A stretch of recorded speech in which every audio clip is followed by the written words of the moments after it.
Sarah Phillips. She's.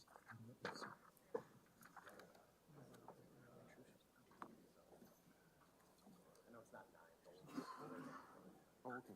Thank you. If I need. So we're. I don't care about him being president. I don't even. No, I don't even. I don't care. I don't want to miss the. Yeah. Can you pause your mouth? Oh, yes.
It looks like this.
This is the one you did. You did.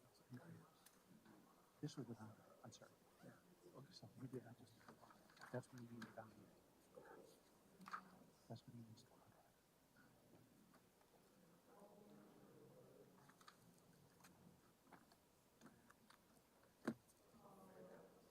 Yeah, crayons and adhesion. Those are the three. I'm going to do this. I'm going to do it with crayons, adhesion, and then you would get out and get one of those later.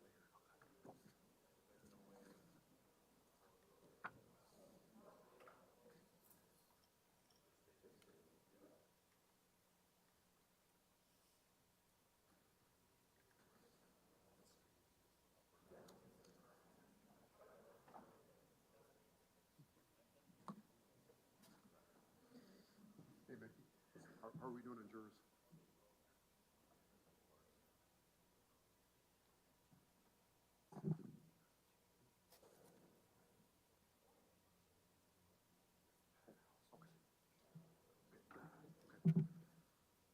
We have 2 jurors going through security. We should be getting going in just a few minutes. Thanks.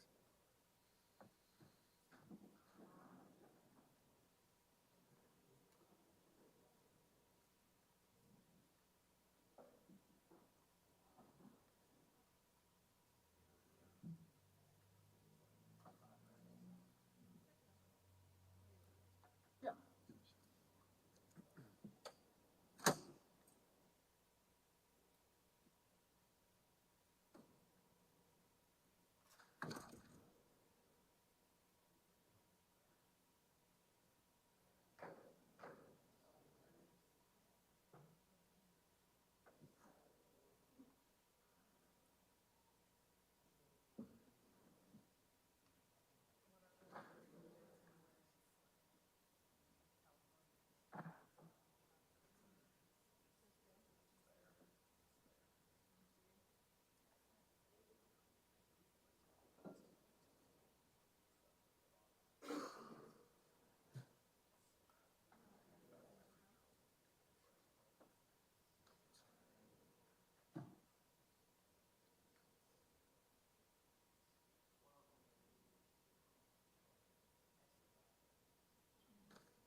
told you before.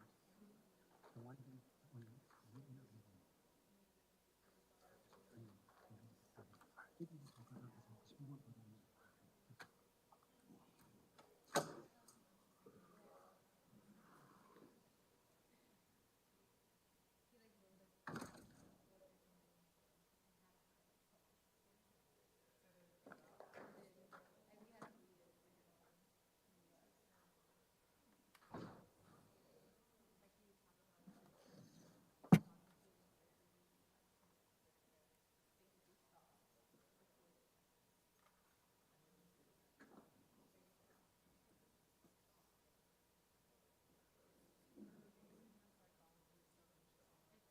Okay, okay, okay, thanks.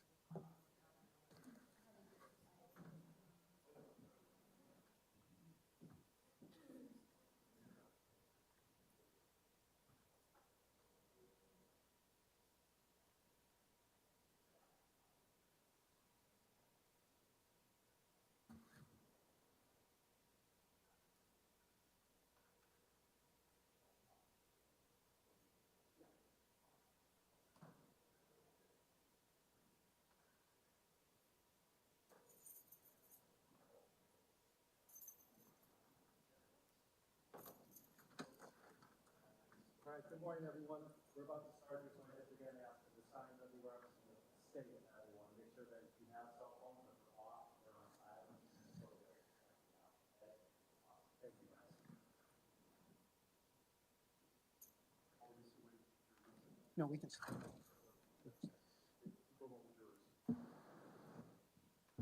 Okay. Madam Clerk, we're going to call the case. Get on the record first. Madam Clerk. State of Wisconsin versus Michael Mattioli, 20 CF 1991, appearances. Paul Tiffin, appearing for the state. Morning, Your Honor. Craig Powell and Michael Harder. On behalf of Mr. Mattioli, who is present. All right, good morning, everyone. Gentlemen, you can take your seats. We do have all the jurors present in the jury room, and I had a brief discussion with the attorneys before we got started. I understand there's an agreement the court should read instruction 158 to the jury before the state plays an audio recording for the jury. Is that correct, Mr. Tiffin? Yes, I anticipate the state's third witness is going to be Investigator Blumey. She's going to testify regarding the recovery of a 911 call. She prepared, I anticipate she'll testify that she prepared a transcript of that recording to the best of her ability. It may not be completely accurate. I have written out that transcript. I've provided a copy to Attorneys Hart and Powell. I have a number of copies sufficient for the jurors. So before I'm playing it, I would ask that the bailiff give a copy to each juror. But the instruction informs the jury that you're going to get a transcript, but what is important is what you hear, and if there's a difference between what you hear and what you read, it's what you hear that's important. And I think they should know that before we play that, so. Okay, thank you. Mr. Hart? Agreed. Okay, all right, and I have a copy of instruction 158. I'll be reading that when we get to that point in the state's case. For members of the public, thank you for being here. I know the deputy already spoke with you. Just remember to keep those cell phones off. The court did order sequestration of all witnesses yesterday, so if there's anyone present who will be testifying, this is the time to leave, since we'll be moving into testimony this morning. I did also have one request, members of the media. I hate to be admonishing you again, but I did have a request that you keep the talk down during testimony. Some members of the public weren't able to hear well yesterday. They said there was a lot of noise in the gallery. So please, keep it down. And with that, I think we're ready to bring in the jury. Gentlemen, you ready to go? Yes. All right, all rise, please.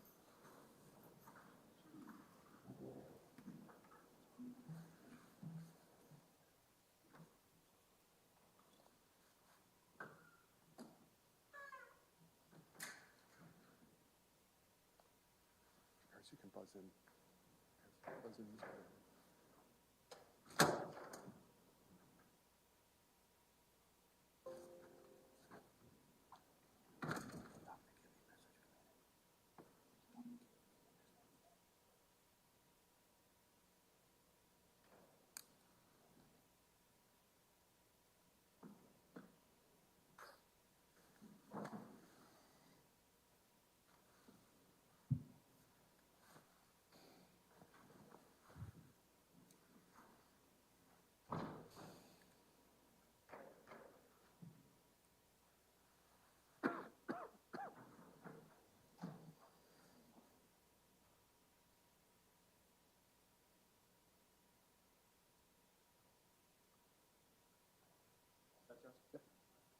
All right, Mr. Jerry.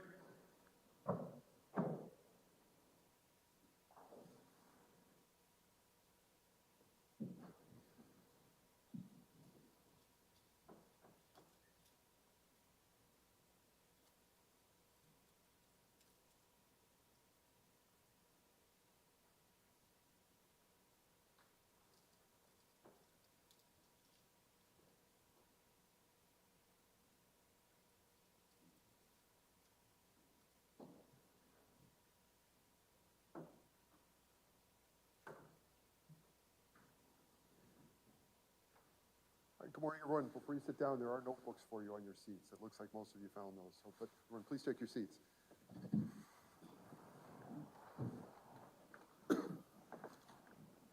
So good morning, ladies and gentlemen of the jury. Thanks for being prompt. We are ready to proceed now. As I indicated yesterday, we'll be starting with the state's case, and there are note-taking materials for you, notebooks and pencils. If anyone, if your pencil breaks or at some time, just let us know, and we'll get you a new one right away.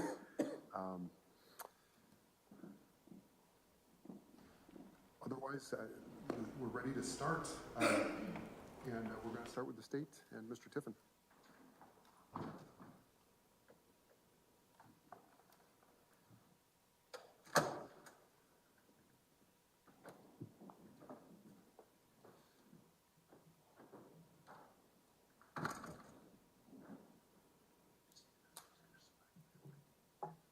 State calls Christopher Peters. Raise your right hand, please. Do you solemnly swear that the testimony you give in this matter will be the truth, the whole truth, and nothing but the truth, so help you God, or under the pain or penalty of perjury? I do. Thank you. You can have a seat here. Speak clearly into the microphone. State your name and spell it for the record. My name is Christopher Peters, CHRISTOPHERPETERS.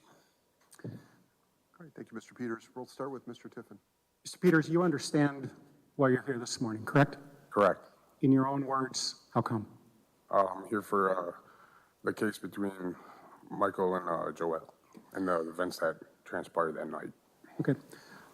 Person Michael, you know him, correct? Correct. In fact, you've known him for how long?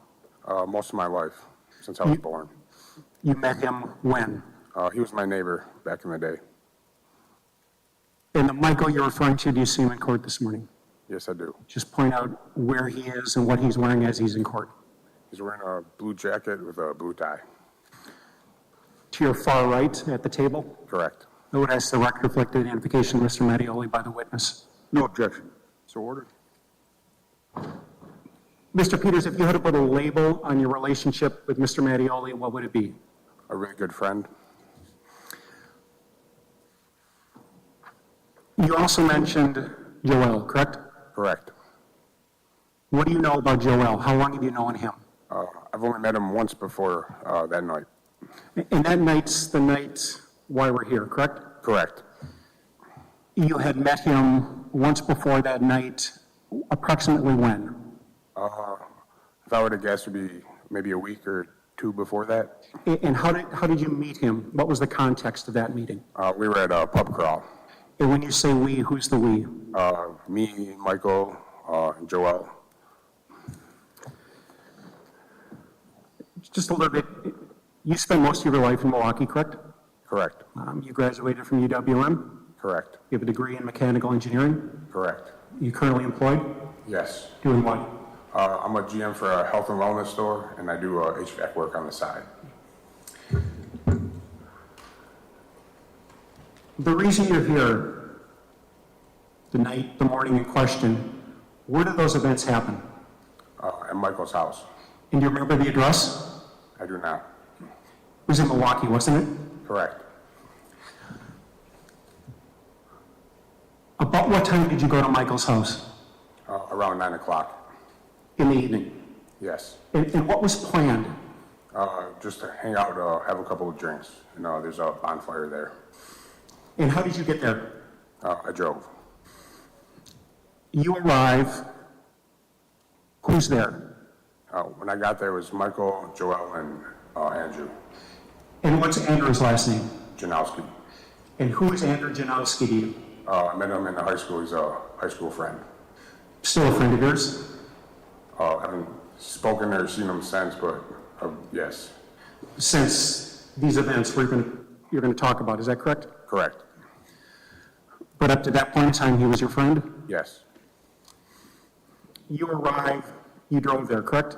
correct, So once you're there, Mr. Mattioli, correct? correct, Joel, correct. Andrew Janowski, Yes, anybody else? no.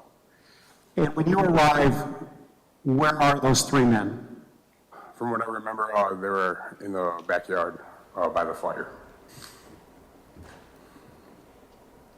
Basically, a bonfire going on in a fire pit, is that correct? Correct. What do you recall doing then once you arrived? Just having a couple of drinks and just talking. Outside? Yes, You had brought what with you in terms to drink? I brought a 12-pack of Corona Seltzer and a little bit of vodka I left over.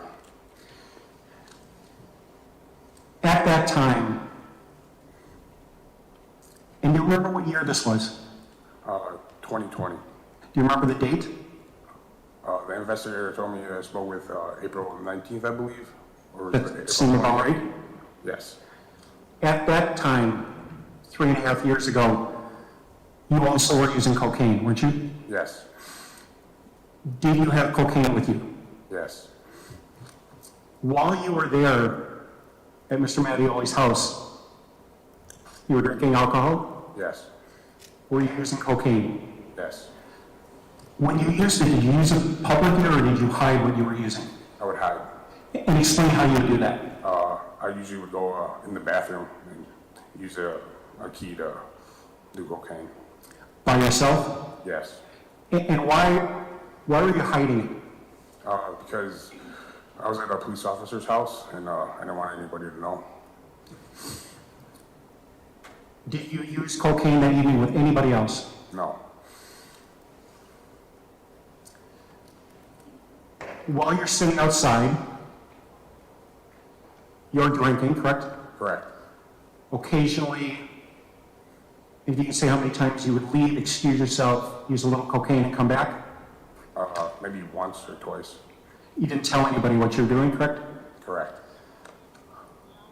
While you were outside, was there any communication between you and Joel about cocaine usage? Verbally, no. Through text message? Yes. Explain that.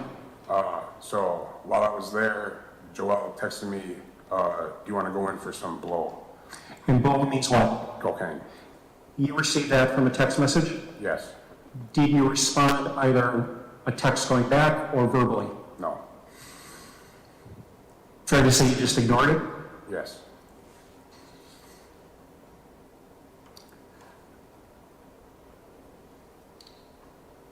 While you're outside, do you ever see Joel excuse himself from the group and go somewhere else? Not that I remember. Before you were basically sitting around drinking, how would you describe the setting? People getting along? What's going on? Yeah, it was a really good time from what I remember. How are you feeling? What were you talking about, if you remember? I realize this is 3.5 years ago. What do you remember? I don't remember. Okay. Do you remember what anybody was talking about? Not specifically, no.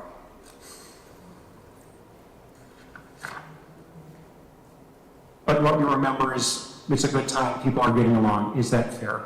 Fair. At some point in time, you leave the backyard, is that correct? Correct. About what time? Maybe around midnight or so. And do you remember why? I think it was getting cold and the fire was going out. Where do you go once you leave the backyard? We all went into the kitchen. Of, Michael's house. and when you say we, who's the we? Joel, Andrew, Michael, and myself. There are four of you in the kitchen.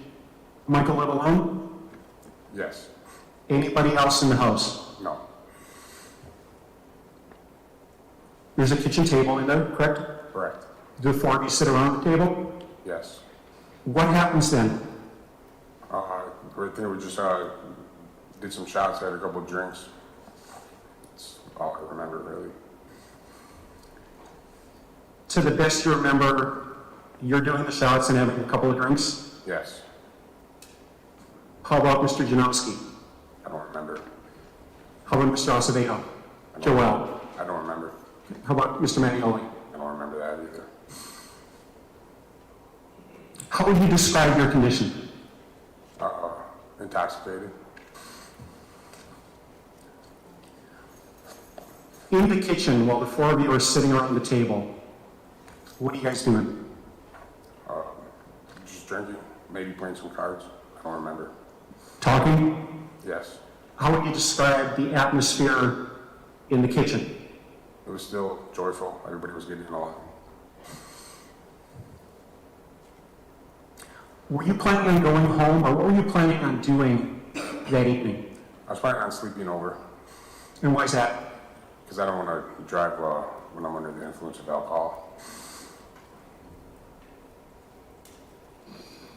At some point in time, in fact, you went to a place to go to sleep, is that correct? Correct. Do you remember about what time that was? Maybe around 1:30 or 2.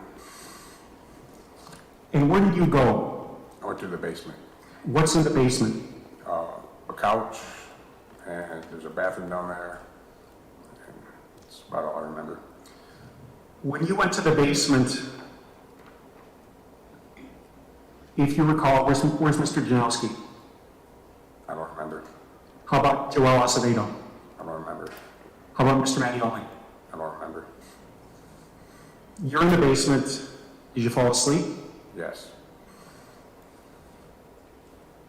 What's the next thing you remember? The next thing I remember, I woke up to some yelling. Do you know about what time that was? Maybe around 7:30, 8. In the morning, correct? Correct. The sound of yelling, where's it coming from? It's coming from the living room. And the yelling wakes you up, is that correct? Correct. Can you distinguish who's yelling? At the time, no, but when I entered the living room, it was Joel and Michael. So let me just back up a moment. You hear the yelling, Yes. correct? Correct. You're downstairs, it wakes you up. Correct. What do you then do? I ran upstairs to see what was going on. And those stairs from the basement, when you come up to the stairs, what room of Mr. Mattioli's house do you enter? You entered the kitchen from the stairs. You're in the kitchen.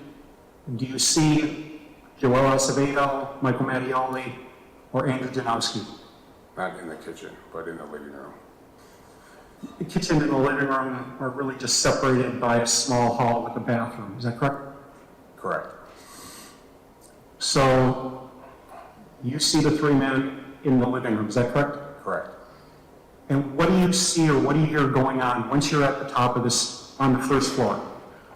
I see Joel and Michael screaming at each other, and Michael was telling them to get out of his house and telling them to leave. And Joel was refusing to leave. And Michael mentioned something about Joel going through his pockets. The living room of Mr. Mattioli's house, there's a front door right there. Is that correct? Correct. There's also a side door through the kitchen, correct? Correct.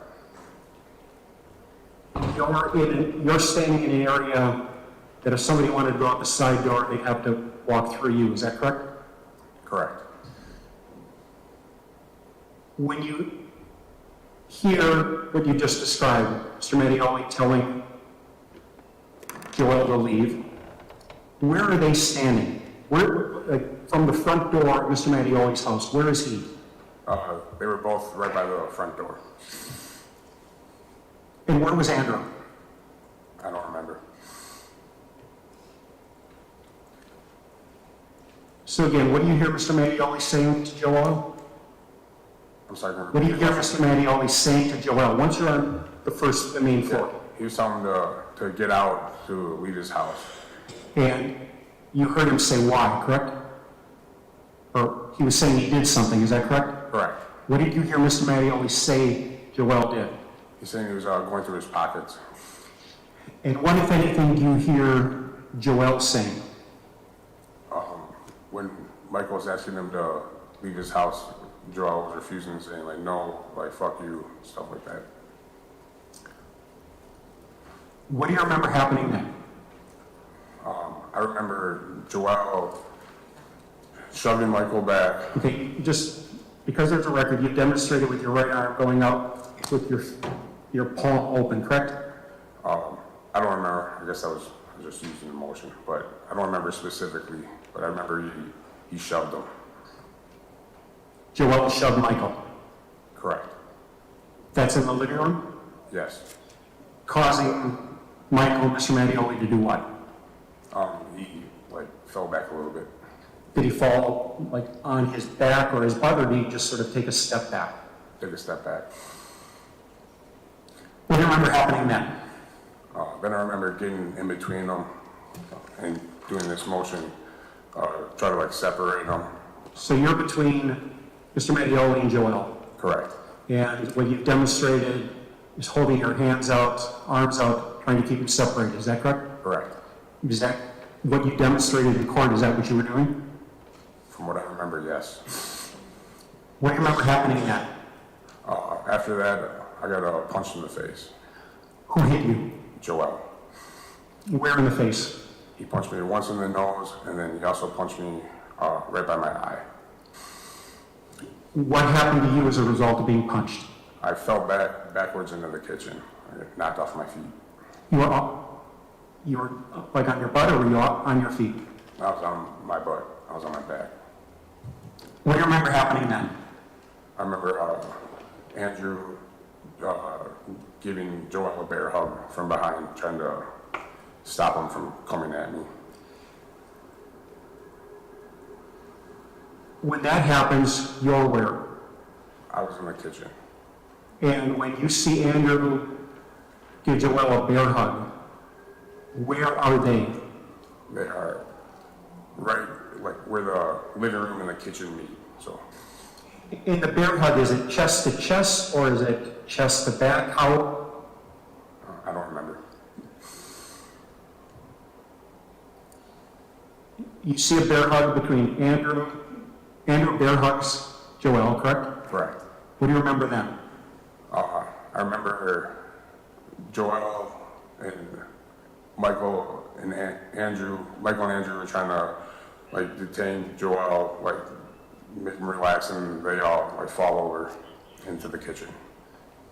Are you still on your butt, or have you gotten up at that point? I was up at that point, and I was right by the side door. The side door is a door that's in the kitchen that leads out to the driveway, correct? Correct.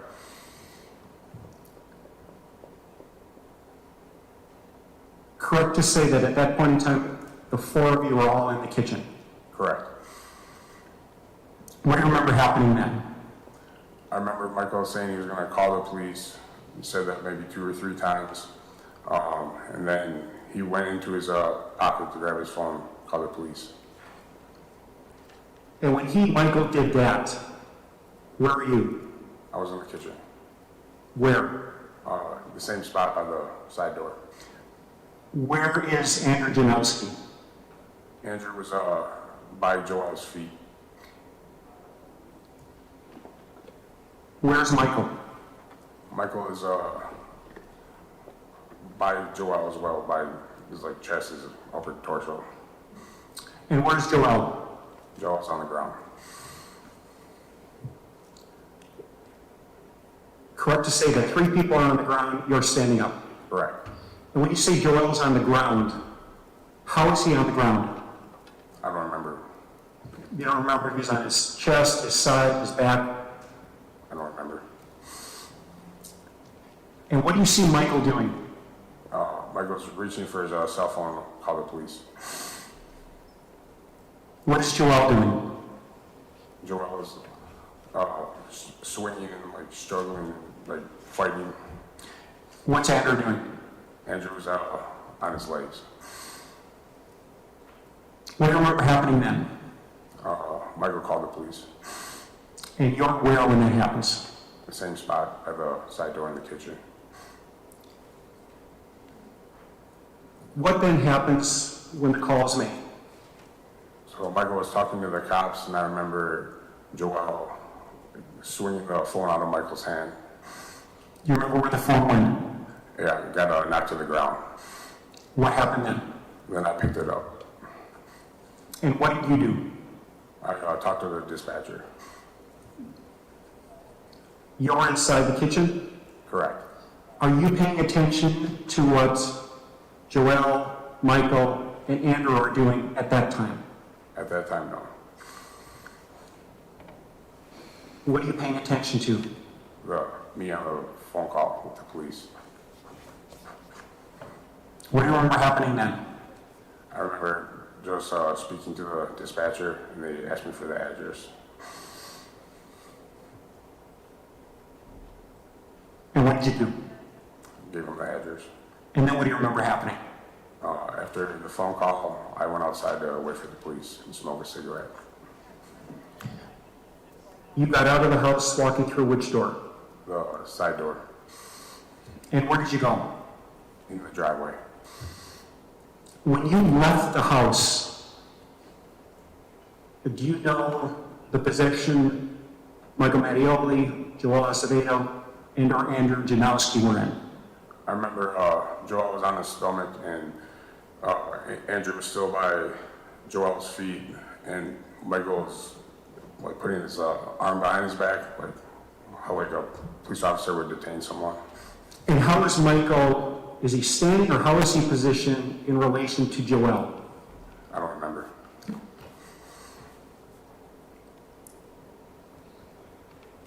You go outside to smoke a cigarette, correct? Correct.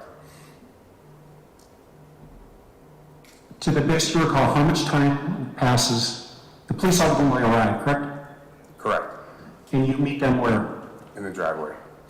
About how much time passed, best you recall, are you waiting outside for the police?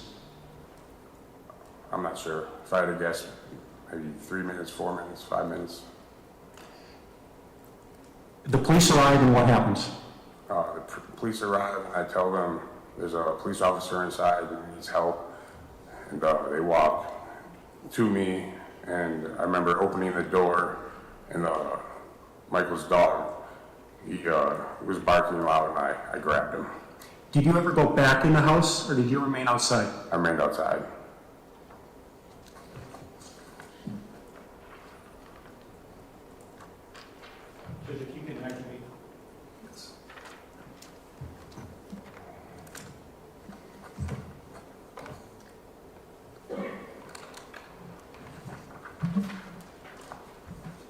I'm just going to ask you, I'm not going to ask you to describe it, but this is an item, do you recognize what's the picture of? It's a picture of me. We'll put it on the monitor. Oh, I'm just okay. asking if you recognize it. Yes, I do.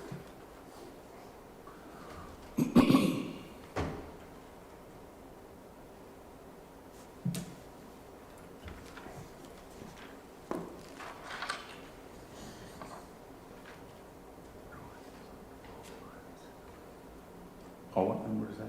13. Thank you. Mr. Janowski, can you see them up? My name is Mr. Peters, sir.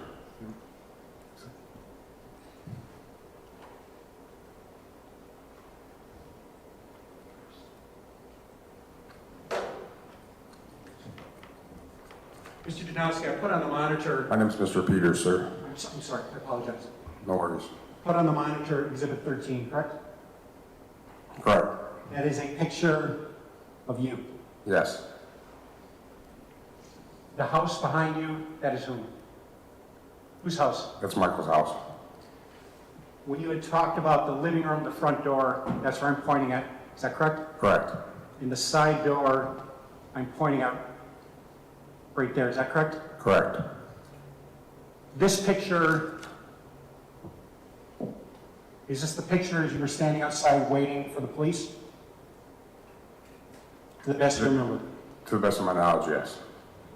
Mr. Peters, in this picture, beneath your left eye, it's like a cross cut. or Correct. burns. Is that correct?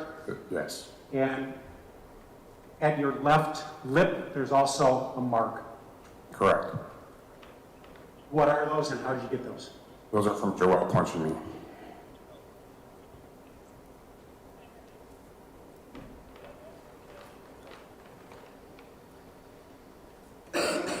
Judge, I would move into evidence exhibit 13. No objection. Exhibit 13 is received and marked.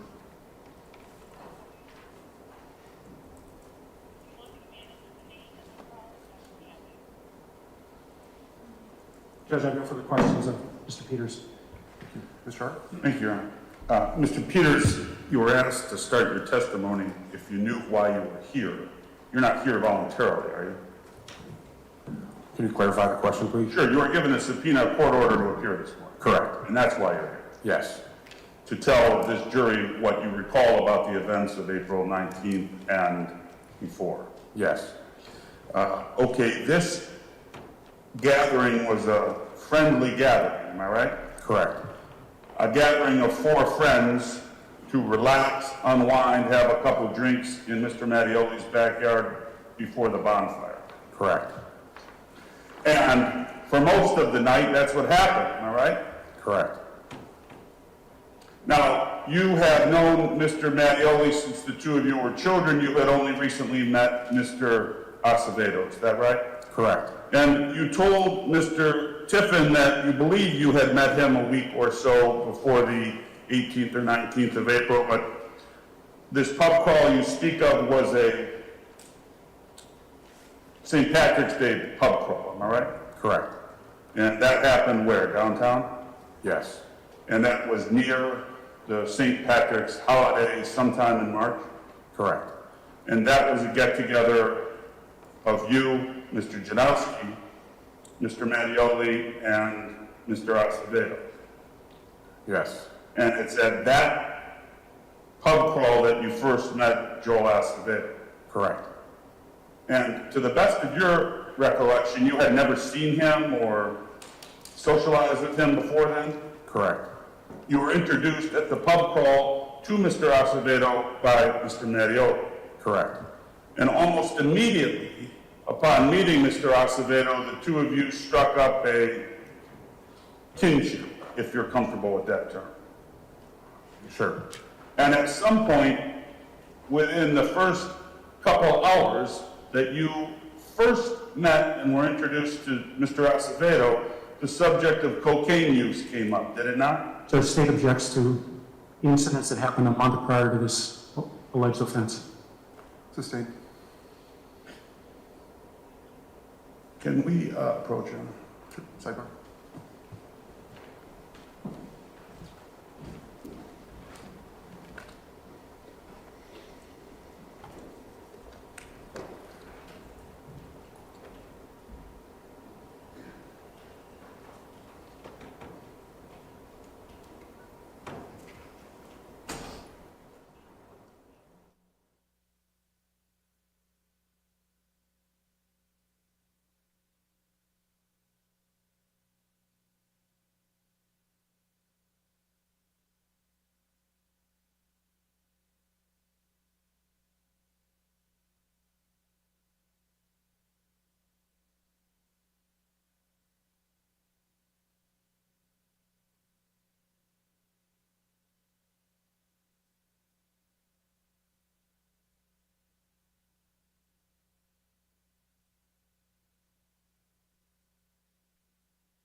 Mr. Hart, could you restate your question, I please? can. Mr. Peters, when you and Mr. Acevedo first met at the pub crawl, did the two of you have conversation about cocaine that night? Yes.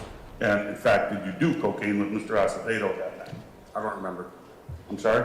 I don't remember. Okay. For the vast majority of the time that you were outside, the evening of the 18th, were you and Mr. Acevedo separated from Mr. Mattioli and Mr. Janowski? Yes. And did you and Mr. Acevedo also share another habit? Can you clarify the question? Sure, cigarettes. Yes. You smoke cigarettes, do you? Yes. And you knew that Mr. Acevedo smoked cigarettes? Yes. How about Mr. Janowski and Mr. Mattioli? No, they don't. All right, so would there be times during the evening when you were outside that you and Mr. Acevedo would excuse yourself and separate from the other two fellas while you would go enjoy a cigarette together? Yes. Okay. Where would that take place? Away from Andrew and Michael.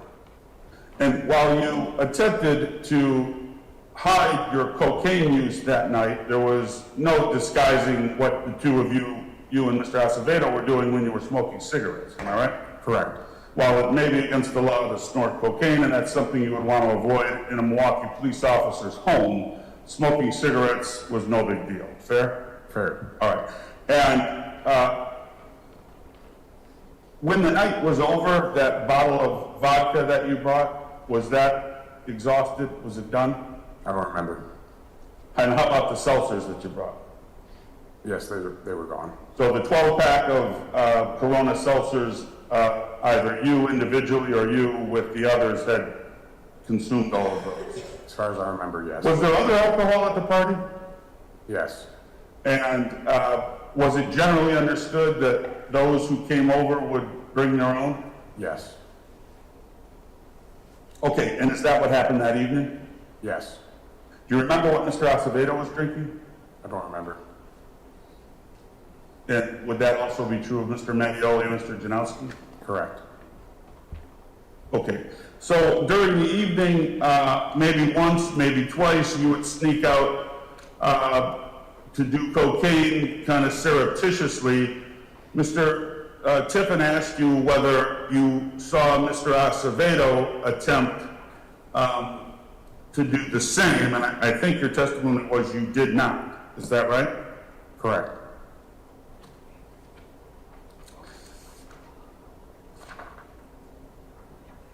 Do you remember, Mr. Peters, speaking with members of the Milwaukee County District Attorney's Office and the Milwaukee Police Department following their arrival at the scene? Yes.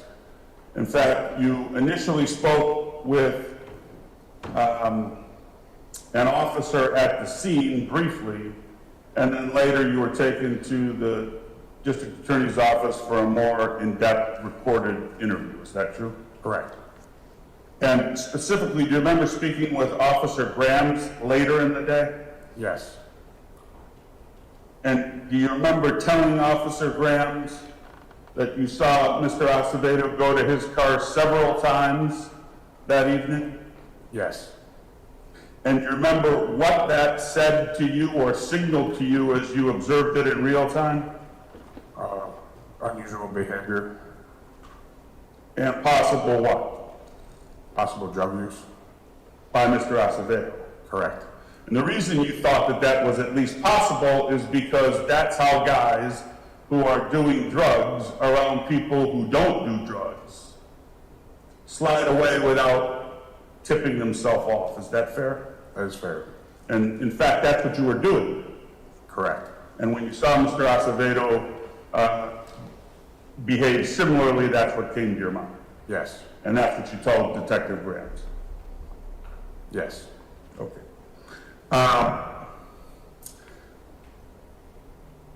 Do you recall during portions of the evening receiving FaceTimes on the iPad from some of Mr. Mattioli's other friends? Yes, yes, And did those calls, those FaceTimes occur both when you all were outside by the fire and then later inside around the kitchen table? I don't remember outside, but I do remember being in the kitchen. That would have been later at night. Yes, So sometime after midnight, when you fellas went from the outside to the inside, these calls came in? yes. And do you remember more than one of them? No, I don't. Do you remember who it was that was FaceTiming with Mr. Mattioli?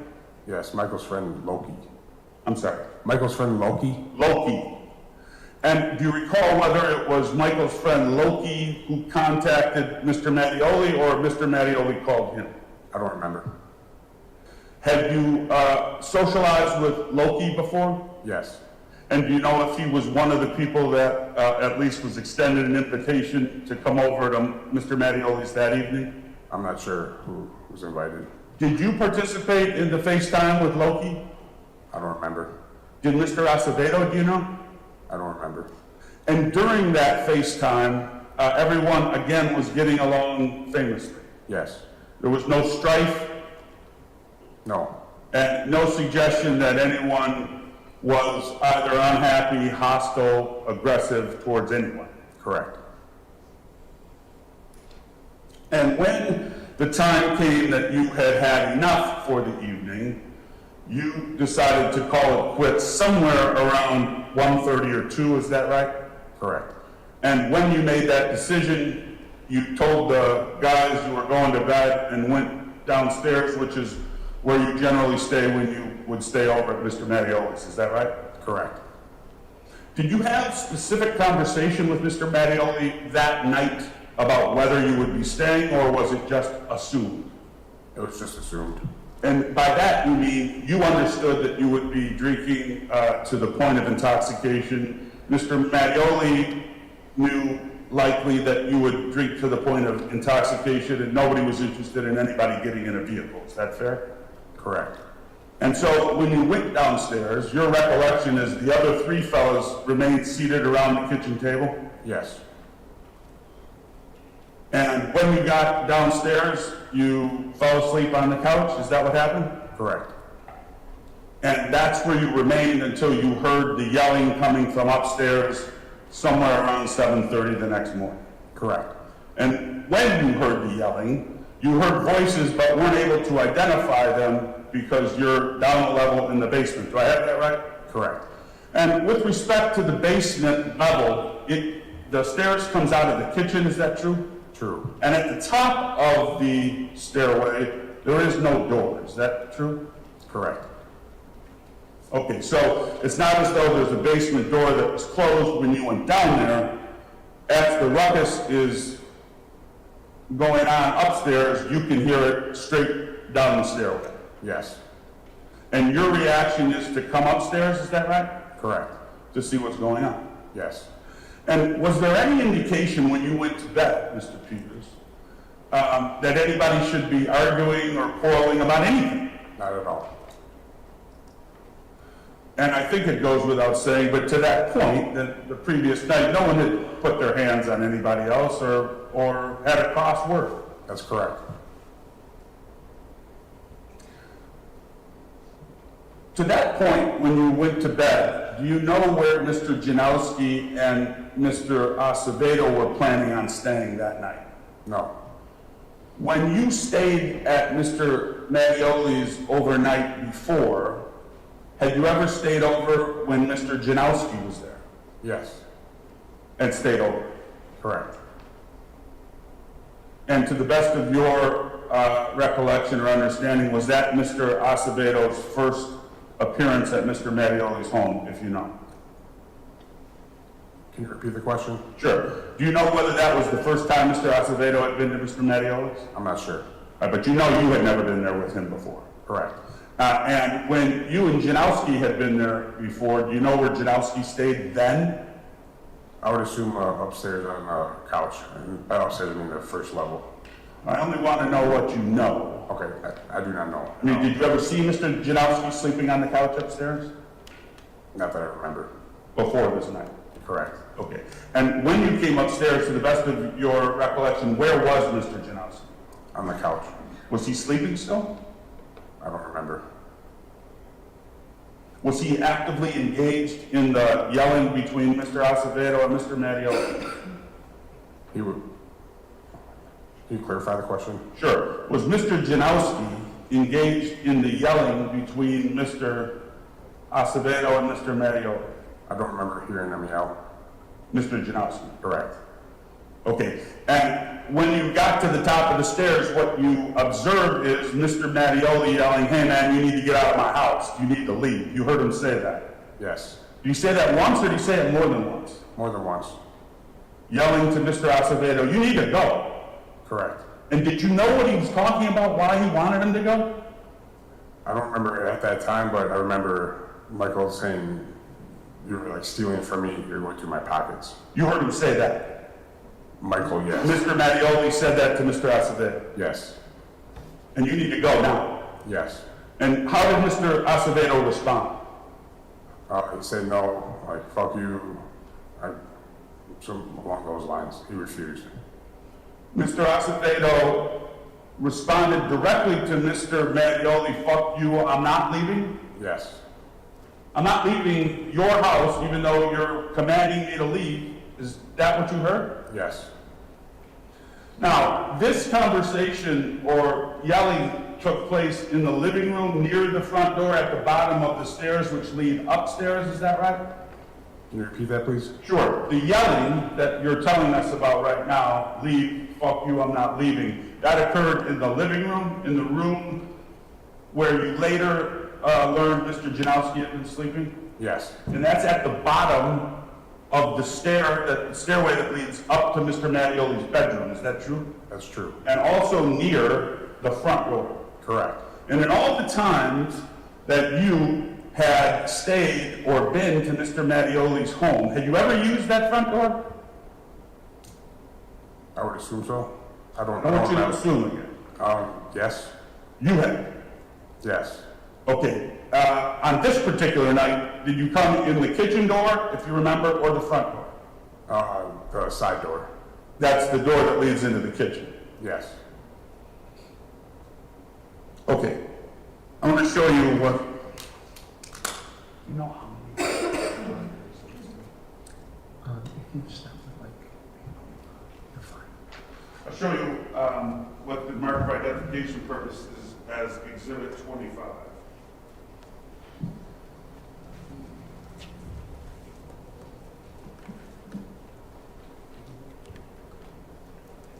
Are you gonna show us in the mirror? That'd be cool.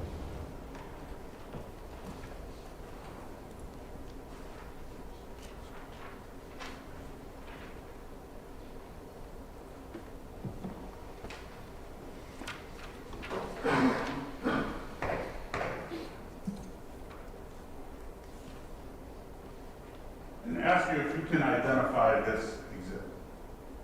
It's Michael's living room. That's Mr. Mattioli's living room? Correct. All right. Do you see the coat hanging there? Yes. And where does, is that on the railing? Yes. And where does that railing lead? Upstairs. Upstairs, and what, have you ever been upstairs? Yes. What's upstairs? A bedroom. Is that Mr. Mattioli's bedroom? Yes. All right. And there are stairs coming down past the coat. In the bottom right-hand corner of Exhibit 25, what do you see there? There's a printer in the way. I can't see. Oh, what? I'm sorry. There's a printer in the way. I can't see right now. Can I stand up? Sure. Let's print this. You see, actually, you can look right there. Oh. You see the bottom right-hand corner? Yes. What is that? That's a couch. That's the couch where Mr. Janowski was sleeping? Yes. And do you see the doorway there past the couch? Yes. Where does that lead? That leads to the kitchen.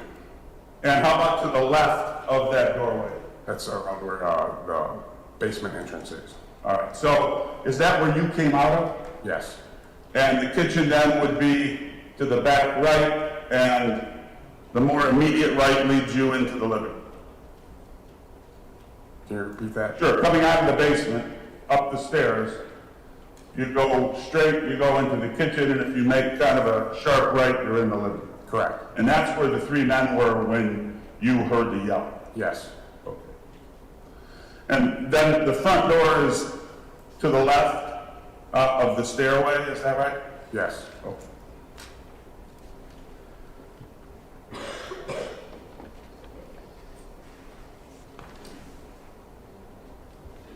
That's the 25 Jameson. No objection. Exhibit 25 is received and marked. Mr. Peters, after this initial round of yelling between Mr. Acevedo and Mr. Mattioli, you tell us that Mr. Acevedo reaches out and grabs or pushes Mr. Mattioli, is that right? Correct. And was that the first time anyone had put their hands on anyone else at the party? From what I remember, yes. In other words, other than leave my house, you need to leave, fuck you, there was nothing that precipitated Mr. Acevedo reaching out and putting his hands on Mr. Mattioli. Correct. He's the first person to make physical contact with another. Yes. And how would you characterize Mr. Acevedo's demeanor? Enraged. Enraged? Correct. Aggressive? Yes. When that occurred, where were Mr. Mattioli's hands?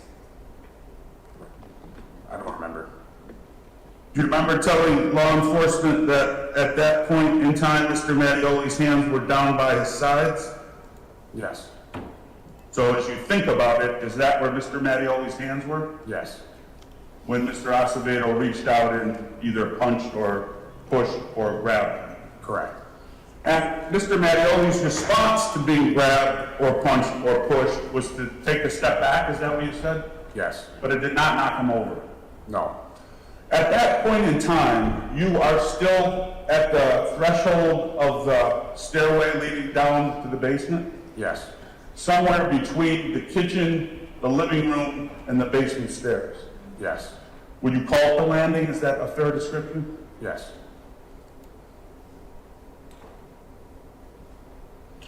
How do you respond to seeing Mr. Acevedo put his hands on Mr. Mattioli?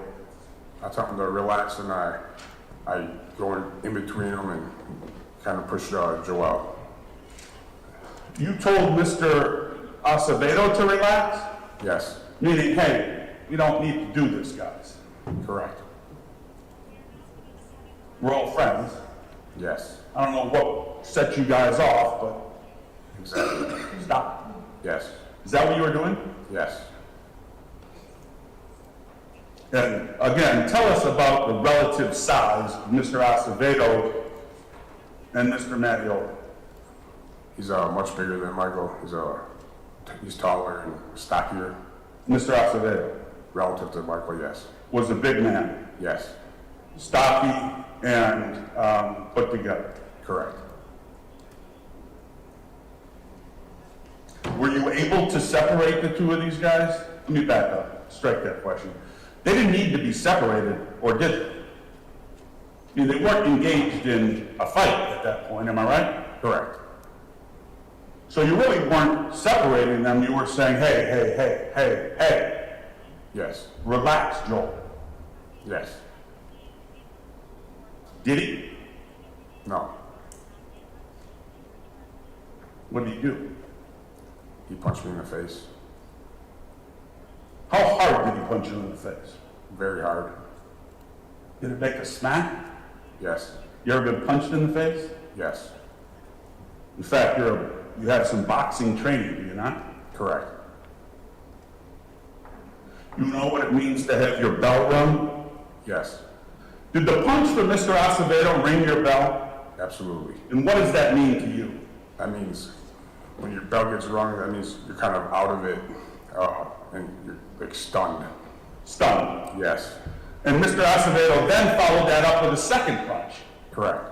To your cheek, is that right? Yeah, cheek, eye area, yes. And the marks that are apparent on your face in Exhibit 13 below your left eye, and I think there's a scratch on your left cheek, those were caused by Mr. Acevedo punching you twice after you told him to relax. Correct. What in the world would cause Mr. Acevedo at that point to throw 2 punches at you? Objection calls for speculation. If you know. Sustained. I mean, you hadn't done anything untoward to Mr. Acevedo at that point, had you? No, I haven't. Well, when you say Mr. Acevedo appeared enraged and aggressive, is that the way you remember Mr. Acevedo when you went to bed the previous night? No. Was it 180 degrees difference than the way you went to remember Mr. Acevedo before you went to bed that night? Yes. And in your world, had anything occurred that would cause Mr. Acevedo to turn so dramatically in just a couple hours? No.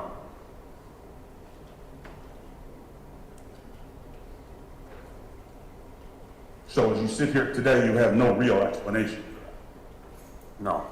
I'm correct? Correct. Okay. After Mr. Acevedo hits you twice, you say that Mr. Janowski bear hugs Mr. Acevedo from behind. Is that what happened? I remember him bear hugging him, yes. Around the waist? Around the torso area. Okay. And that led into the kitchen. Is that what I heard you say? Yes. And Mr. Mr. Mattioli was with Mr. Janowski. Is that right? Yes. And was Mr. Mattioli saying anything to Mr. Acevedo? I remember saying he was going to call the police. And did Mr. Acevedo respond to that? I don't remember. Okay. Was there a struggle going on at this point? Yes. Who was struggling with whom? Michael, Andrew, and Joel. And you say, I think, that Mr. Janowski was behind Mr. Acevedo. Is that right? Yes. Was Mr. Mattioli also behind Mr. Acevedo? I don't remember. Did there come a time when Mr. Acevedo wound up on the kitchen floor? Yes. Do you know how he got there? I think he got wrestled down. And by wrestling, you're not talking about punching, are you? No. At any point, Mr. Peters, while you were in the presence of Mr. Acevedo, Mr. Janowski, and Mr. Acevedo, did you ever see Mr. Mattioli take a swing or take a punch at Mr. Acevedo? No. Never. Never. Would that also be true of Mr. Janowski? Yes.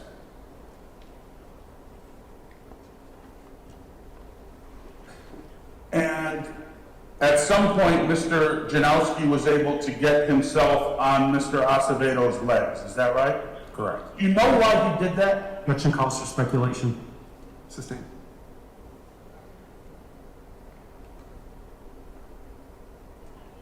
With that, when you saw Mr. Janowski on the legs of Mr. Acevedo, where was Mr. Mattioli? By his torso. By his torso. And were they, Mr. Acevedo and Mr. Mattioli, actively engaged in a struggle? Yes. And was the purpose of that struggle, based upon your observations, to attempt to get Mr. Acevedo on the ground? To get him under control. Under control? Yes. How do you know that? Because Joel was like flailing and yelling and screaming, and he was angry. He was upset. Mr. Acevedo? Yes. And was Mr. Mattioli equally upset? Can you clarify? Sure. Mr. Acevedo had just punched one of Mr. Mattioli's guests in the face twice. How did Mr. Mattioli respond to that? Oh, yes, he was upset with the situation. Yes. And he had verbalized that he believed to that point Mr. Acevedo was stealing from him. Is that right? Yes, And now he had punched his guest twice in the face, correct. stunned one of them. And so were the two of them equally engaged in a struggle in an effort to get Mr. Acevedo on the ground until police could arrive? Yes. And how do you know that? How do I know? How do you know that that's what was going on? Was that what Mr. Mattioli was actually saying? Yes. Get on the ground, Joel. Get on the ground. I don't remember saying get on the ground. But he was trying, by your observation, to get Mr. Acevedo down. Yes. And was Mr. Acevedo staying down? No. Was he standing up and down and up and down? Did you see that? Yes. Roughly how many times did that occur? 4 or 5? And while that was occurring, was Mr. Acevedo swinging his arms as you previously described? Yes. Do you remember the time that Mr. Mattioli was able to get his cell phone free? I remember him getting his cell phone, yes. And was he able to punch 911 on the phone? Yes. Did you hear the 911 dispatcher pick it up? Did I hear them pick it up? Yeah, did he or she respond? Yes. Hello, 911. Yes. You heard that? Yes. And within how many, or how quickly did Mr. Acevedo knock the phone out of Mr. Mattioli's hands? Roughly 10 seconds? Almost instantly. Yes. Several seconds, 10 seconds. Yes. And do you believe that was a deliberate effort on Mr. Acevedo's part based upon what you saw? Yes. Or did it just happen in the struggle? I would say it just happened. I don't remember specifically if, you know. And did you pick up the phone then? Yes. And did you then pick up the conversation with 911? Yes. Did you remember telling the 911 operator, this man is attacking us? Is that what you said? Yes. Who were you talking about? I was talking about Joel. Mr. Acevedo. Yes. And when you said us, who did you mean? Me, Michael, and Andrew. And do you remember telling the 911 operator, please come as soon as possible? Yes. Is that what you were trying to do, get the police there? Yes. You trying to hurt anyone? Did I try to hurt anyone? Were you trying to hurt anyone? No. What you and Mr. Mattioli were doing was trying to summon the police to get them there to apprehend Mr. Acevedo, who had just assaulted you, as quickly as possible. Am I right? Yes.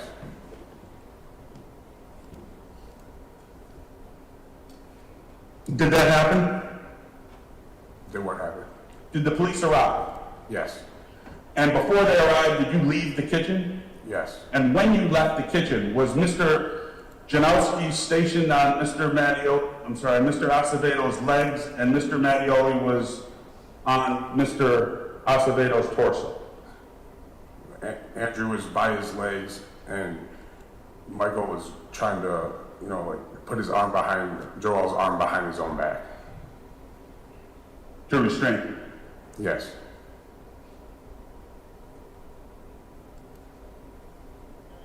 Well, why in the world would you leave the kitchen? Because I just got rocked in the face, and I just woke up a couple minutes before that, and I was scared and hurt. Were you a little shaky and your eggs scrambled? Absolutely. Is that why you walked outside to get some fresh air? Yes. Smoke a cigarette? Yes. Wait for the police? Correct. Did you do that? Yes. When the police arrived, did you show them inside? Yes. Did you explain to them that this was an off-duty officer's house, Michael Mattioli? Yes. And did the officer ask you if there was any kind of dog inside? I don't remember if he asked me. Did you tell him that? Did I tell him what? You tell him there was a dog. Oh, yes. Now, during the struggle between Mr. Mattioli and Mr. Acevedo, were things remaining calm in the home? Can you repeat the question? Sure. Were things remaining calm, or were things flying all over the place? It was loud. It sounded like there was a struggle inside. Yeah, I mean, these were two big men who were wrestling from the living room into the kitchen. Did the lamp get knocked over? Did that happen? I don't remember that. You don't remember that? I don't remember that. Did the dog food bowl get kicked aside? You remember that? I don't remember that. Did things fall off the refrigerator onto the ground? I'm not sure. All right, I want to just briefly go back to Exhibit 25. How big an area are we talking about? It's a very small area. Small area. Yes. I mean, you can literally stand with your foot in the kitchen, in the living room, and in the threshold to the basement, can't you? Yes. I mean, that's how tight it is. Correct.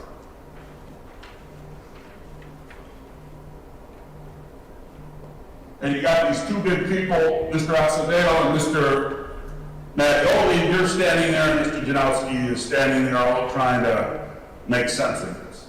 Yes.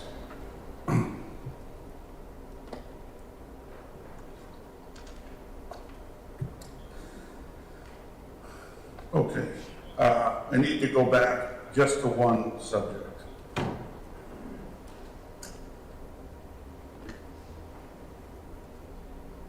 At some point in the evening before you go to sleep, do you get a text from Mr. Acevedo?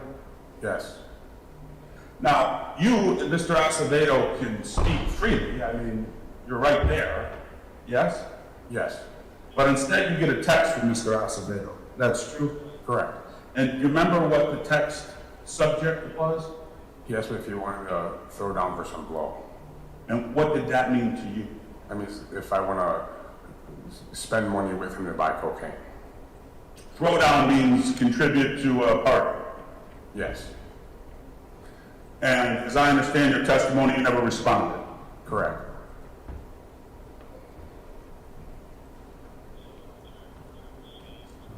I want to show you what's been marked as Exhibit 26 for identification purposes.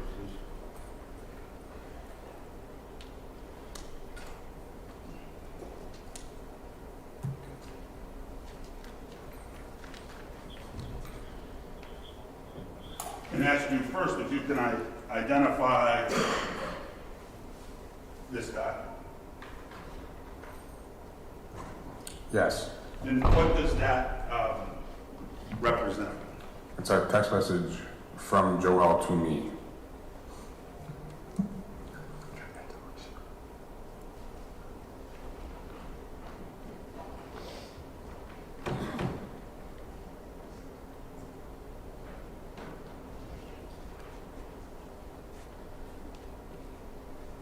Okay, the green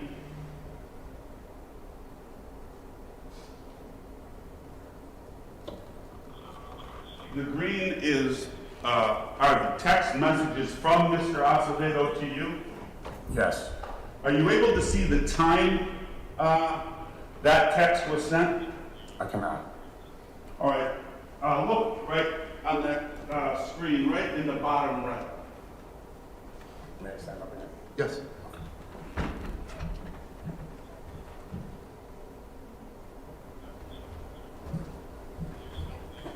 It says 11:02 p.m. Yeah, I think it says 9:11 and 2 seconds. You see that?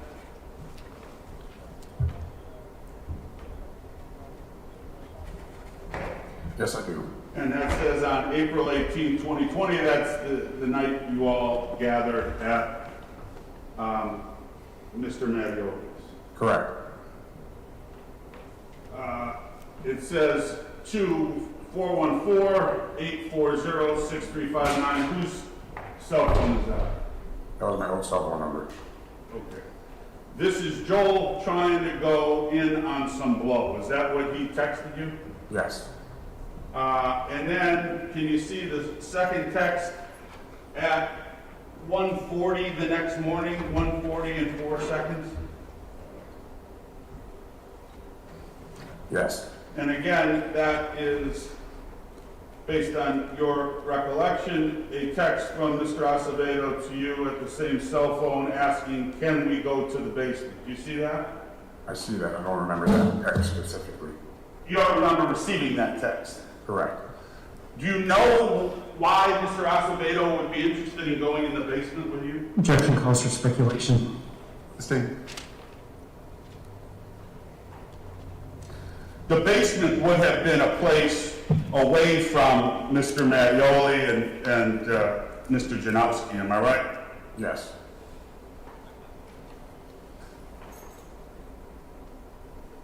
Oh. Thank you. I would ask that Exhibit 26 be received. I don't object. Exhibit 26 is received and marked.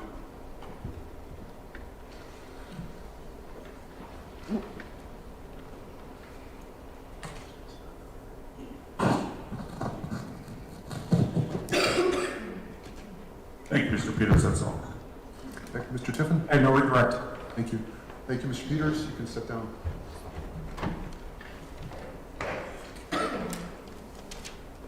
And the state's next witness, Mr. Tiffin. Coming.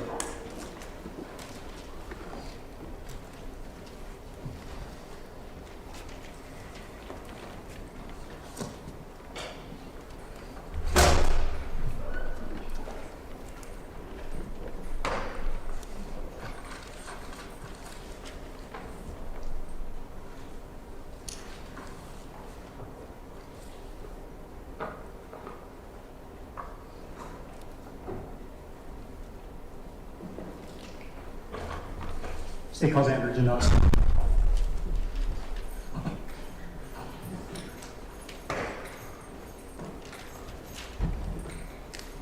Do you solemnly swear that the testimony you give in this matter will be the truth, the whole truth, and nothing but the truth, so help you God, or under the pain or penalty of perjury?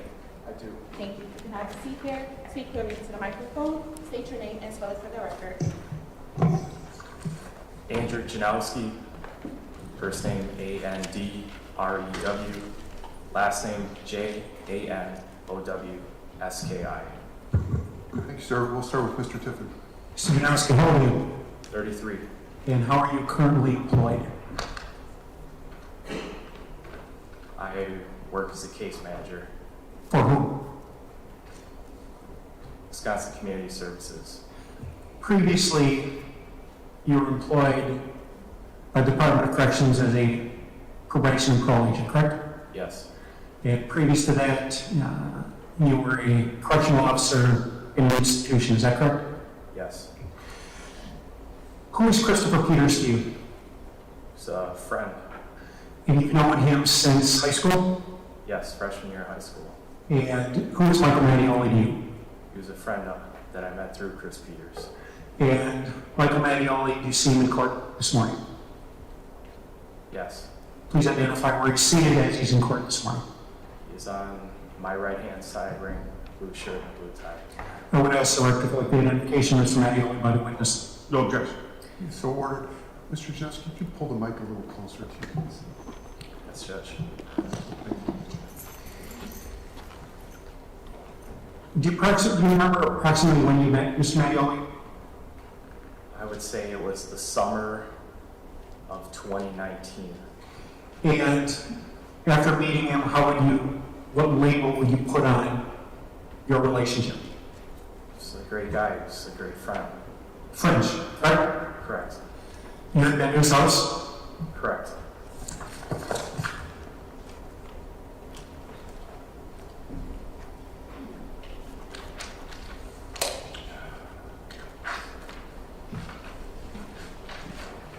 Mr. Janowski, I'm just going to show you some pictures. I'm not going to ask you to describe them because I'm on the monitor.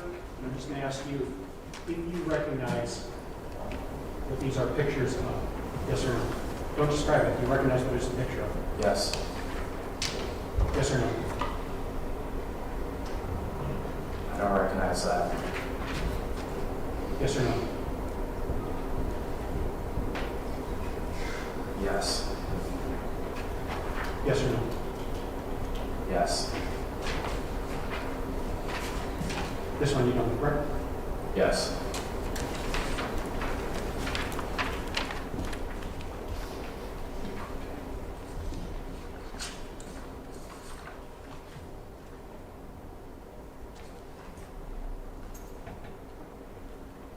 Exhibit 4, which is a picture, can you see the monitors? And if you need to stand up, you can. Yes, I can see it. What is Exhibit 4 a picture of? The front entrance to Michael Mattioli's home. This is the front entrance, correct? Yes. there's a stairway.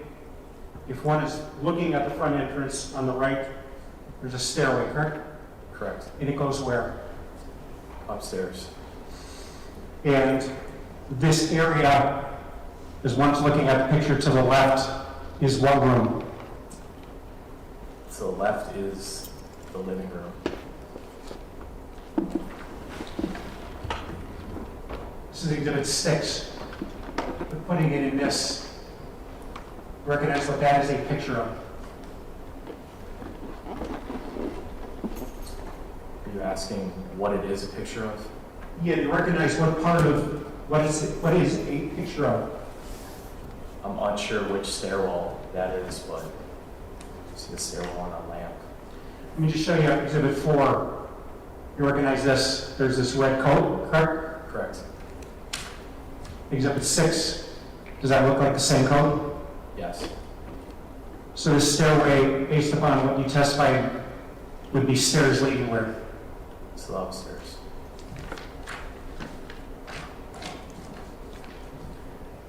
And then Exhibit 10. That is a picture of what? That's the living room area, central hallway. What I'm pointing at is the sofa in the living room. Yes. And then what I'm pointing at right here, that's the bathroom. Yes, it appears to be. And if one went through this door, that's the kitchen. I would believe so. And then there are stairs leading to the basement, is that correct? I'm unsure which side that would be on, but Okay.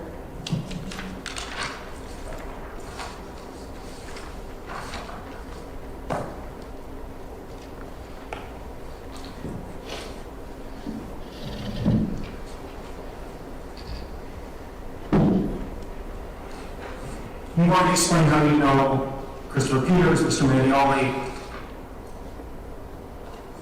You know we're here regarding something that happened to Joel Acevedo, correct? correct. Who was feeding you? How did you know him, if you knew him? I met Joel one other time previous to this evening. And when approximately was that, and what was the setting? March 2020, I met him prior to the Shamrock Shuffle. Shamrock Shuffle as well. It's a bar crawl. And how did you meet Joel at the Shamrock Shuffle? I met him prior to going to the event through Michael. Michael Mattioli introduced you to Joel, is that correct? That's correct.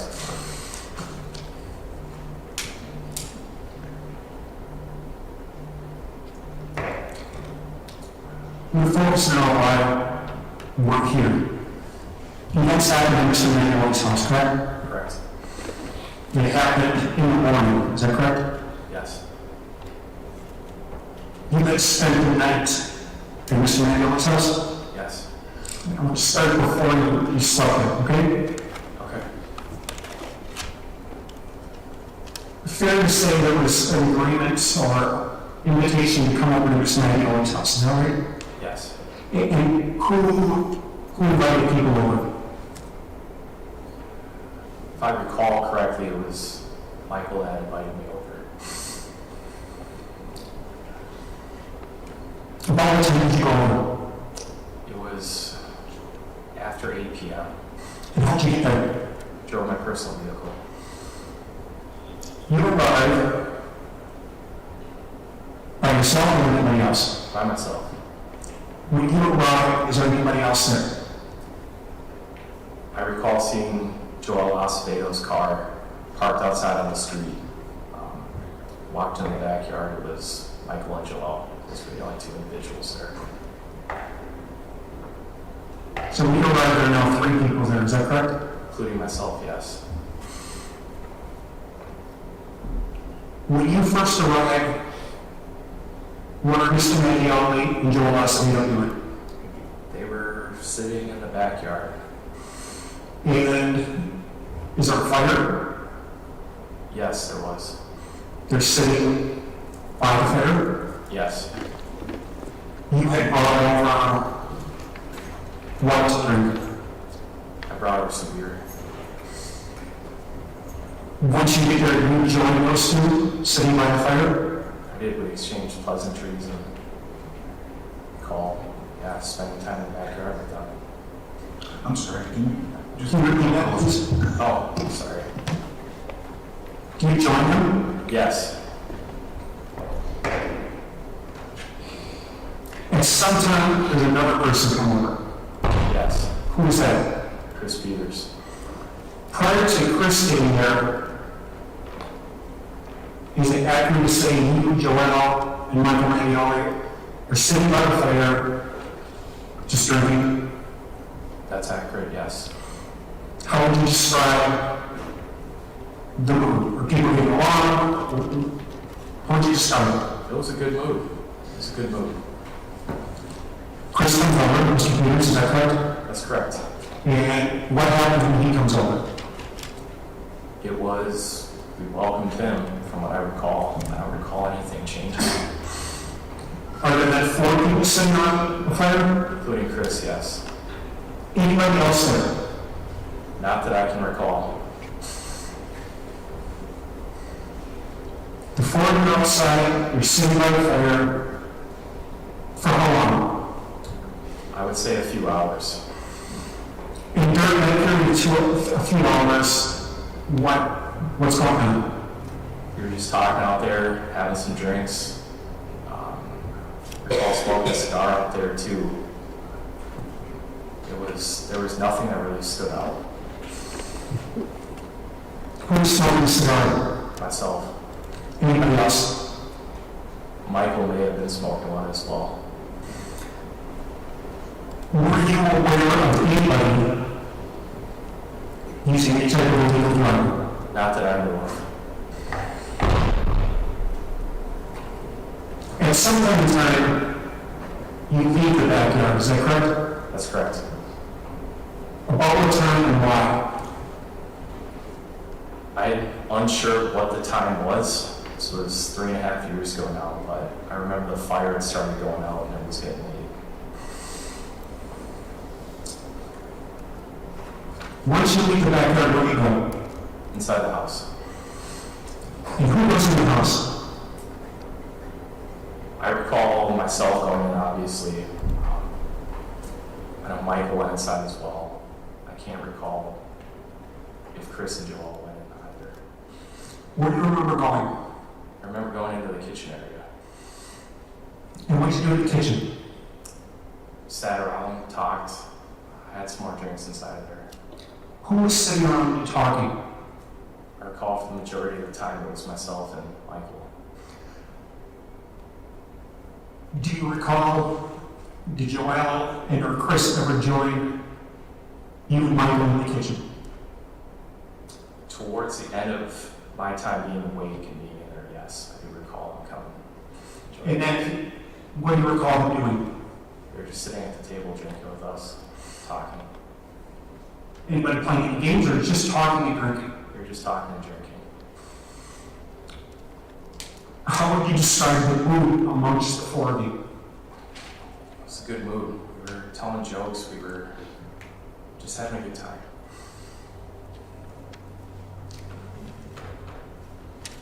You at some point in time had moved your car, is that correct? That's correct. When did you do that? It was prior to going inside the house. It was, I would say, before midnight. Your car was originally parked on the street? That's correct. Where'd you move it to? Michael Mattioli's driveway. And why? I was going to stay the night over there.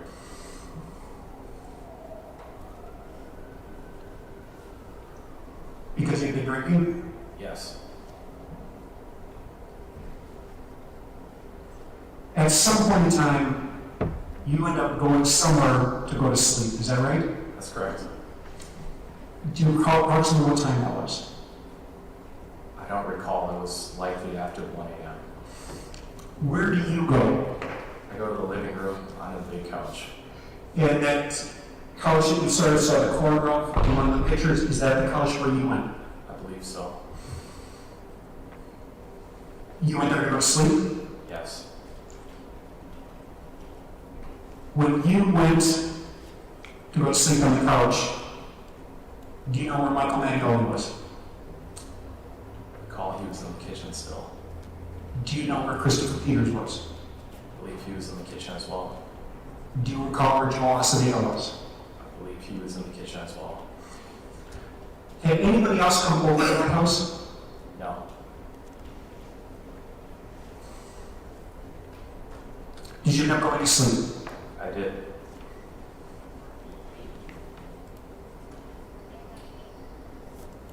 What's the next thing you remember? I recall the next morning I heard I was laying on the couch, and it's like when you're awakened by something or your senses are perked up, and I could hear two individuals talking, and it was progressively getting more agitated or upset tone. So you're on that couch in the living room, and you hear what you just described. Voices getting more upset. Those are your words? Yes. Where are those sounds coming from? It was from behind me. I knew it was somewhere behind me. On the floor where you are? I was sleeping on the couch. On the first floor, correct? Yes, correct. Those voices, were they in the basement, on the first floor, or on the second, the upper floor? It sounded as if it was on the first floor behind me. Did you immediately, once you become conscious, not sleeping, did you recognize what the voices were? Whose voices, excuse me? Yes, I could recognize it. And whose voices? It's Michael Mattioli and Joel Acevedo. What do you recall being said? I can't recall the exact verbiage, as this was 3.5 years ago, but it was something along the lines of Michael stating that Joel had gone through his pants pockets, or that he had stolen from him, and for him to leave the house. And in response to those words, what do you recall, to the best of your ability, Joel said? I recall him saying something along the lines of he did not steal anything, and there's some other profanities. Those words are or are not just simply conversational. I would say, given the context of how it was stated, it didn't sound to be conversational.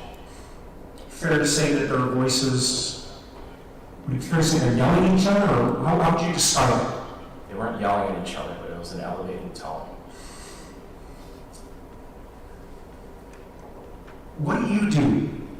You've woken up, you've heard what you just described.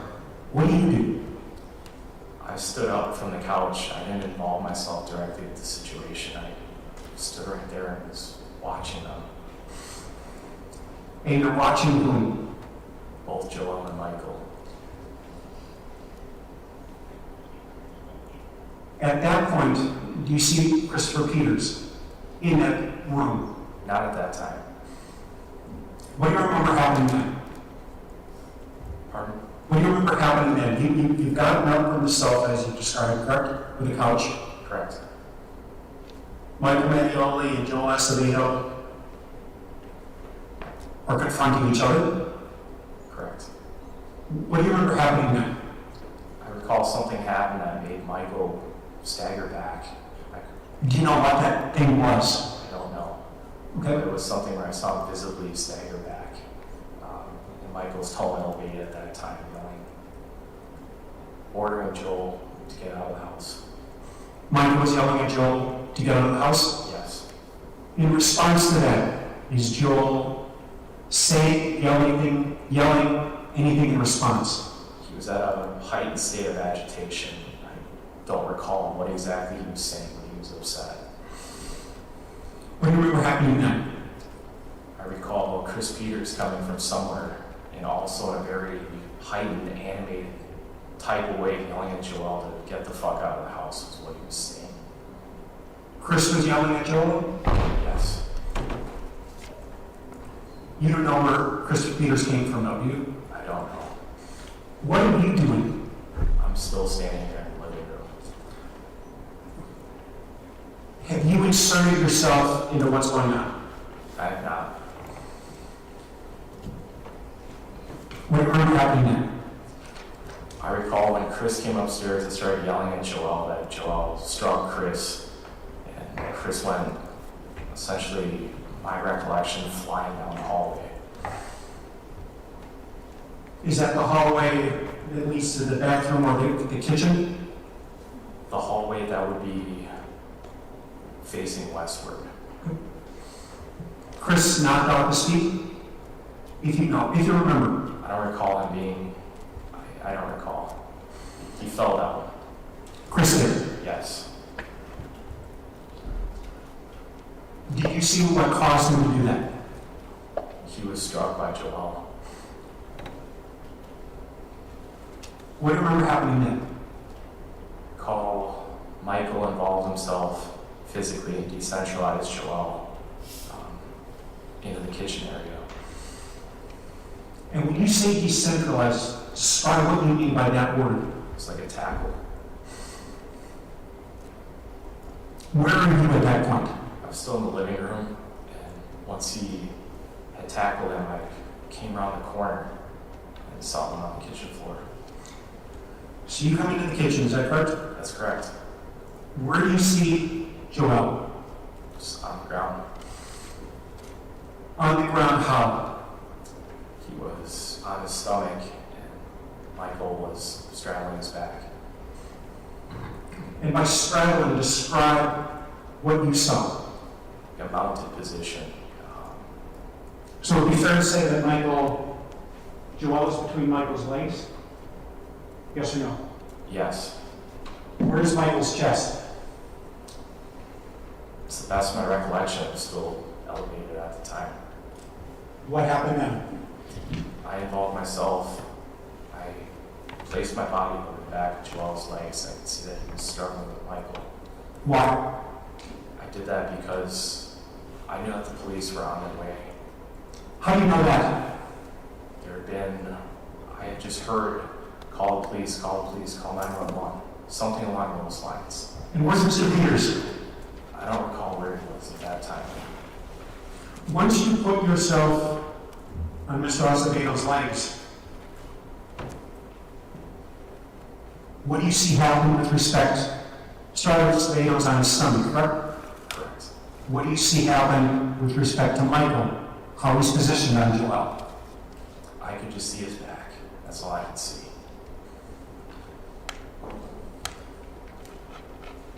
You've been interviewed, you spent 3.5 years, correct? That's correct. It has been 3.5 years. Fair to say your memory is not as good today, is that correct? My best recollection of this event would be in the reports given, my statements made that afternoon. Do you remember being interviewed in June of 2020 by Investigator Dallin, Investigator Bloomey, and you were with your attorneys? I do recall. Do you recall telling them during that interview that you knew that Michael, I quote, I knew that he had Michael's weight on his upper body. You know, maybe from that he was lying face down on the ground. You remember that? I don't recall the particular statements I made, but that is an accurate recollection. So Michael's weight is on Joel, is that correct? His chest. I don't recall if it was his chest. I could just see him straddling him. But you recall, as you said, he had Michael's weight on his upper body, correct? Yes.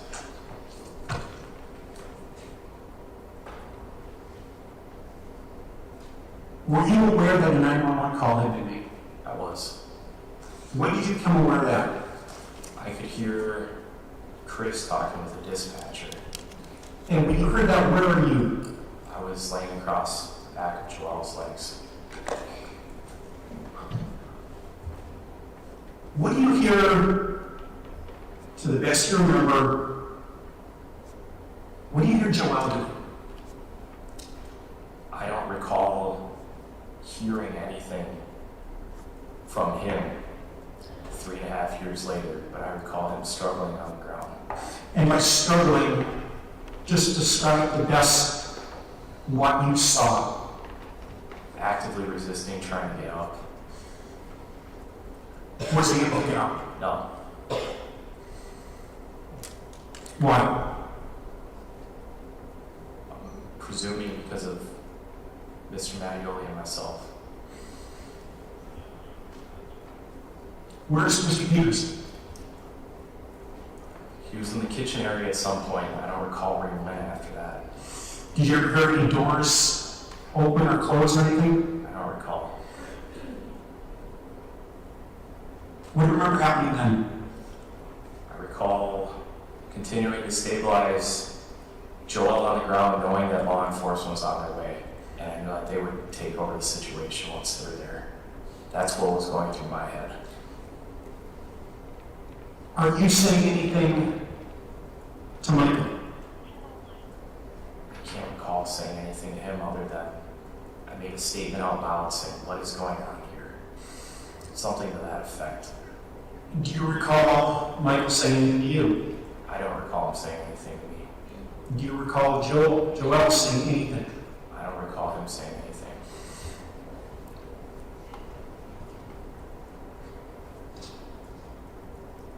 What's the next sort of event that you recall happening? I recall the police coming in through the kitchen door. And when the police came in, where's Joel? He was still on the ground. On his side, back, front? He's on his stomach, Where are you? across the back of his legs. And where are you looking? Where's your head? Are you looking in the direction of where Michael and Joel are? Are you looking forward, or are you looking away from them? I don't recall where I was looking at that time. Police come in, correct? Correct. What do you recall happening then? I recall they took over the situation. They told us something to the effect of, just get off him. My understanding, interpretation of that was that they were going to take over the situation. And then what do you recall? I recall getting off him. I recall Michael getting off him. I recall them rolling Joel over. And at that time, that's when they started CPR on him.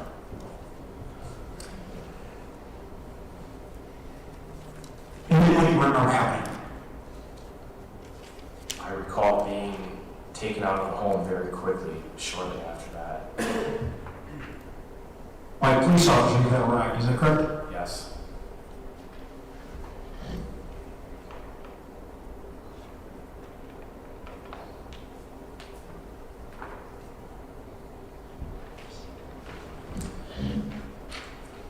Judge, I have no further questions of Mr. Janowski. Thank you. It's been about an hour and a half. I think this would be a good moment for a break. It's about 11:15. We'll start with Mr. Hart's cross-examination after the break. Ladies and gentlemen, please leave your notebooks on your chairs. You should only be taking notes while evidence is being presented. And remember, you still can't talk about the case. So we've heard some testimony now, but we still have to hold all those thoughts and discussions for deliberations, please. Take about a 15-minute break. All rise, please.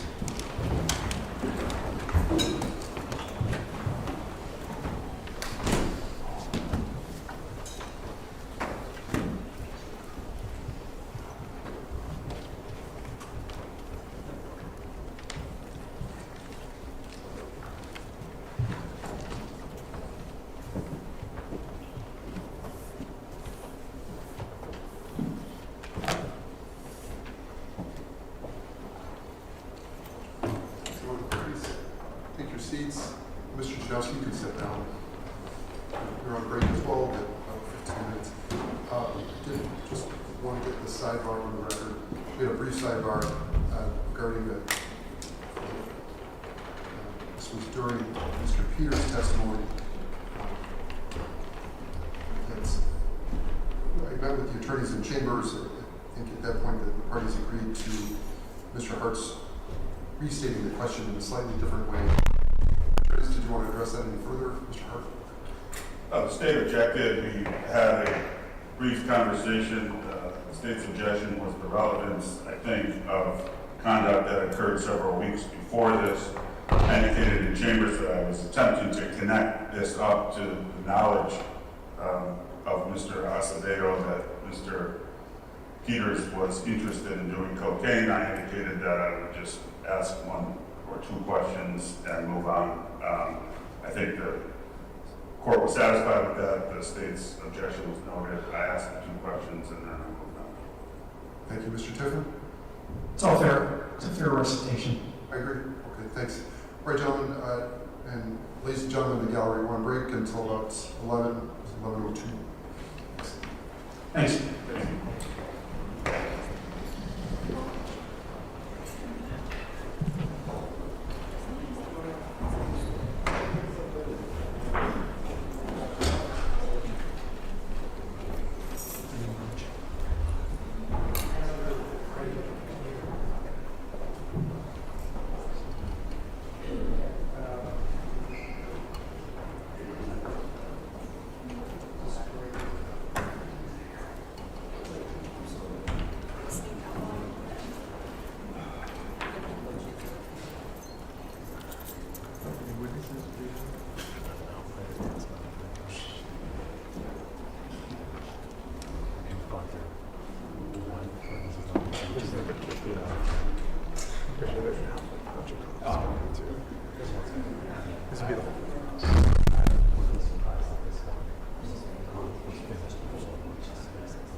So yeah, they find stuff. And it's the same thing on a family level.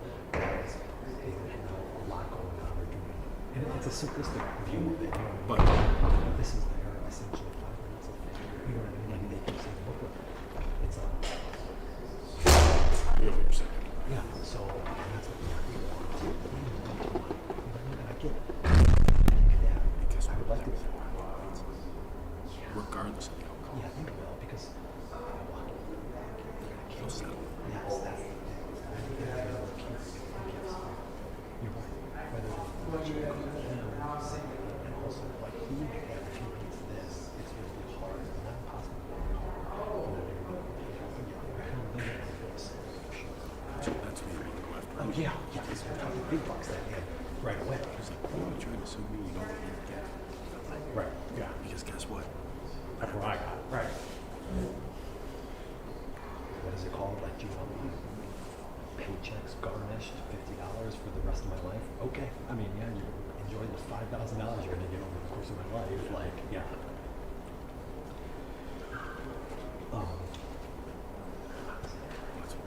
It's also a reason I just Right, yeah.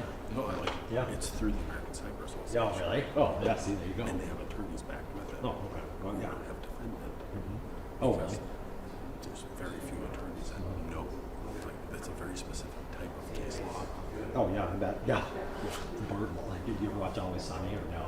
Yeah. Always Sunny. It's bird law. Like, when you get, like, yeah, it's very specific. Like, yeah, no, I'm Oh, yeah, so I'm home insurance for that. yeah, that's just smart. Sad that you need it, but smart. You need it.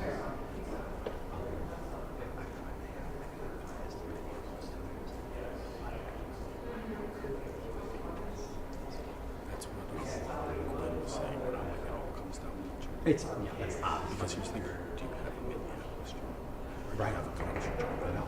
Yeah, no, you're 100% right. So it's, and I hear Tony say it's also part of the trial. Yeah. Is police.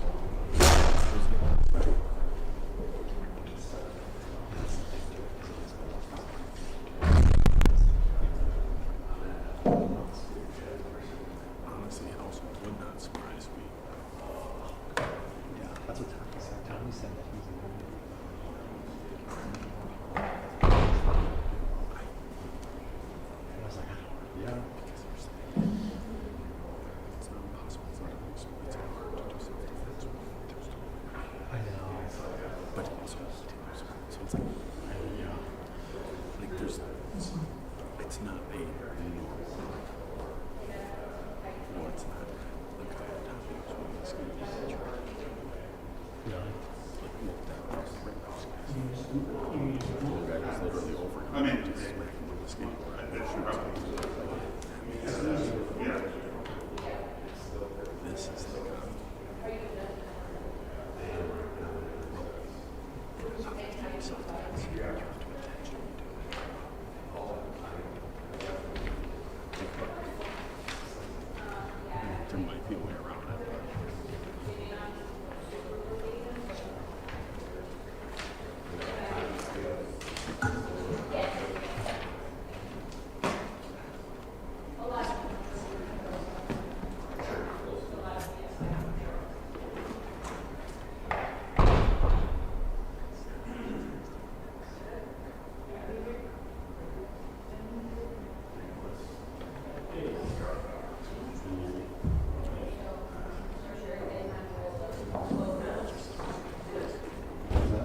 Attorneys, can I talk to you guys for a second?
Can I speak with our media guys again for a moment? Come on in.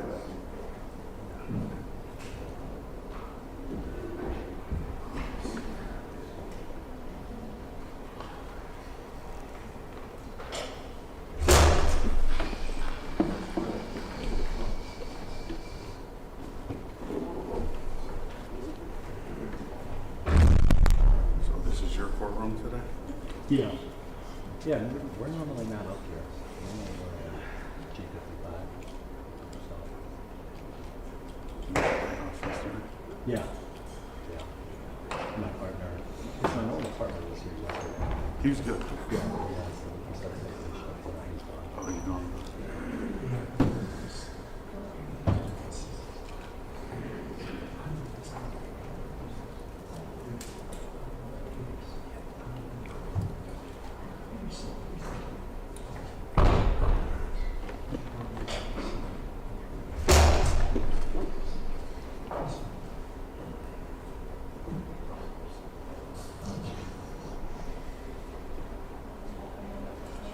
Yeah. What do you guys want to do? He could stand, yeah. I don't know if Judge wants. Yeah, I don't know if Judge wants me to stay to stand. Yeah.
want Mr. Janowski and we'll be seeing the hearing soon? Yeah, that would be great. And then, but we'll get, that will be clear. Okay.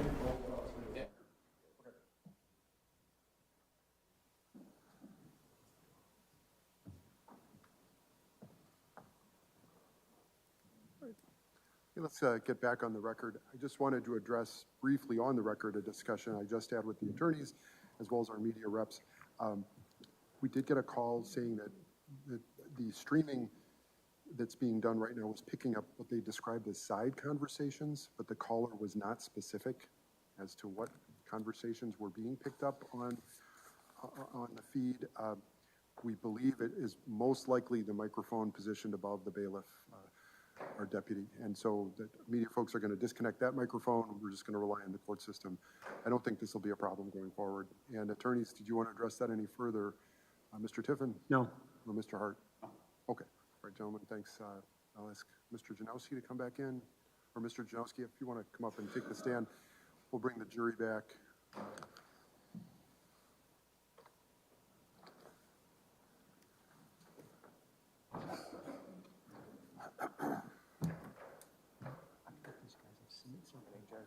What's that, sir? Stay standing, Judge? Yes. Yeah, until the jury comes in, and then we all take our seats. I think they just. I'll pick one. Yeah. Mm-hmm.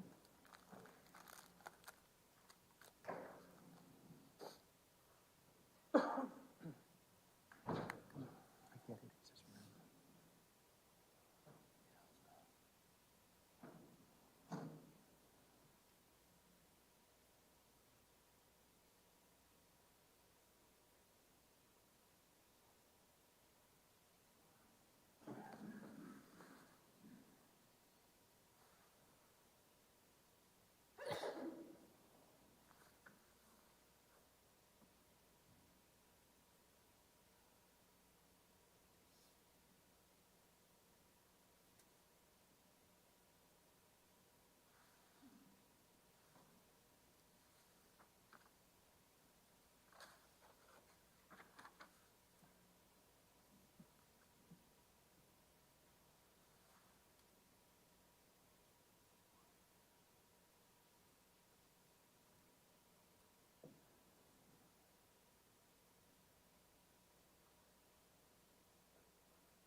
All right, for the jury.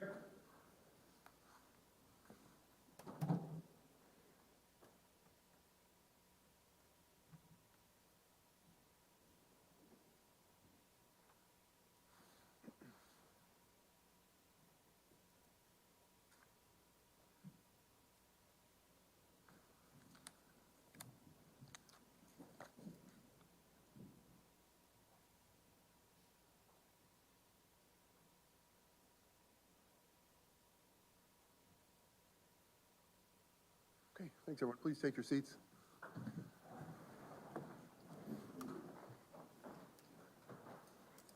Well, folks, we're back to Mr. Janowski's testimony, and we'll start with Mr. Hart. Thank you, Your Honor. Mr. Janowski, I want to show you what's been marked for identification purposes as Exhibit 27 and ask you if you can recognize the folks in that picture. You don't have to tell me who they are, just tell me if you recognize them. Yes, I do.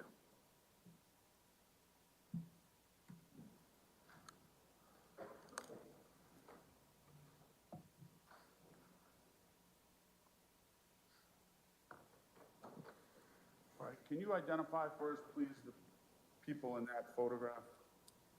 It's Michael Mattioli on the left-hand side. It's myself, Andrew Janowski in the center.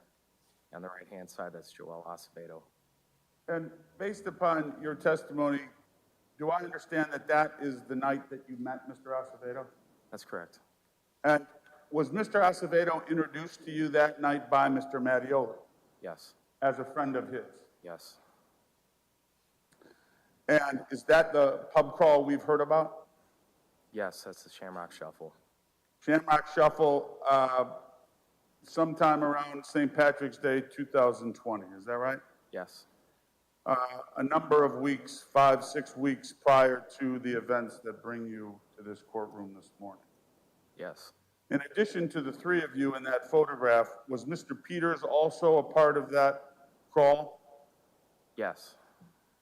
And as far as you know, is that also the day that Mr. Peters was introduced by Mr. Mattioli to Mr. Acevedo? To the best of my knowledge, yes. Okay, and until the events of April 18th, did you have any other interaction at all with Mr. Acevedo? I had not. Did not? Prior to, Yeah. sorry. After this night, until April 18th, did you have any contact at all with Mr. Acevedo? I don't recall having any in-person contact with him, no. Any other type other than in person? I don't recall that either. I would ask the 27 be received. No objection. Exhibit, All right, so you hold on. received. Exhibit 27 received and marked. All right, thanks. You received some indication from Mr. Mattioli that he was having a get-together at his home, and you went over there that night, yes? Yes. Took with you some beer and met up with Mr. Peters, Mr. Acevedo, and Mr. Mattioli sat out by the fire and smoked and joked, as it were. Yes. And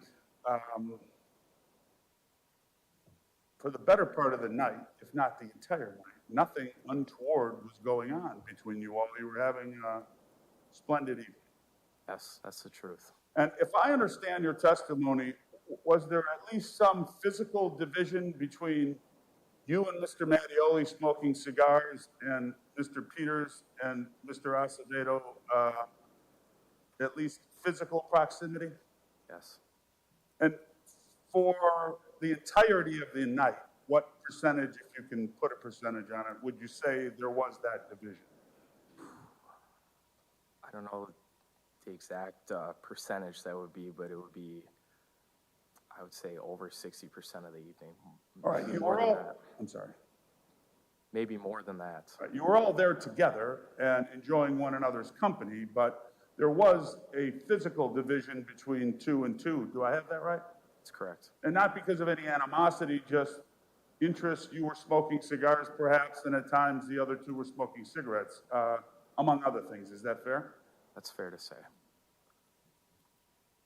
And there was never a time where either you or Mr. Mattioli or Mr. Peters and Mr. Acevedo said, hey, what's wrong with you guys? You're being antisocial, or words to that effect. Not that I can recall. Right? That wasn't the vibe. This was a nice night where guys are hanging out and enjoying one another. That's what it felt like, yes. Okay, and after you, the fire dies down or it gets cold, you move the party inside, is that right? Yes. And when you're inside, you recall others joining via video feed? At one point in time, yes. And tell us about that. I remember, if I recall correctly, it was Michael's phone, and it was another officer, another Milwaukee Police officer I'd met previously through him. I knew him as Loki. And did he call in? Is that what happened? I don't recall if he called in or Michael had called him, but he was on video chat, and we had a brief exchange. With the fellas around the kitchen table, It was just me and Michael at that time. around the table. It was in the kitchen area, if I recall correctly. When this fella Loki calls in, Mr. Acevedo and Mr. Peters, by your recollection, are not part of that? To my recollection, they were not inside the house. Okay.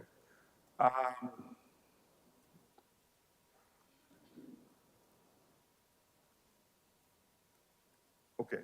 And eventually the party ends, at least that evening, and you decide it's time to go to sleep. Is that right? Yes. Now, had you discussed with Mr. Mattioli before deciding to go to bed the arrangements that evening that you'd be staying over? I recall where It was me pulling my car into the driveway. That was where I was going to stay over. And that was when you were still outside? That's correct. And there was kind of an open invitation, is that right? If you had too much to drink and you didn't feel you were in a condition to drive home, that you could stay at Mr. Mattioli's? That's correct. And you had done that before? That's correct. And so you pulled your car into his driveway from the street so that you wouldn't get a ticket or whatever, you would get up in the morning and go about your business? Yes. And when you decided to go to sleep, you kind of fell out on the couch in the living room, is that right? That's correct. And had you stayed on that couch when you had slept over before? Yes, I have. And I'll show you what's been received into evidence as Exhibit 25 and ask you if that's the couch you are referring to. On the right-hand side? On the right-hand side, yes. Yes.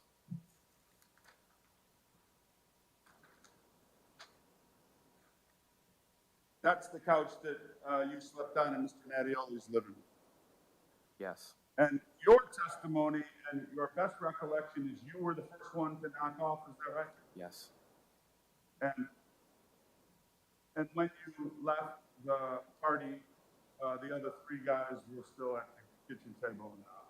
To the best of my recollection, yes. And was it is it your recollection that at that point it was clear that everybody was going to stay because the party had gone on too long? I had made that assumption, yes. All right. And do you know where Mr. Acevedo slept that night? I don't know. Do you know where Mr. Mattioli slept that night? I don't know. And you know where Mr. Peters slept that night? I don't know. Okay. The next thing you know is there is a stern discussion in the living room the next morning. Yes.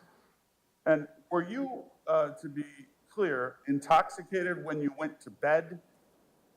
I would say yes, I was. And how were you feeling when you were awakened in the morning? I'd say tired and just wondering what was going on. And what was going on? Some kind of heated discussion. The substance of which initially you had no idea. Yes. Am I right? That's correct. You came to learn that there was an accusation by Mr. Mattioli that Mr. Acevedo was either stealing or rummaging through his pants pocket. Is that right? Yes. And you heard Mr. Mattioli say that? Yes. And in response, Mr. Acevedo denied it. Yes.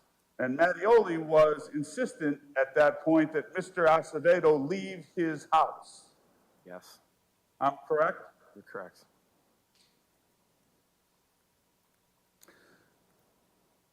To that point, had anybody laid hands on anybody else?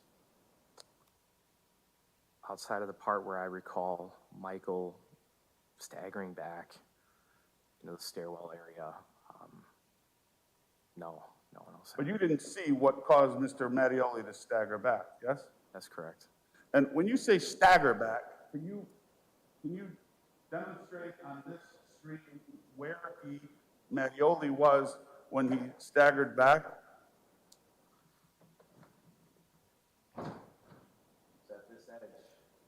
You're pointing to the bottom left edge of the photograph, Exhibit 25? That's correct, at the foot of the stairwell. At the foot of the stairwell, back toward the front door? In that general area, yes. All right, and you can see about the middle of the left edge of that photograph a light bulb. Can you see that? Yes.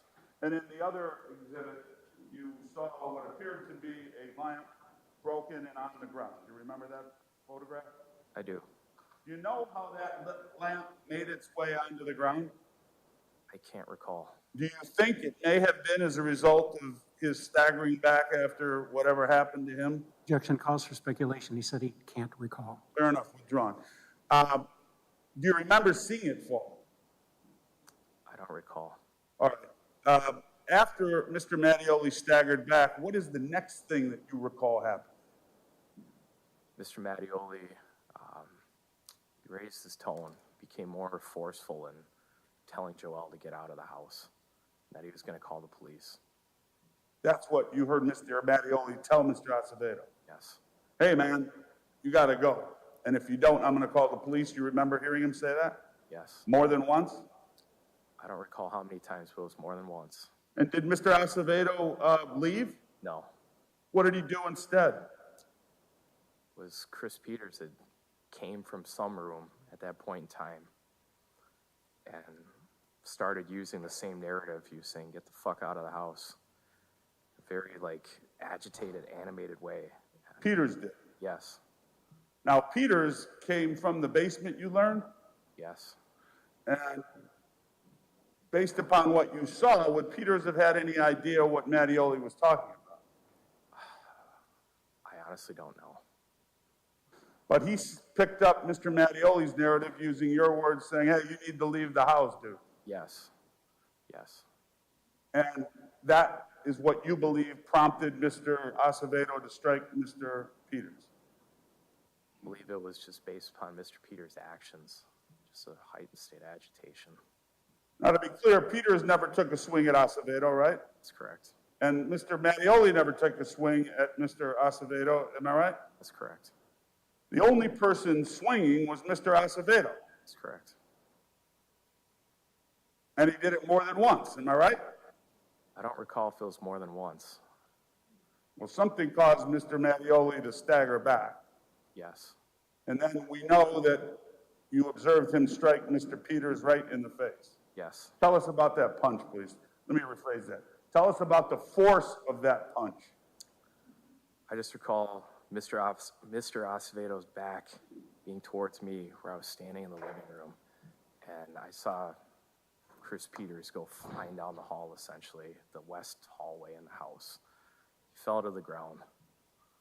But to use Exhibit 25 again, are you talking about the hallway underneath the archway that leads to the kitchen, the bathroom, and the downstairs stairway?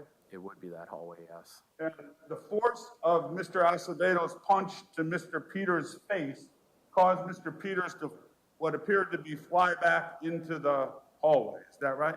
That's correct. Would you call that unprovoked? I would say it was. There's no physical provocation on Chris Peters' end. I'm sorry, I didn't hear that. There's no physical provocation on Chris Peters' end. All right. How about physical provocation by Mr. Mattioli? There wasn't. Were you able to see Mr. Mattioli's hands throughout the initial confrontation? I don't recall. Did you ever see Mr. Mattioli square off or raise his hands above his waist? No.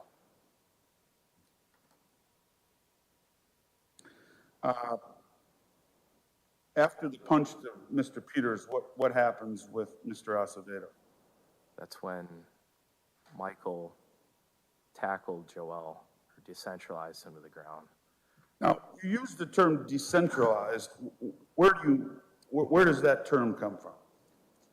Just during my employment at the Department of Corrections, that's how I knew taking someone to the ground. That's a decentralization technique. All right. To back up a moment, you were an agent for the Department of Corrections as a probation parole agent? That's correct. And in that job, you received some basic training. Is that true or not true? That's correct.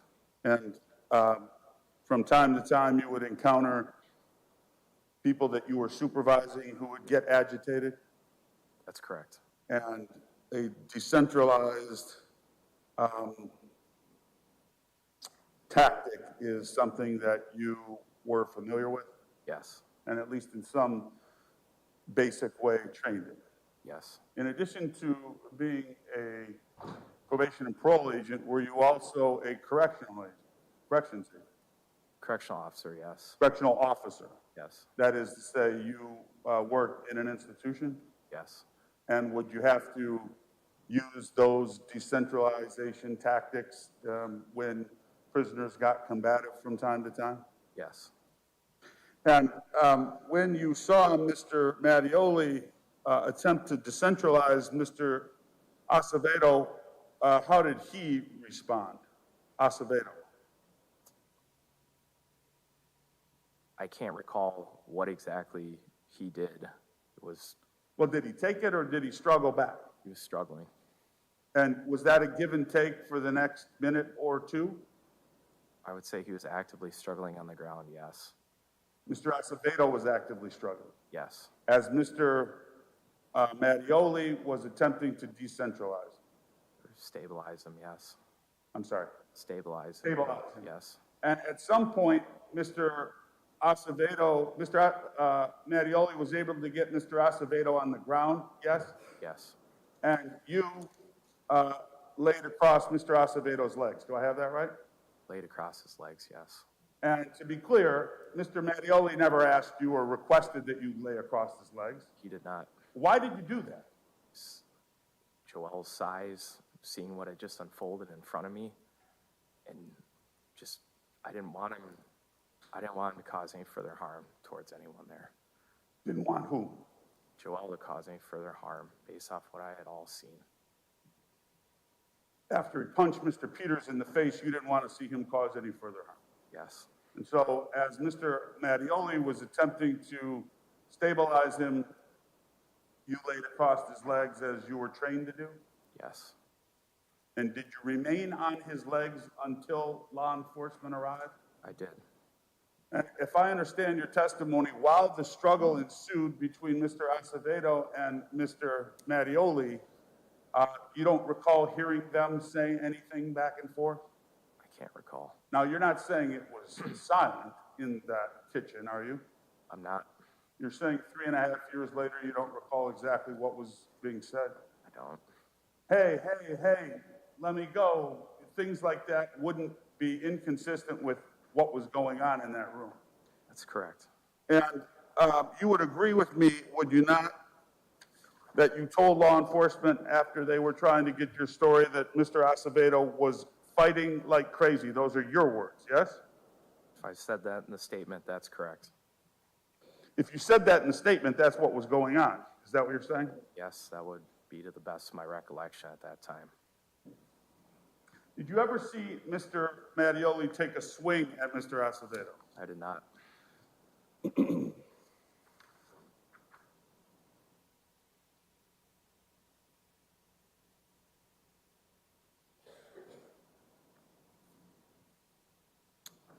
Now, it's not easy to talk about these things. I can tell you've been affected by it. Am I right? Yes.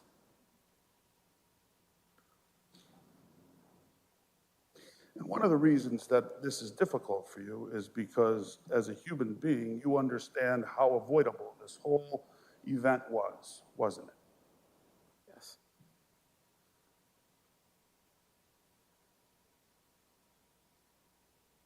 And do you ever think about what would have happened if Mr. Acevedo would have left as Mr. Mattioli had asked him to initially?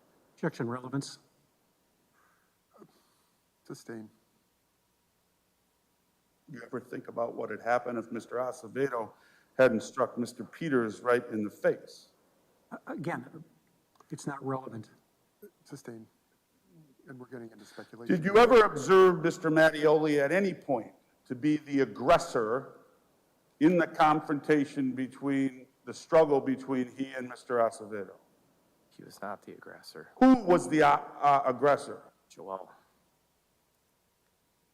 From the beginning? Yes.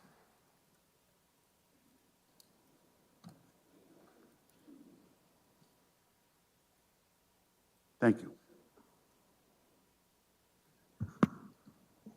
Mr. Tiffin? Just one or two, maybe three. Mr. Donowski, I know you had contact with Mr. Acevedo when you had your legs on his legs, correct? Correct. Did you ever bear hug him? I don't recall bear hugging him, no. Okay.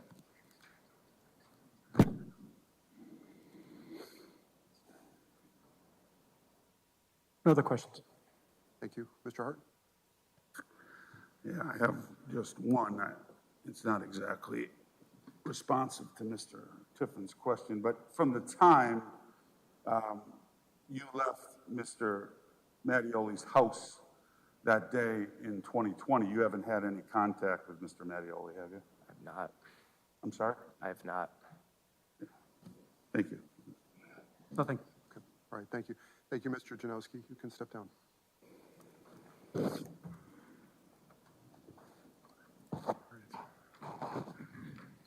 11:30.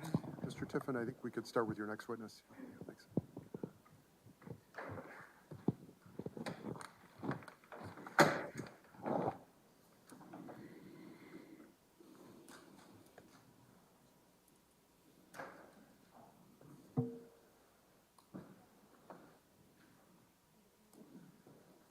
They call Sarah Blooming.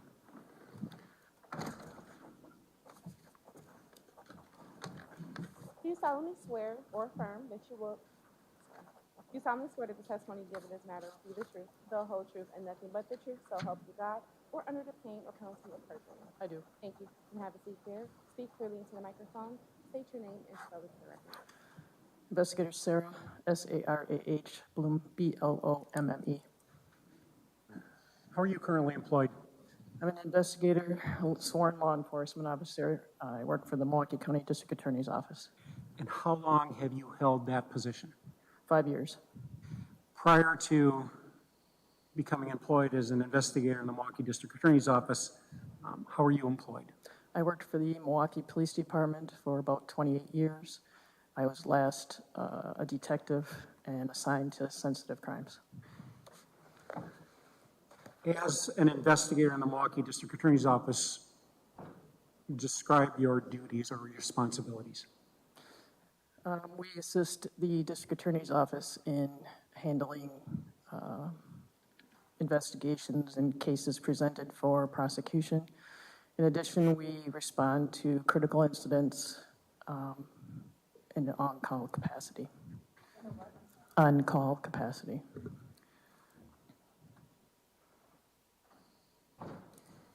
Both in your current job and in your job with the Milwaukee Police Department, just describe, within Milwaukee County, there are a number of law enforcement agencies, correct? Yes. Each city has their own police agency. Yes. There's a sheriff's department. Yes. There's investigators from the Milwaukee District Attorney's Office, correct? Correct. How is the responsibility, who's responsible for investigating what where? Excuse me. If a case is presented to the District Attorney's Office, Let me ask this, if an incident happens somewhere, yes. let's say Milwaukee or West Dallas, Oh, who has responsibility? whoever jurisdiction it is and whoever gets dispatched. And then there is a procedure for whatever type of incident it is for agencies to respond. On April 19th of 2020,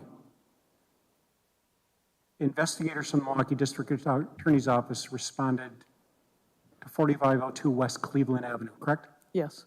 That's in the city and county of Milwaukee? Yes. Why? It was a critical incident, which means there was a serious event that involved a police officer off duty or on duty.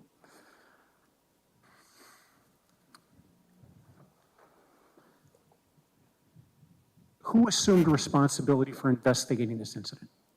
The Milwaukee County District Attorney's Office, Why not the Milwaukee Police Department? because one of the individuals involved was a Milwaukee police officer. You are familiar in the course of your employment with 911 calls, is that correct? Yes. Are 911 calls recorded? Yes. Are those recordings saved? Yes.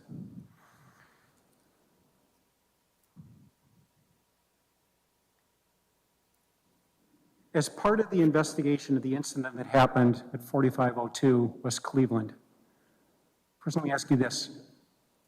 That's a residence, is that correct? Correct. Did you come to learn whose residence it was? Yes. Who's that? Michael Mattioli. And in the course of investigation, you were involved in this investigation, correct? Yes. And have you come to see and do you know who Mr. Mattioli is? Yes. Do you see him in court? I do. Please identify him. He's seated at defense table. He's wearing a blue suit with a blue tie and a light blue shirt. Would ask the record reflect the identification of Mr. Mattioli by the witness. No objection. So ordered. As part of the investigation, you know that Milwaukee police officers responded to that location, is that correct? Yes. You know why they responded? It was in their jurisdiction, and a call was sent to the City of Milwaukee Police Dispatch. 911? Correct. Was that recording obtained? Yes.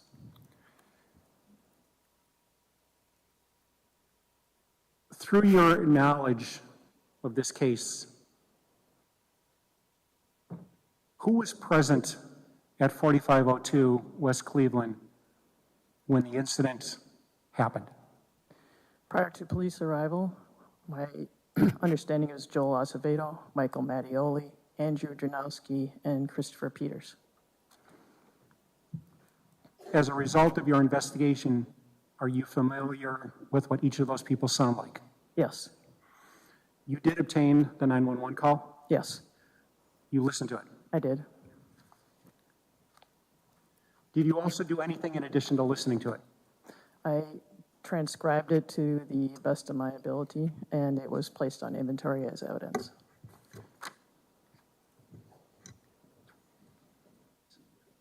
What number is that?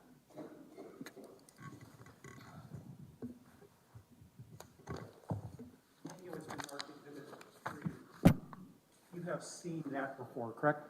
Yes. What is Exhibit 3? This is a transcription of the 911 call that I generated. That transcription,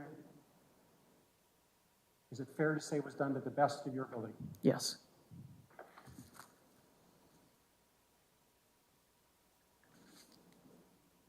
So the disc, it has a sticker number 1 on it, correct? Yes. It's labeled 911 call. Yes. Judge, at this time, in a moment, I'm going to play it.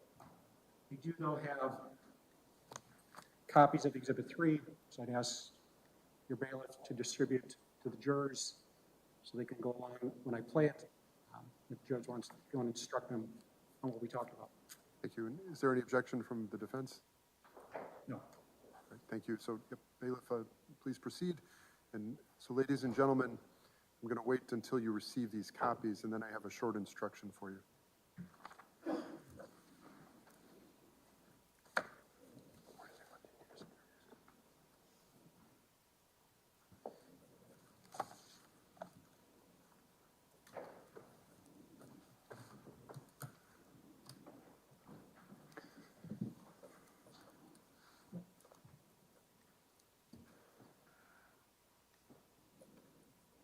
So, members of the jury, you are about to hear an audio recording.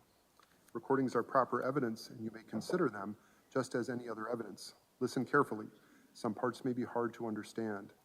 You are also being provided with a transcript to help you listen to the recording. If you notice any difference between what you heard on the recording and what you read in the transcript, you must rely on what you heard, not on what you read. For the record, I put Exhibit 1 into the CD player. There are then 4 files. I'm going to open up a file marked distribution.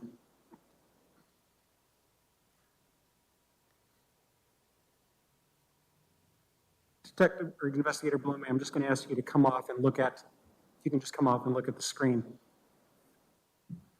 And if you need to look at the one closer to you, because I'm going to ask you,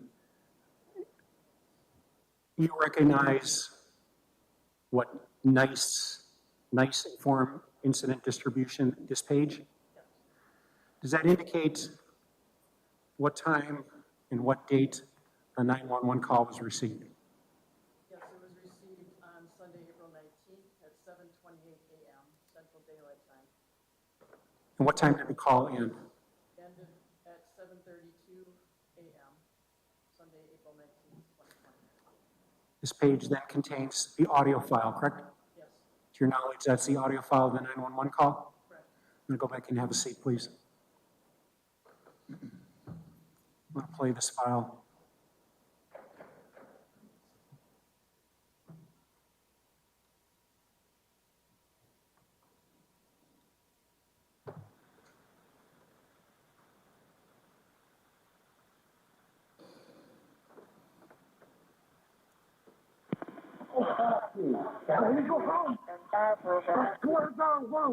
Hello?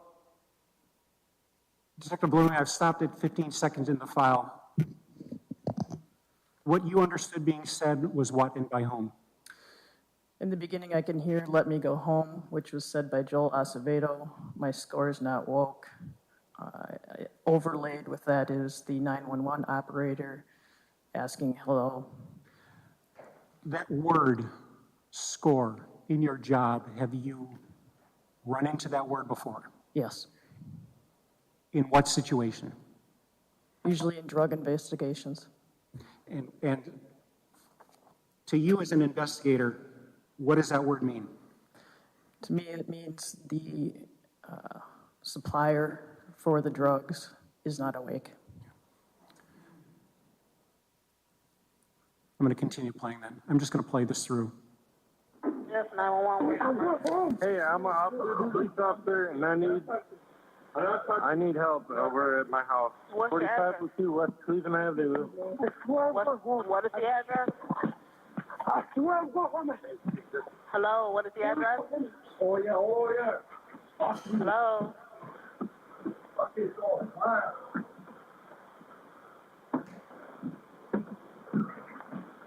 Hello? Hello, sir?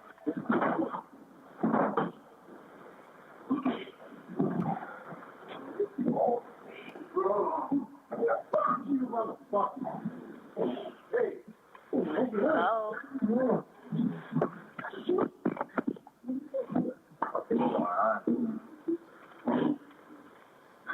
Hello? Hey. 4502 West Cleveland Avenue. 4502 West Cleveland Avenue. What's going on there? What was that? What is going on at the location?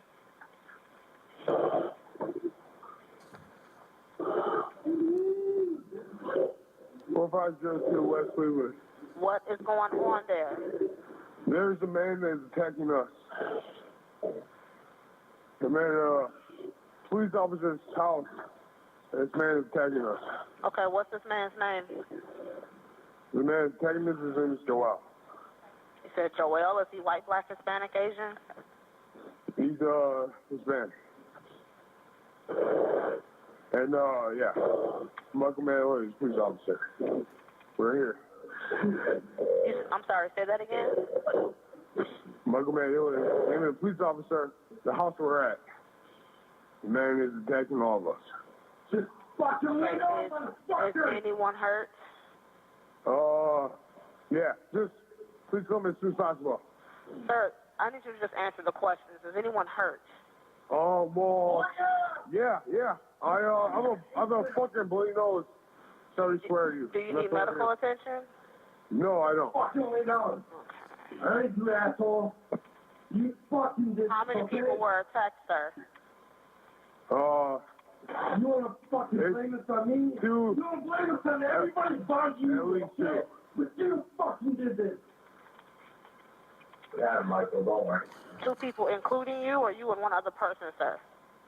Me and at least one other person. Okay. We got murder control. Okay, and Joel is still there, correct? Correct. Oh, yeah. Yes, he is.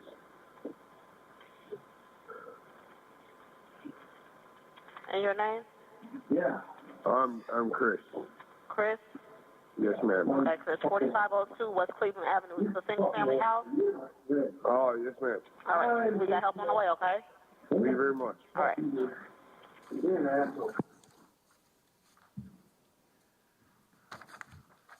Did you want to collect those?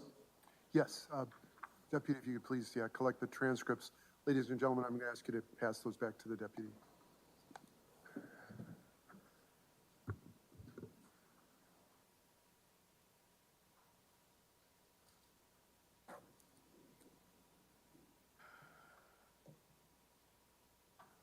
Mr. Tiffin? Detective Blumey, what was just played in court, is that the 911 call that you obtained as part of this investigation? Yes, And in your transcript, you ascribed words to certain people, correct? yes. And what was your basis for doing so? I have met, I've met Mr. Mattioli in person on scene. I know the sound of his voice. I also met in person Mr. Peters and Mr. Janowski and recognized their voices. And based on the investigation and the individuals at the house is how I identified the voices for each person. Judge, I have no further questions. This witness, I would move into evidence Exhibit 1, which is the recording, and for the record, Exhibit 3, which is the transcript. Any objection? No objection either. Okay, Exhibits 1 and 3 are received and marked. And over to Mr. Powell. Thank you, Your Honor. Good morning, Investigator Blemmy. Start by saying this transcript was done to the best of your ability, correct? Yes. And you would agree with me that that recording is not always of the best quality, correct? Correct. It's not capturing everything that's being said in the room by each person, correct? Correct. And so you've done your best in this transcript, right?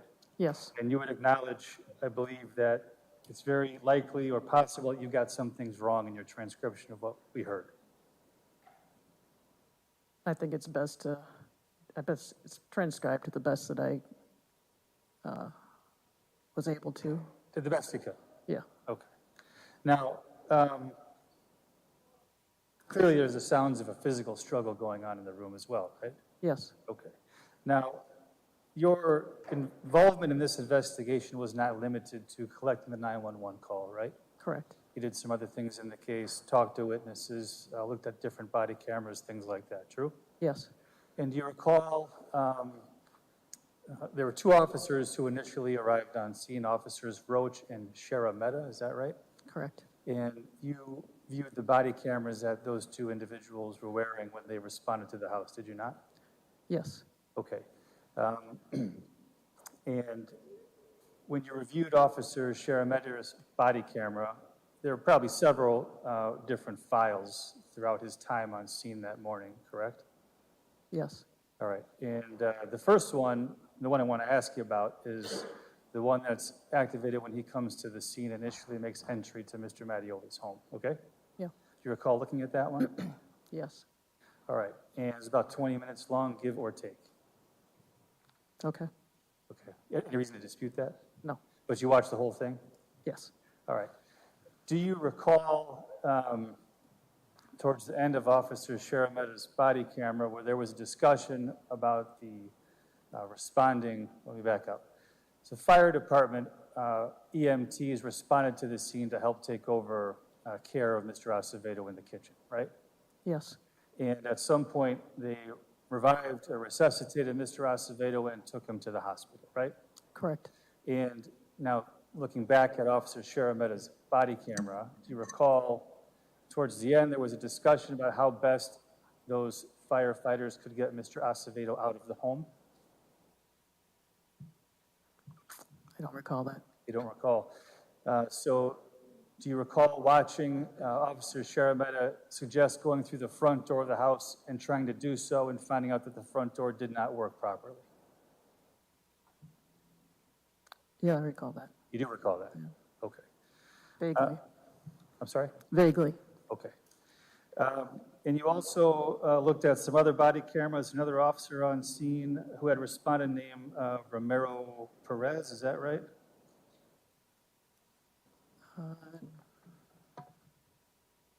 I don't remember Officer Perez. A female officer who was on scene? Ramona Perez? Anna Romero Perez, is that? Anna Romero Perez, yes. That's, okay, you remember doing that? Yeah. And you remember reviewing her body cameras as well? Yes. And she had talked to a couple different people on scene, including Mr. Peters and Mr. Janowski, right? I believe so. And that was done before either of those individuals were formally interviewed, but they were sort of giving statements in the moment as officers were talking to them to see what's going on, right? Yes.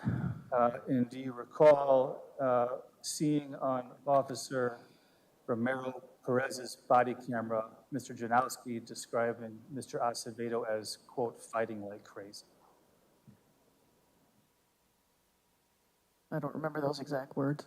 Okay. You were an MPD for a long time, true? Yes. And now you're at the Milwaukee County DA's office, and as part of what you do as an investigator is you write reports about what you're doing, right? Correct. To memorialize what you've done, get people's statements, things like that. Yes. All right, and did you do so regarding the tasks you did in this investigation? Yes. Okay. May I approach, Your Honor? Yes. And when you write your reports, you do so, again, accurately based on what you've done? Correct. And if you were to see, strike that, did you write a report about your review of Officer Romero Perez's body cam? Yes. If you reviewed that report, would it refresh your recollection about what was on that, what you saw on Officer Romero Perez's body camera? Yes.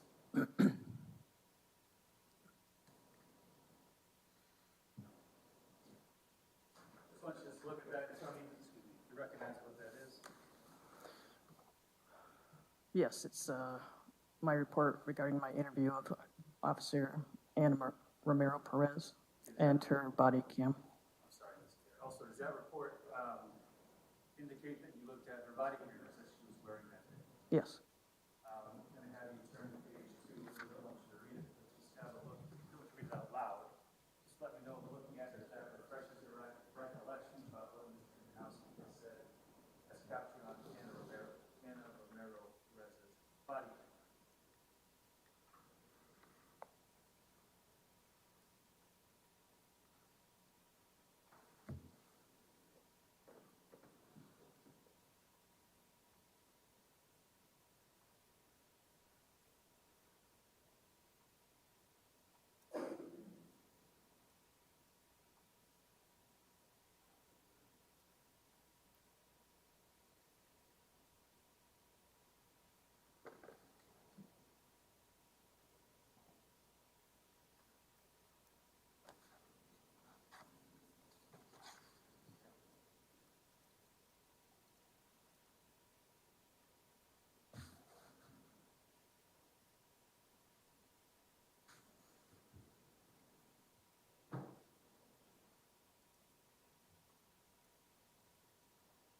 Yes. You take that back.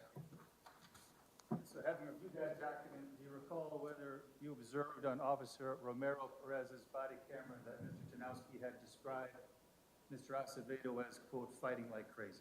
Yes. Okay. And moving on, another thing that you did in this investigation, you attended an autopsy of Mr. Acevedo, correct? Yes. And that was done at the Milwaukee County Medical Examiner's office? Correct. And you were there just in an observational capacity, correct? Yes. And that was done by Dr. Brian Peterson, right? Correct. Who at the time was the medical examiner for Milwaukee County. Yes. He's no longer in that position. Correct. He's not participating in this case, correct? I'm not sure if he is or not. Okay. That was on April 28th of 2020. Does that sound correct? Yes. And you are aware that he rendered an opinion that day after the autopsy of a cause of death of anoxic encephalopathy by traumatic asphyxia, correct? Yes.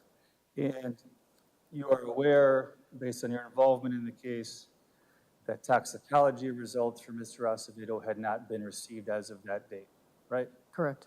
But Dr. Peterson rendered that opinion anyway, right? Yes. And you're aware that Dr. Peterson had not obtained Mr. Acevedo's historical medical records from years past either, correct? Correct.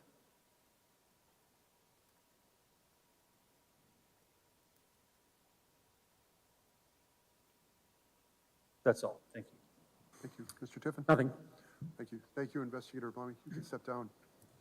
All right, well, about 6 minutes to noon, so I think this is a good time to stop. Mr. Tiffin? It probably is. The next person will be Officer, I'm sorry? it'll be retired Officer Roach, so. All right, thank you. All right, yeah, I don't think we could complete that before noon, so I do want to give everyone a lunch break. So we're going to break until, let's say, 1:25. Folks, I'm going to ask everyone to be back at 1:25. Please give yourself enough time to return. If you leave the building, you also can go to the cafeteria on the lower level if you want to eat here. Please leave your notebooks here in the courtroom. Again, you shouldn't be taking notes unless evidence is being presented. And you still can't talk about the case. I'm going to sound like a broken record. I will remind you of this every time we go on a break, but it's very important that you not talk about the case with each other or anyone else until you get to deliberations. So we'll break until 1:25. All rise, please.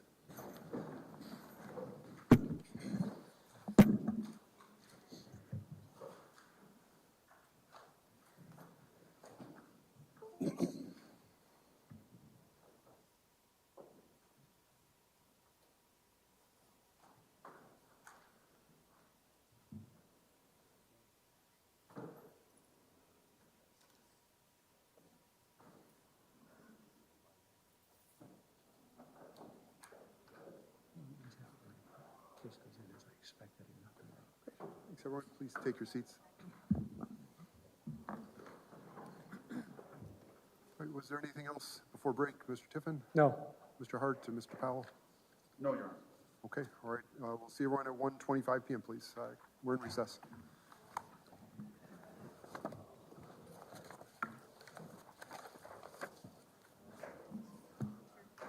Well, Dave, so we'll call March.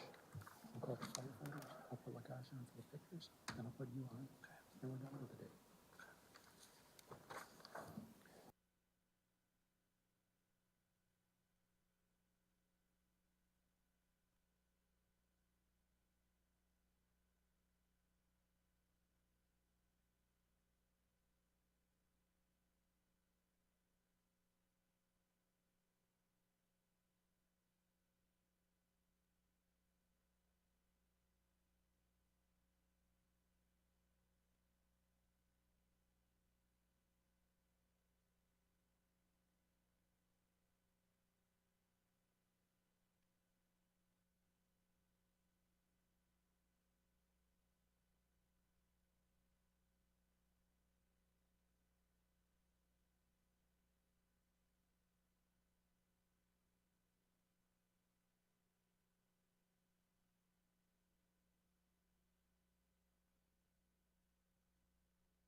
Nobody.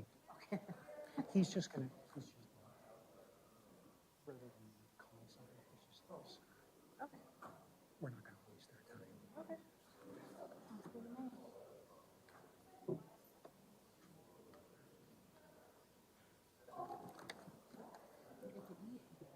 Yeah. Mm-hmm.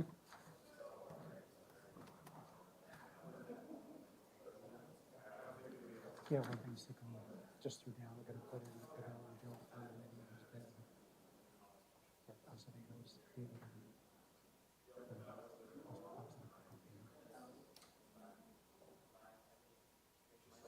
because it was. Yeah.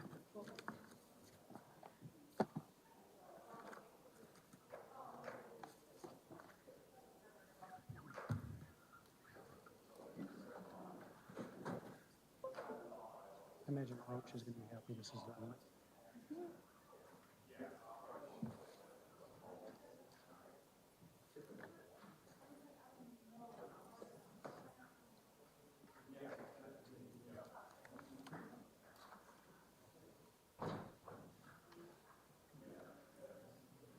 Who are all the people in the middle? Some are family, some are reporters. Got it.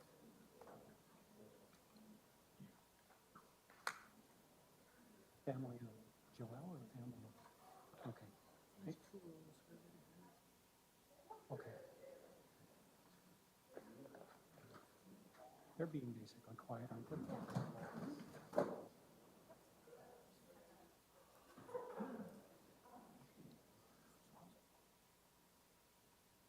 What?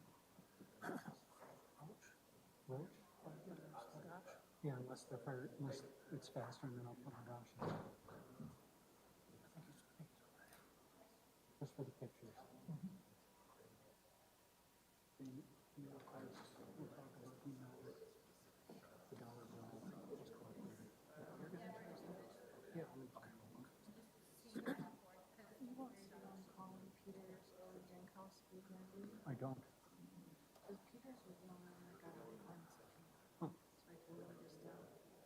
I don't. I think But they. Jankowski did not. I think they got what they wanted. Whatever. But it was just a repeat of. But.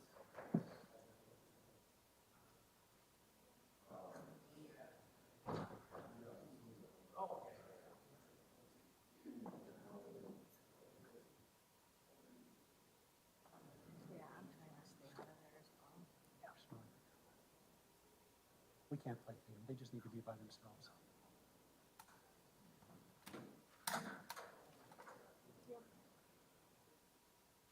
Lunch in the hall?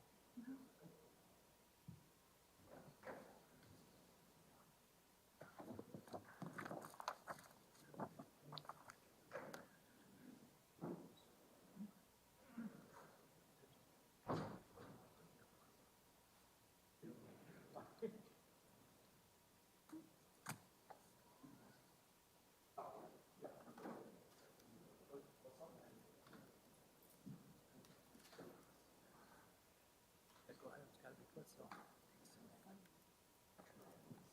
No matter how intense our silence is, never listen or never.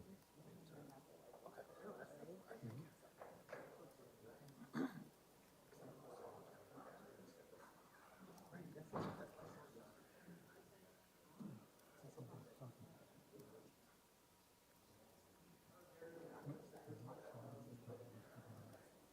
Whatever.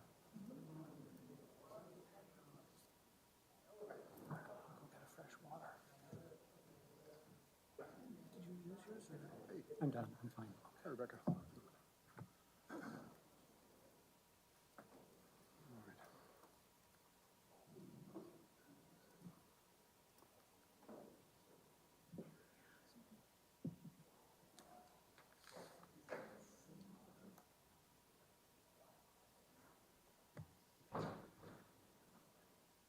Why's she doing it? She does a couple of She does? the Okay. times. I need to take it. Send a lot of Jessica like, hey.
Okay, great. Thanks.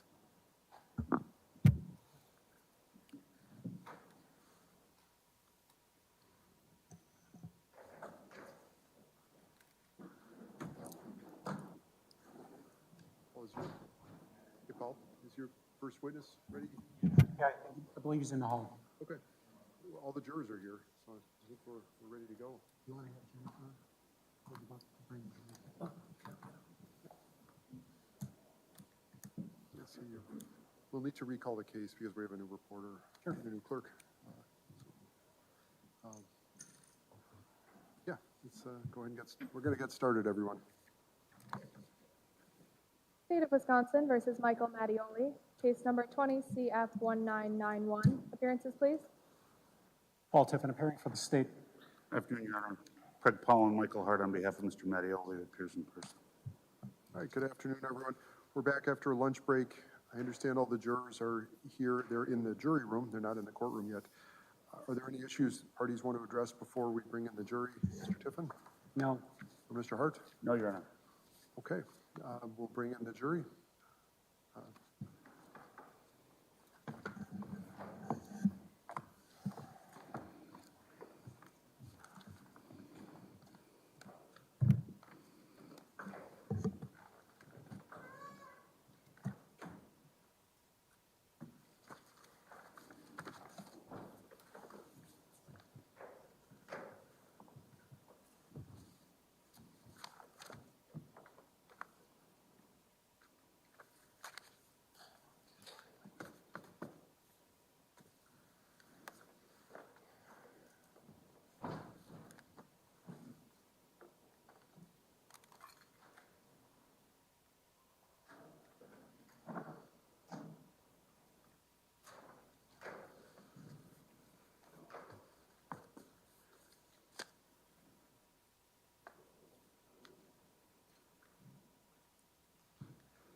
All rise, please.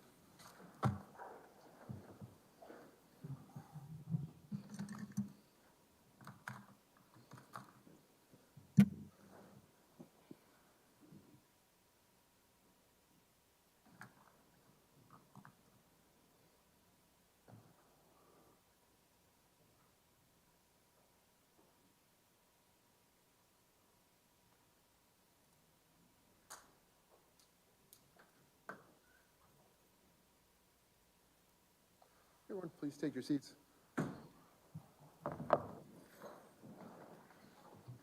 Well, welcome back, ladies and gentlemen of the jury and members of the public in the gallery. We're back on the record with the state's case and the state's next witness, Mr. Tiffin.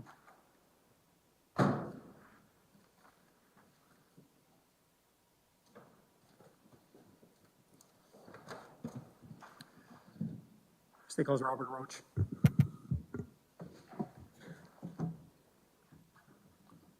You solemnly swear or affirm that the testimony you're about to give will be the truth, the whole truth, and nothing but the truth, so help you God, or under the pain and penalty of perjury?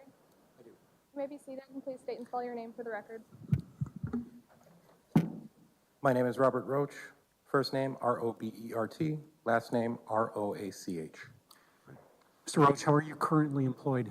I am currently self-employed. Doing what type of work? Music pedagogy. I teach music. You started self-employment when? My studio opened August the 1st of this year. And prior to that, how were you employed? I was employed as a police officer with the City of Milwaukee Police Department. And how long were you a police officer with the city of Milwaukee? Approximately 6.5 years. And why did you leave the department? I left the department to open my music studio, which had been a plan of mine prior to entering service. During the period of time you worked you were a police officer, correct? Correct. Were you assigned to a specific district? I was assigned to District 6. And that covered what area of the city? That covers the south side of the city, the far south side of the city. You were a uniformed officer? Correct. And as a uniformed officer, when you are dispatched to a location, well, let me ask this question. As a uniformed officer, you have cameras, correct? Correct. Explain how those work. How are they activated? So the body-worn cameras are they were previously mounted to shoulder, and then there is a button you press and you turn it on. You know why you're in court this afternoon, correct? I do. And in your own words, how come? I am here to give testimony to what I witnessed and handled during a call for service. This call for services was to where? I believe the address was 4502 West Cleveland. Is that the city, county, Milwaukee? It is the city and county of Milwaukee. And to the best you recall, this was a call the morning of April 19th of 2020, correct? Correct. Were you by yourself or did you have a partner? I was not by myself. I was with my partner, Officer Mark Sharametta. And who was driving the squad, who wasn't? I believe Officer Sharametta was driving the squad. I was the passenger. And when you get a call, how does that information come to an officer? How did it come to you on that morning? So when you're dispatched by a call, a dispatcher comes over the radio, calls your squad number, you respond, and then the computer-aided dispatch system for the computer in your car starts giving you information. It pulls over the call. And do you recall what the nature of that dispatch was the morning of April 19th? I do not remember the call type specifically, no. What do you remember happening after getting the call? We began heading towards the location with audible siren and emergency lights operating. Correct to say you eventually got to the location, correct? Affirmative. And when you first got there, what do you remember seeing? The first thing I remember seeing was a gentleman standing at the end of the driveway wearing a blue shirt. He had a cut on his eye. And what do you remember happening then? So we started asking questions to assess the situation and what was happening. The individual outside told us that the residence was owned by a police officer. He told us that they were all inside and that they had Joel subdued inside of the residence. The police officer who you were told this was the residence, did you know that person? No. So you get this information from the person standing with the blue shirt at the end of the driveway? Yes. What do you remember happening then?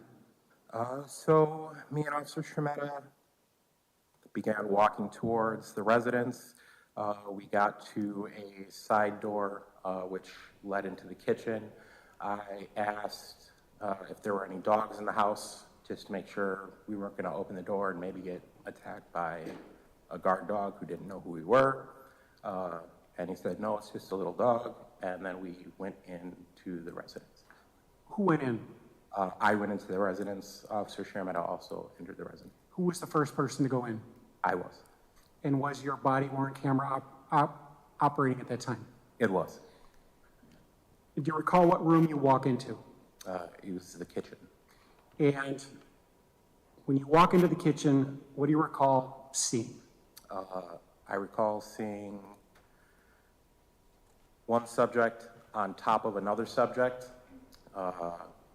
over his back.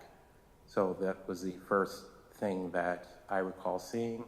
I made a statement saying, well, I'm guessing that's to the effect of, I'm guessing that's Joel beneath you, and that was later identified as Joel Acevedo. Do you see anybody else after seeing the the person on the ground and a person on top? To be honest, to my recollection, my own recollection, I don't remember. I remember being focused on the person on the ground and the person on his back, but there was a second person in the room. The person on the ground, that person is on the ground, position how? They were on their stomach, laid flat. And the other person, did you ultimately learn who that other person was? We learned the identities of all 4 people that were present for the incident. The person that I was most focused on was identified as Matthew Mattioli. Matthew or Michael? I'm sorry, Michael. When you walk in,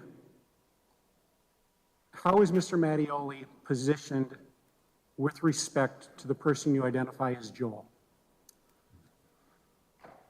So when I walked in, Mr. Mattioli was on top of Joel, and when I looked, I stepped over and looked.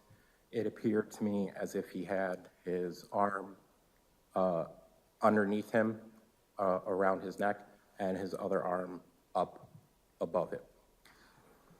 His arm being, Mr. Mattioli's arm was under Joel's neck? It appeared to be to me, yes. And when you say his other arm, are you talking about Mr. Mattioli's other arm? Yes. With respect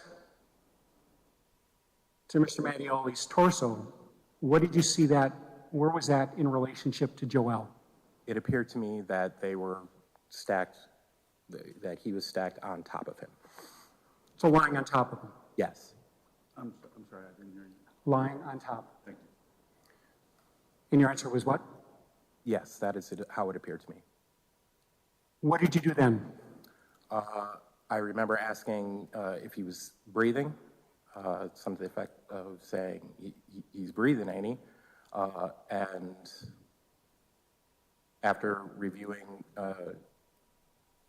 I don't remember hearing an answer from him from my own memory, but after reviewing my body camera, he responded and said he didn't know.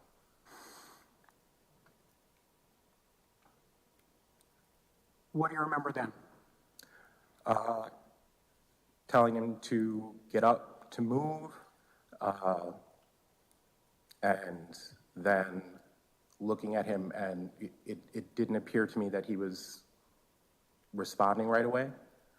So I was like, officer, and started trying to move him. You talked about your body camera. You've had a chance to review that prior to testifying, correct? I did.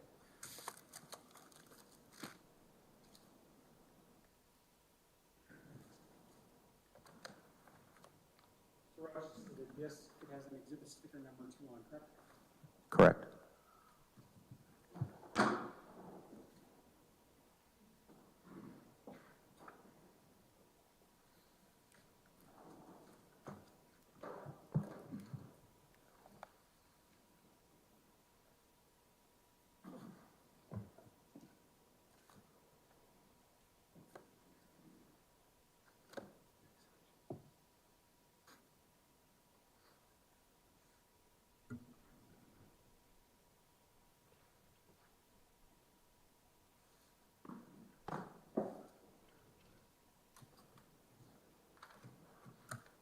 And place the disc in the player.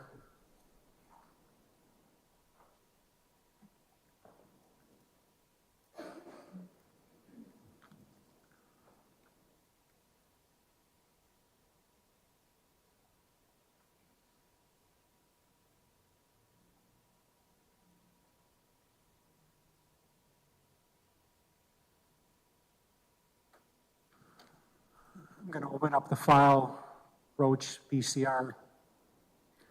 There are then 3 files. I'm going to open up the first file.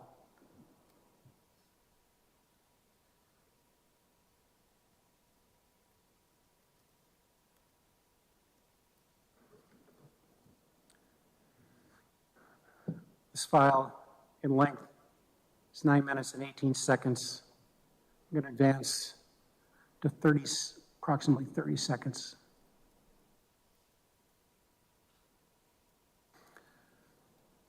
I'm going to start playing.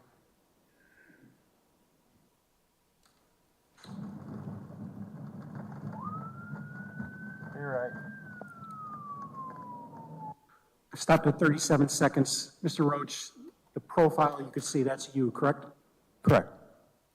And the camera is affixed to your right shoulder? Correct. I'm going to continue playing.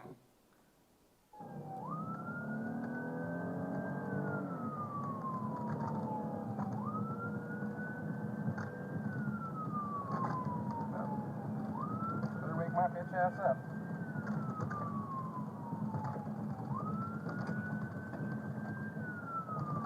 Thanks, the Barry. The most gangster of all bears.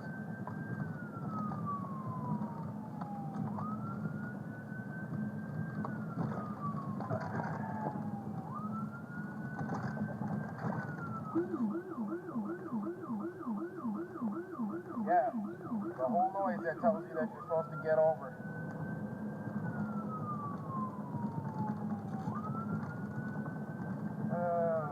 Subject stolen.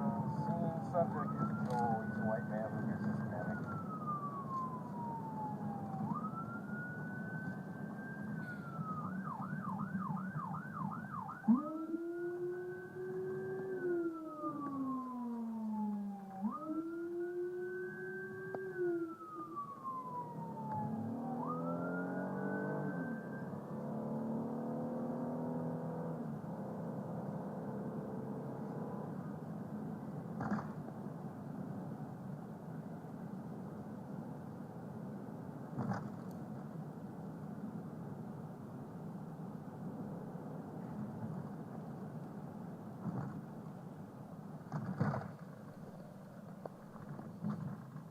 Clear right.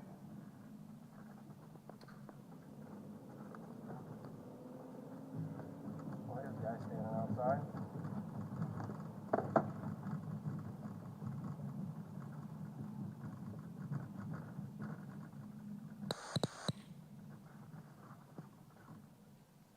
Get something on his face. 723. Hello. What's your name? I'm Chris. You're Chris? Hey, Chris, do me a favor, man. Take your hand out of your pocket for me, okay, bud? Thanks. Sure. Yeah, so, Michael Mattioli. Who? Michael Mattioli, owner of this house. Okay. He's the one that called initially. We got the guy. Where's he? He's in the house. The owner of the house is in there? Yes. Okay. He's also a Milwaukee cop. Where's Joel? He's subdued right now. They got him in there. Please call me. What happened? What happened? I was sleeping and I woke up to screaming and stuff. And whatever. So I come up.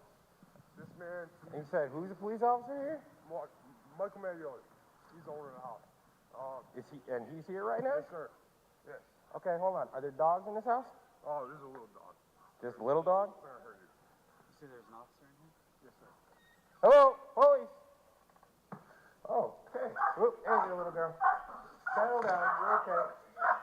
All right, so I'm assuming Joel's the person underneath you. Yeah, hands up this guy. Yeah, okay. Which one of you is the police officer? Me. Oh, okay.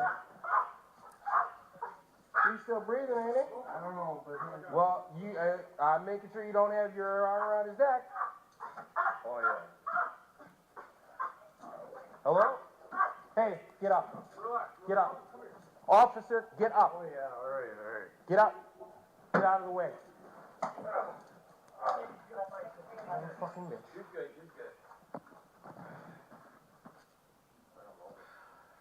he conscious? No. Get medical here. 6367, we need medical to our location for Roll him over. approximately 30-year-old Hispanic male. Does not appear to be conscious. Is he breathing? Not breathing. I got no pulse. Watch that. What is it? 6367, not conscious, not breathing, lips are turning blue.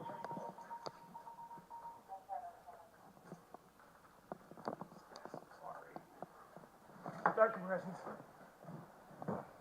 6730 compressions.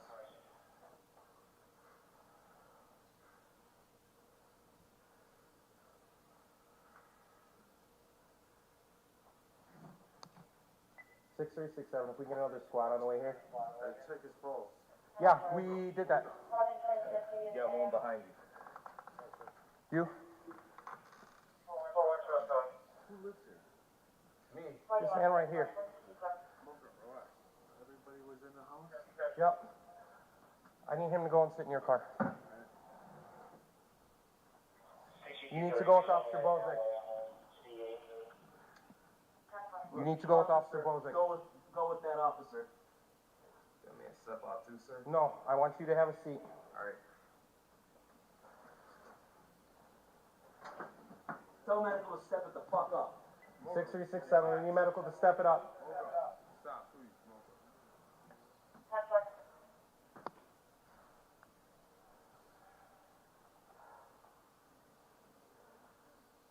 How long has he been down? I'd say probably 5 minutes. Were you guys holding him in that position for 5 minutes?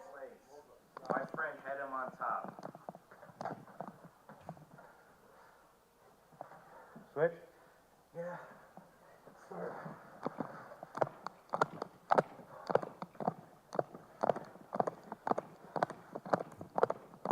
Stop at 6 minutes and 25 seconds into the file length. Mr. Roach, what was just played? Those are the events that happened that morning, correct? Correct.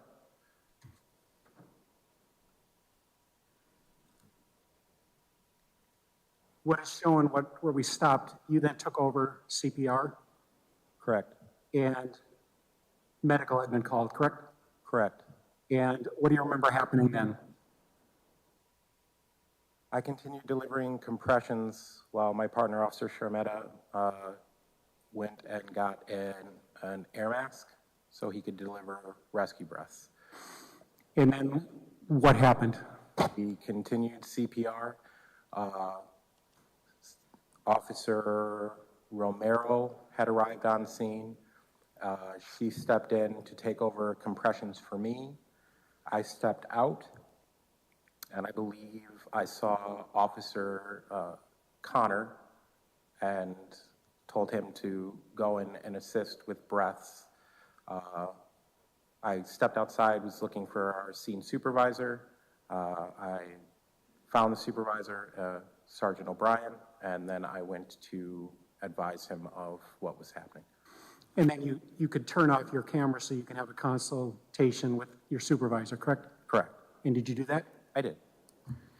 Medical, in this case, would have been members of the Milwaukee Fire Department? Correct. And did they arrive? They did.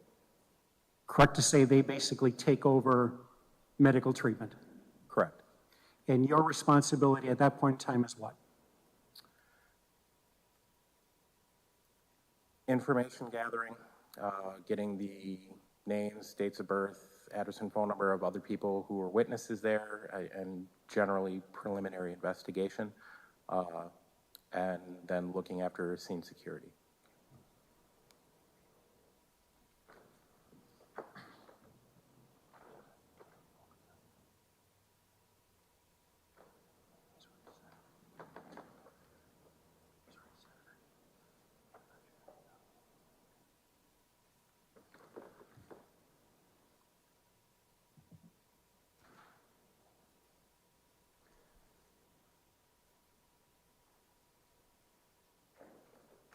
You ended up being interviewed about this incident, correct? I did. Do you remember describing what you observed regarding Mr. Mattioli's arm around the neck, the hand up here, as a rear naked chokehold? Objection, that's leading. Sustained. Do you remember how you described that to investigators? I described it to investigators as what I believe to be a rear naked choke. What is that? My understanding of it is when you take your arm across somebody's throat or neck, take your opposite arm, create kind of like a fulcrum here, like a lever, and then apply pressure. From where you were standing, though, and what we're looking, could you or could you not tell whether or not there was actual pressure on the neck? There is not a way for me to tell if there was actual pressure on the neck, no. with respect to the body weight of Mr. Mattioli, from where you were standing, did it appear to be off of Mr. Joel or on his back? From the perspective that I was at, it appeared as if he was laying on top of him, chest to back. What made you concerned about, or what made you ask what you heard here, is he still breathing? The position that they were, the position that I found them in.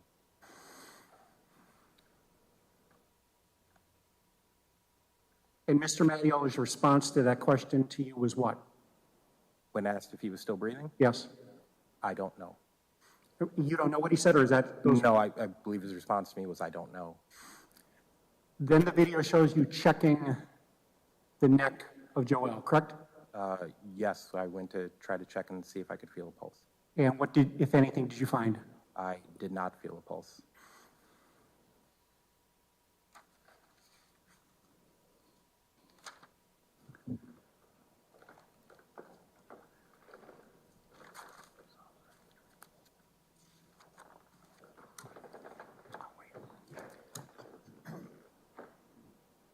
Judge, the state's going to move into evidence exhibit 2, portion that's been played, and I have no further questions of this witness. Any objection? No. Exhibit 2 is received and marked. And over to Mr. Hart. Thank you, Your Honor. Mr. Roach. Yes, sir.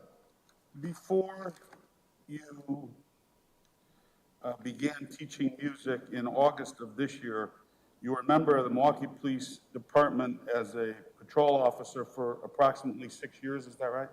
Yes, about six and a half years. 6.5 years. And when you joined the force, it was never your intention to remain there as a career, is that right? It was not. It was not. It was not my intention to remain there to retirement eligibility, no. All right, what you said was before you became a music teacher, let me rephrase that. You said that you entered service before you became a music teacher, yes? That is not correct. That situation is not correct. I had been privately teaching music prior to entering service and then had the intention of returning to after. Thank you for clarifying that. There can be little doubt that the primary role of a police officer is service. Am I right? Correct. And so when you say before entering service, that means something, doesn't it? I'm not exactly sure what you mean. What you say is not before becoming a police officer, you say before entering service. That is, that's how you view the role of a police officer, serving the public, fair? The role of a police officer, in my opinion, is to serve the public, correct? And there can be little doubt about that, I suggest. And so though I've never heard that expression, I think what you're trying to communicate. Yes? Okay. All right. When you received the call, you can't tell us whether it was a call to respond to an assault or not? You don't recall that? The CAD system, the computer-aided dispatch system for the Milwaukee Police Department has different call types, so they're all specific. I can't remember what the top of that CAD said for the specific call type. I see. And you've been off the job for 2 or 3 or 4 months, yes? Since towards the tail end of July of 2023, yes. But in preparation for your testimony today, you at least watched or rewatched your body cam from the night of April, or the morning of April 19th, 2020, yes? Yes. Did you look at any other reports? I reviewed the report that was written from my statement to investigators. Okay, when you were questioned by Internal Affairs relative to, as a fact witness, for what you observed when you arrived on the scene. I'm sorry, can you repeat the question? Sure. By IAD as a fact witness of what you observed when you came to the scene. You were interviewed. Okay, so the question is, was I interviewed as a witness by? Yes. Yes, I was interviewed by. The point is, you were being questioned as a witness, not as your role as a police officer. In your role as a police officer. It wasn't a police report, it was an interview of you. You were the subject of the interview. I believe so, yes. Yes. And what you told us and what we see on the body cam is that when you and your partner, Officer Shermanetta, arrived at the scene, Mr. Peters was out in front, correct? Mr. Peters, man in the blue shirt, Christopher Peters, cut on his eye? Sure. Yes. The man with a cut under his left eye? Mm-hmm. Yes? Yes. Did you, in triaging the situation, at least out in front, did you ask him how he got that? I don't recall specifically asking him how he got it. All right, did it appear that it was a fresh injury? Yes. Okay. And you asked him basics about what happened, who was inside, and what was going on, fair? Yes, I asked him what happened and where the other subjects of the call. And what he said is this was the house of a Milwaukee police officer named Michael Mattioli, in slurred words, and also that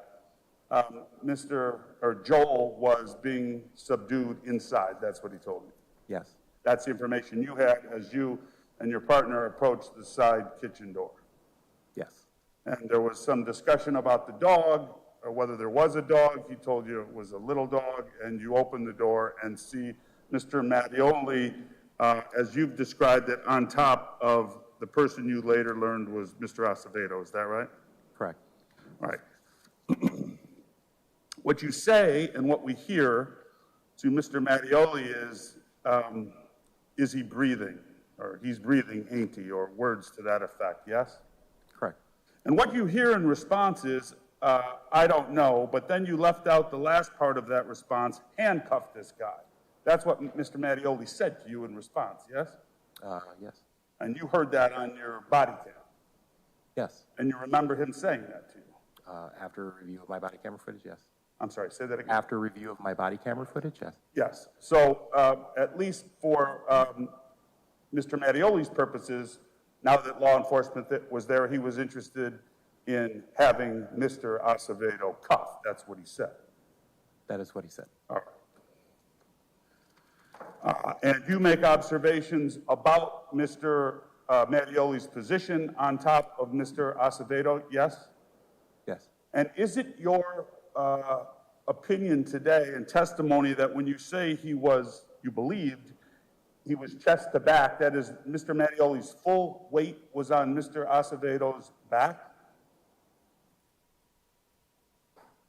I can't say for sure if it was his full weight. From my perception, from what I saw, it appeared to me as if he was laying on him chest to back. All right. Have you looked at the still photographs at all of that morning? I have not. And you can't tell us for certain whether Mr. Mattioli's legs were anchored on the floor, actually on the floor of his kitchen, while on Mr. Acevedo's back? Do you know that or not? Not to my recollection. Not to your recollection. All right. And with respect to Mr. Acevedo, the position in Mr. Acevedo's arms, did you see that they were on the ground as if he were pushing up, for lack of a better term? I can't say that I saw that. It appeared that. What's your recollection of where Mr. Acevedo's arms were when you walked into the kitchen? I honestly don't have a recollection of where his arms were. Would that have mattered to you in assessing the situation? Of where his arms were placed? Yeah, whether his arms were underneath him, for instance? I'm not sure I understand the question. Is it, would I have done something differently? Or would you have had a different impression about what was going on if the subject who you were concerned about had his arms out to the side or whether they were underneath him? No, I don't think I would have had a different concern. All right. What you say is that you observed Mr. Mattioli's right arm underneath Mr. Acevedo's neck, that's what you said, and his left arm above him. Is that right?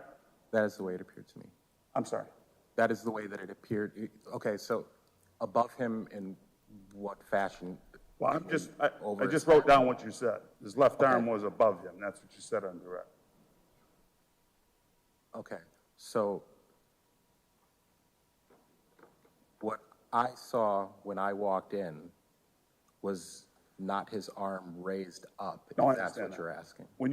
Well, I'm just using your words. Why don't you tell us what you mean? When you said his left arm was above him, what did you mean? I don't, I understand you don't mean his arm was up here, but. Okay, so what I mean is in a fashion like this. Did you So his hand would have been above. This, what it appeared to be to me was his right arm was underneath him, underneath his throat, neck, and his other arm was up here. That's what I mean by above. It wasn't, So I don't recall it being flat out. Just so the record's clear, when you say up here with your left arm, you're bending it at the elbow and you are motioning as if It is a 90-degree angle, 90-degree angle. or approximately a 90 Yes, degree. and it's your recollection that Mr. Mattioli's right hand was holding his left arm or left bicep? Is that what you're telling me?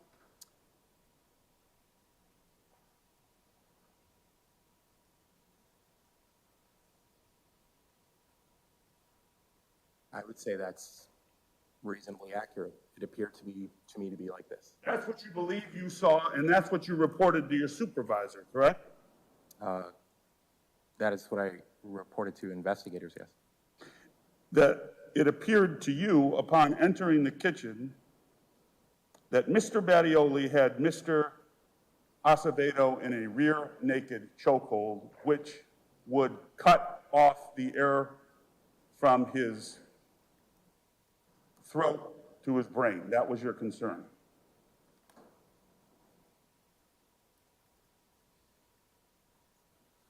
I'm sorry, I don't know how you mean my concern. When I was explaining what I believed I saw, are you asking me if I was concerned that that is what he had done? He had cut off the air to his brain? Well, why would you care if that wasn't your concern? Unless he was hurting the man, why would you make the observation at all? That's what you were worried about, that he was cutting off the air supply to Mr. Acevedo. You were worried about that. In walking in and examining what I saw, I attempted to ascertain the level to which he was subdued, as I had been told. Yes, I would be concerned if anybody was being held in a position that I believed I saw that day and reported to investigators that I saw that day, that their ability to breathe would be hindered. Compromise. Yes. Yes. And so up the chain it went, rear naked choke, you told an investigator and a supervisor, and that's how the narrative of what happened to Joel Acevedo on the morning of April 19th was generated. Your observation that what you believe you saw was a rear naked choke applied on Mr. Acevedo by Mr. Mattioli, correct? Is that your question to me? Is that how the narrative was generated? Yes. I wouldn't necessarily be able to answer that question. I wasn't a part of narrative construction. What I did was report to and speak with the investigators who asked me questions and described what I believed I saw that day. All right, let me ask you this. Do you now know that there was no damage to Mr. Acevedo's neck? Do you know that? The only information that I have regarding the damage to Mr. Acevedo's neck is I believe it was a clip from opening arguments that I saw on the news, and I believe somebody said that there wasn't damage to his neck. I don't remember who in that video. Since you've left the force, or even since this event, have you followed the media coverage of this case? No, not particularly.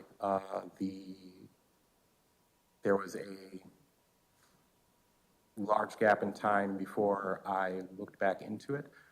I was aware that, I was made aware conversationally through other people that there had been issues with a medical examiner. I'm not sure to what the extent those issues were, and that there had been conversations about the release of body camera footage. Are you aware that it's been reported regularly that this was the Mattioli chokehold case or words to that effect? I have not heard that term, no. Do you think, if you have an opinion at all, that narrative, that this is the Mattioli chokehold case, is the product of this observation that you made upon being interviewed about what you believe you observed when you walked in the house that morning? Objection, relevance. Overruled. Can you repeat the question, please? You believe, if you have an opinion at all, that the description of this case as being the Mattioli chokehold case is the product of your description of what you believed you saw when you entered the home that morning? I suppose I don't have an opinion. There's no way in my estimation for me to know if my description of events is what caused other people to label it in such a fashion. You will concede that you could not tell if Mr. Mattioli was actually applying pressure to Mr. Acevedo and his neck when you entered the home? Correct.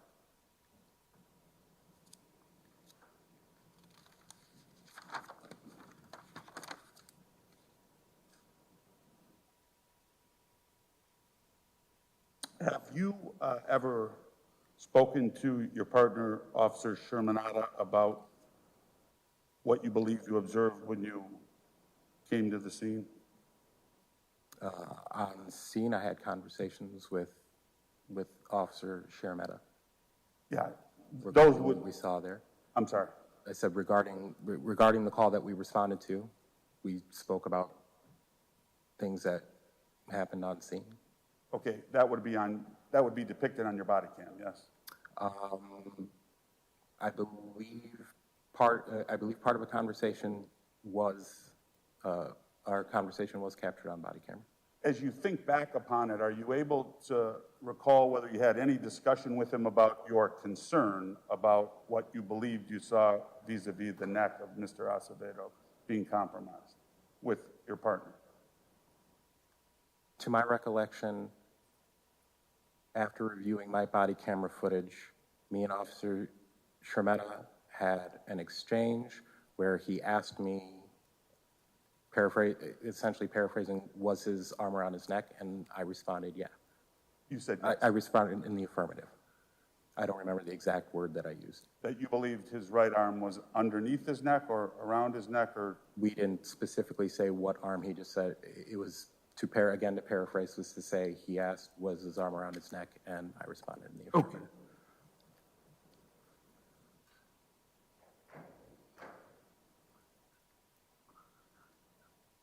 Thank you. Thank you. Mr. Tiffin? No. Thank you. Thank you. Mr. Roach, you can step down. Sure.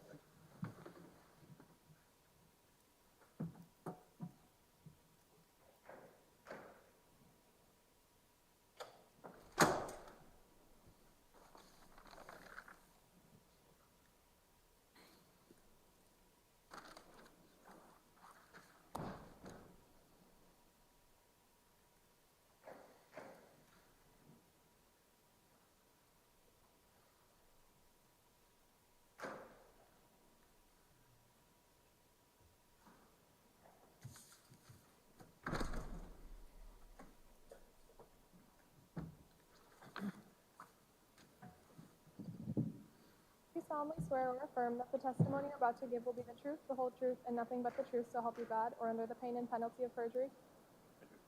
You may be seated, and please state and spell your name for the record. Eric DeFord. Could you spell your name, please, sir? Oh, DeFord, D-E-F-O-R-D.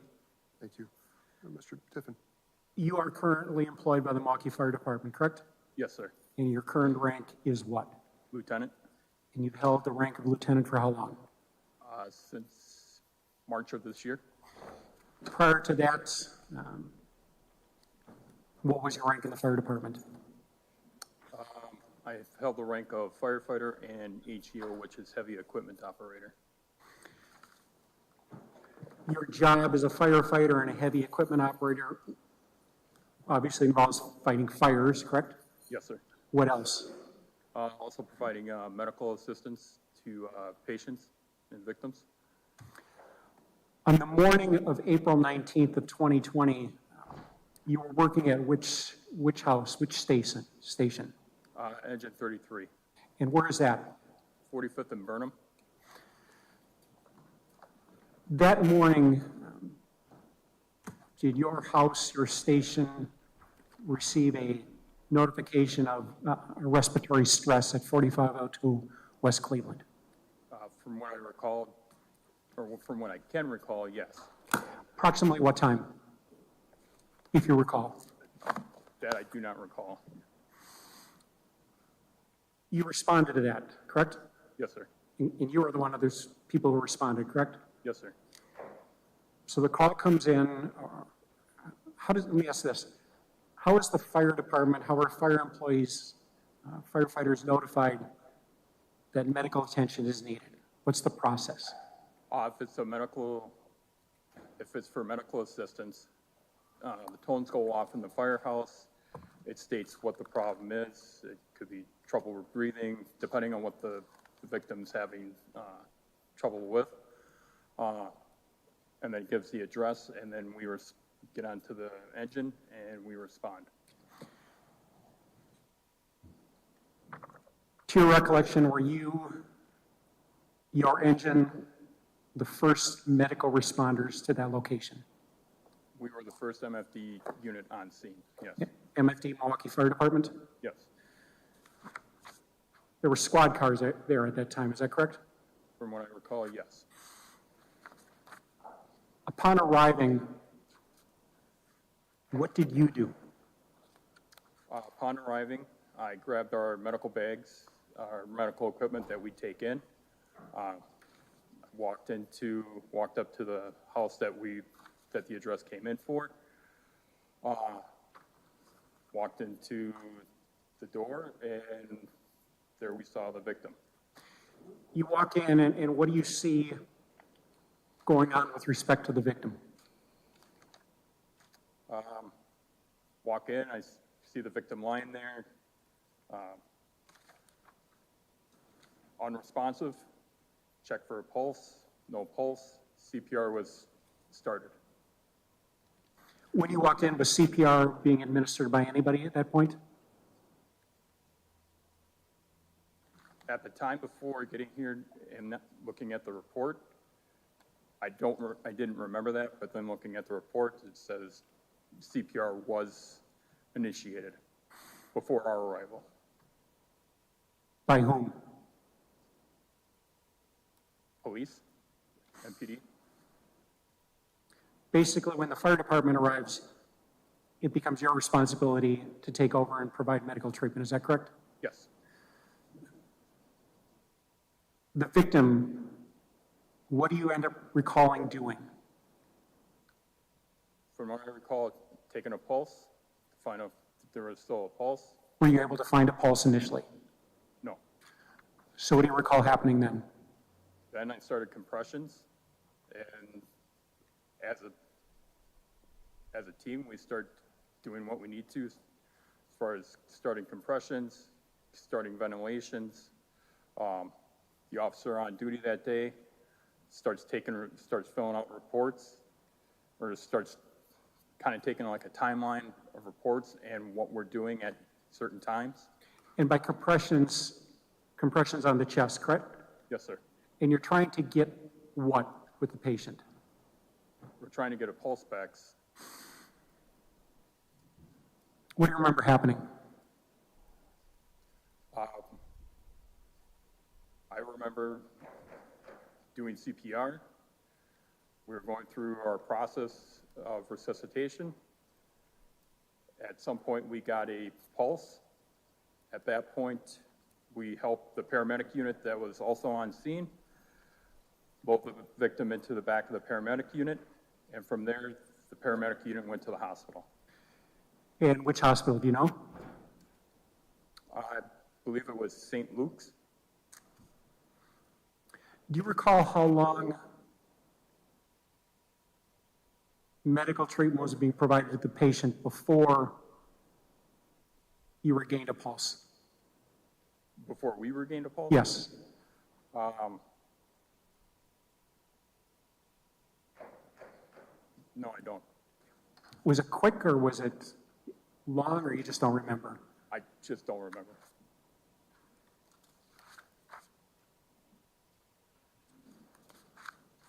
What's a radial pulse? Radial pulses where it's taken on your hand. Is that where you, when you're checking to see if you got a pulse, is that where you check, or do you check the neck? You check a radial pulse, and you also check a for carotid pulse also. You did not accompany the paramedics to the hospital, is that correct? No. You stayed at the scene, collected your stuff, and then left, is that right? Yes. No other questions? Thank you. Mr. Hart? Or Mr. Powell? Good afternoon, Firefighter DeFord. How are you? Good. How are you doing, sir? I'm well, thank you. So you were dispatched for a cardiac arrest, correct? That was the dispatch? I believe so, yes. All right, and that means the heart wasn't beating. That was the call, correct? Yeah. And when you got there, that's what you found. You said the victim, that's Mr. Acevedo, on the ground, correct? Yes. All right, and he's in asystole, or his heart's not beating, correct? Yes. All right, and that can occur before breathing stops, right? I believe so. Yeah, cardiac arrest can lead to respiratory arrest, Mm-hmm. right? It's just a yes or no. Yes. Okay. And vice versa, respiratory arrest can lead to cardiac arrest. Yes. All right. In any event, you begin measures to continue CPR, and you're able to get a pulse back around 8:01 a.m. Is that consistent with your recollection? I'm sorry, can you repeat that? Sure. You got a pulse back from Mr. Acevedo, correct? Yes. Around 8:01 a.m. Is that consistent with your recollection? Time-wise, as far as that, I do not recall. Okay. And do you recall it taking some time to get inside because you and your colleagues took some time to don PPE, protective gear, before going into the home? Yes, we did, because it was at the beginning of the COVID. Right. Is that delayed you by just a couple of minutes? Is that right? Probably just a minute or two, while we were down there, because I believe it was either gowns or we were wearing Tyvek suits at the time, depending on what the department provided for us. All right, and so you get inside and begin assistance with Mr. Acevedo. And based on your experienced EMT as part of your job, right? Yes, sir. And you know that a symptom of cardiac arrest can be gasping, correct? Yes. But you didn't hear any of that at that time, correct? No. Cardiac arrest had already taken some time prior. Yes. And when, you don't know? No idea. Okay, and you arrived at approximately 7:50, is that about right? Time-wise, I don't. Okay. I can't answer to that. Okay, thank you. Yep. Thank you. Mr. Tiffin? Nothing. Thank you. Thank you, Mr. DeFord. You can step down.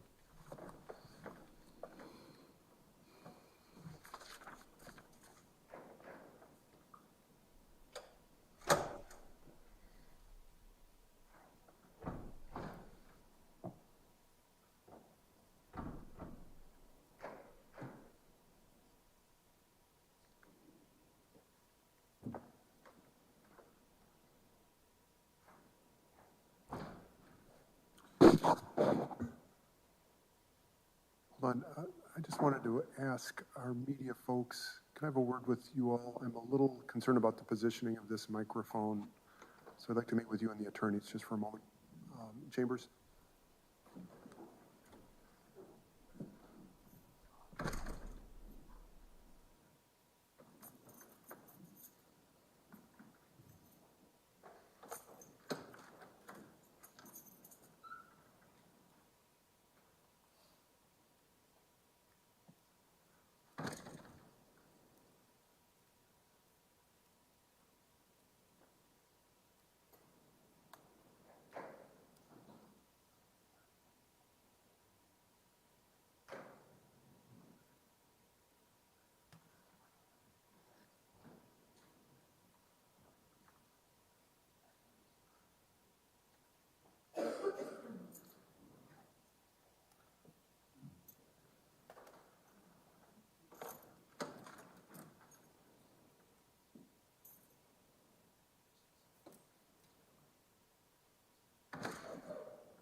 Good, folks, we're just waiting for the next witness. The concern the court had was there's a microphone that's a little close to the defense table for the court's comfort, but the media assures me it's not on. So we're not picking up any side conversations. That said, we'll be proceeding in just a moment. So we're off the record here for just a minute.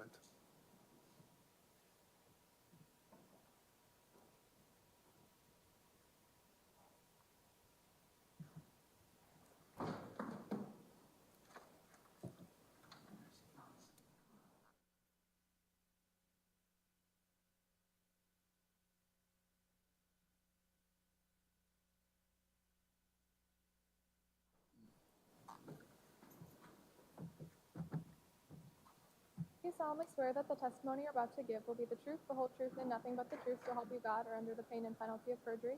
Yes. You can be seated, and please state and spell your name for the record. My name is Natalia Halcomb, Nataliahalcomb. Right, thank you, Ms. Holcomb. We'll start with Mr. Tiffin. Ms. Holcomb, you were employed how? I'm a firefighter for Milwaukee. And you've been a firefighter for how long? 3 years. Prior to achieving the rank of firefighter, you were also working for the Milwaukee Fire Department, correct? Yes, I was a cadet. And what's a cadet? So a cadet is like a 2-year long program where they send you right out of high school and you get all of your certifications like EMT, paramedic, Fire One, and it's pretty much like a stepping stone into becoming a Milwaukee firefighter. In 2020, specifically in April of 2020, you were a cadet? Yes. And which station did you work out of? Engine 33, Which is where? 45th and Burnham. On the morning of April 19th, were you working and were you part of the dispatch to a house on Cleveland? Yes. Your assignment that day was what?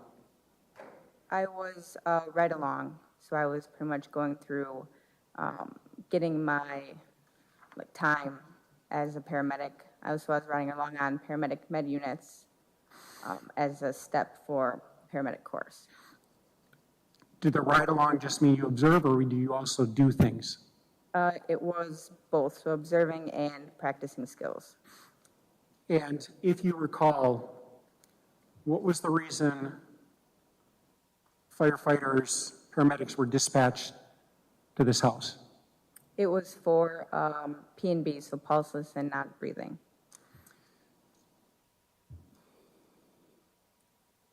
How did you get from your station to the house?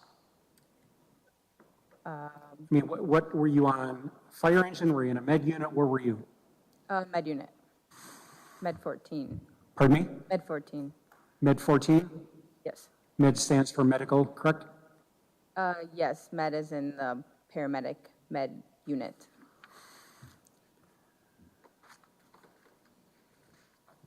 You arrived, correct? Yes. This was the morning. Yes. You ended up entering a single-family home, is that right? Yes. And what did you do? I had first arrived on scene and pretty much initiated giving the IO, which is a needle that goes into the bone to give medications. So you're inside where the patient is, correct?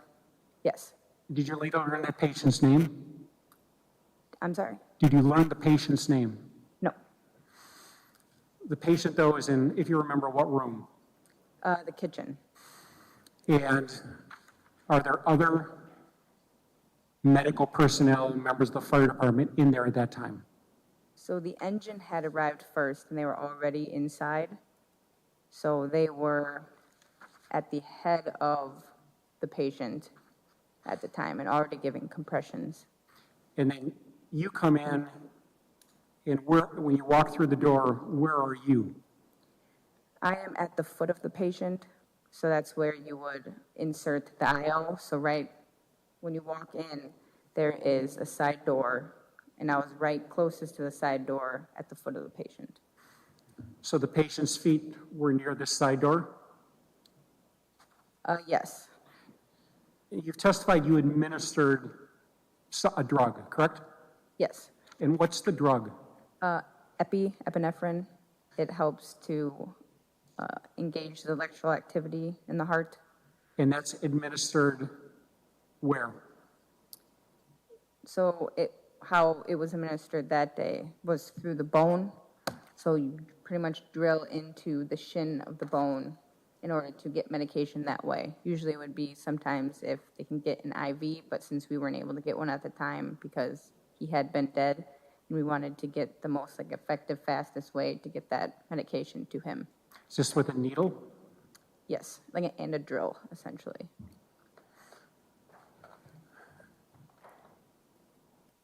You administer the medication. What do you remember happening then? After administering the medication, he was connected to essentially a bag of saline to kind of help push fluids into the patient. And what happened? They continued CPR. They were bagging the patient as well. And we pretty much continued that cycle until pulses came back.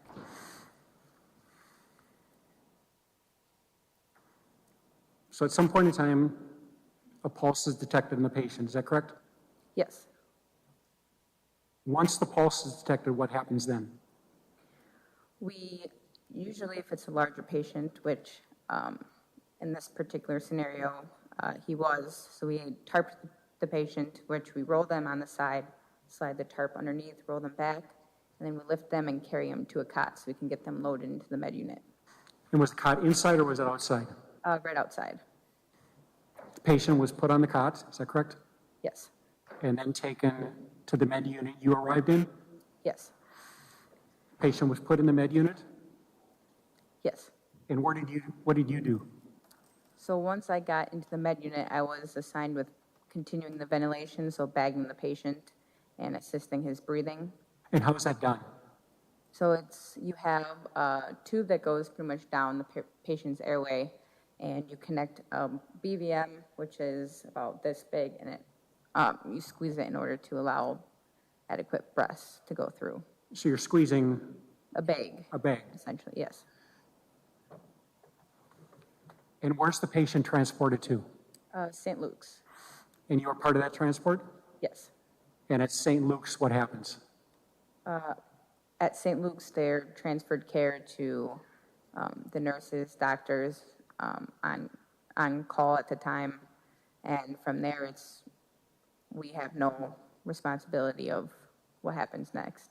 Fair to say they take over and then your role is done and you So leave. we wheel them into a designated room that is assigned for every person that goes through either private or med ambulance, and we can help transfer them to the cot inside the room, and then doctors and nurses will take over bagging. They will usually replace our bag with their own, and they will continue doing any other care that's needed.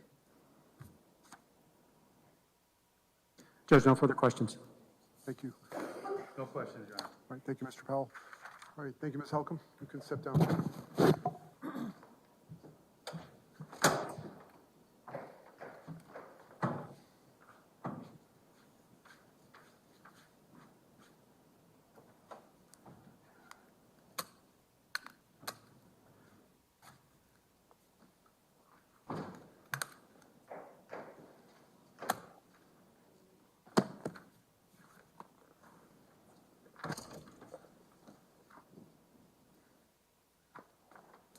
Do you solemnly swear or affirm that the testimony you're about to give will be the truth, the whole truth, and nothing but the truth, so help you God, or under the pain and penalty of perjury?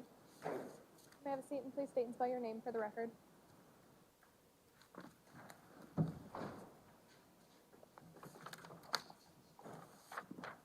Ronald Stephen Lagash, L-A, capital G-O-S-H. Thank you, sir. We'll start with Mr. Tiffin. You are employed how? I'm an investigator with the District Attorney's Office. You've held that position for how long? 10 years. And prior to that, how are you employed? I retired from the City of Brookfield Police Department as a detective. You've been a detective with the Brookfield Police Department for how long? Detective, Or how, let me just make this, how long have you been employed by that department? 28 years. On April 19th of 2020, did you become involved in the investigation of an incident involving a Milwaukee police officer named Michael Mattioli? Yes.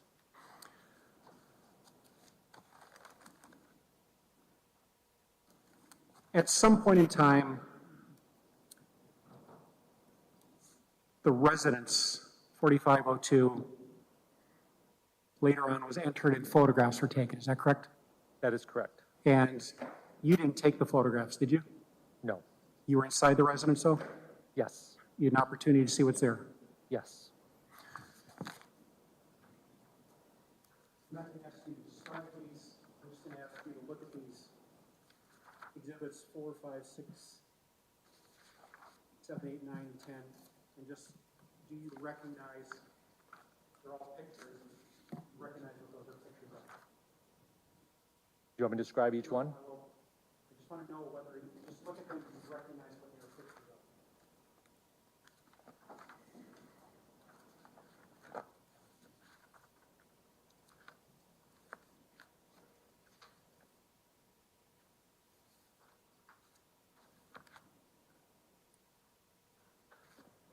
Those are pictures of the Mattioli residence, the interior. You can put them on the monitor.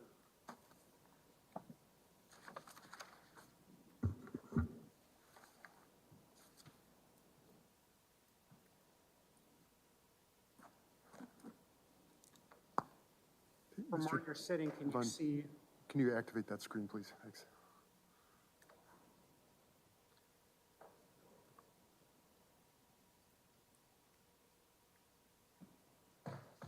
Can you see by the monitor? I can see that monitor, yes. On the monitor right now, there's a picture, it's been marked Exhibit 4, correct? Correct. And what is that a picture of? That is a picture from inside the residence in the living room, taking a picture of the front door. Does that picture capture what you saw in that residence when you were there on April 19th, 2020? Yes. Exhibit 5 is another picture. Do you recognize what this is a picture of? Yes. What is that a picture of? That is a picture of the stairway from the upstairs looking down, down the stairway. Where I'm pointing, sort of at the bend, what did you observe there? There was a lampstand, a tall lampstand, almost as tall as I am, giving an approximate height, that had been knocked over and into the wall, causing damage to the wall, and was laying on the floor. Now put up another picture. It's marked Exhibit 6. What is that a picture of? That is from the bottom of the stairs of the same lampstand and the stairwell.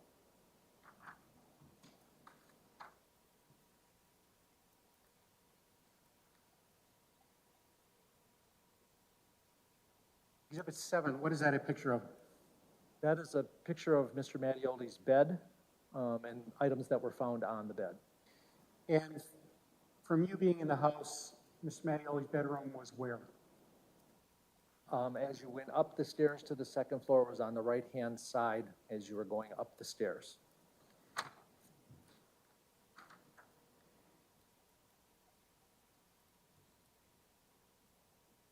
Exhibit 8 is another picture. It's a picture of what? That's the foot of Mr. Mattioli's bed, taking a picture of the items that were found on the bed.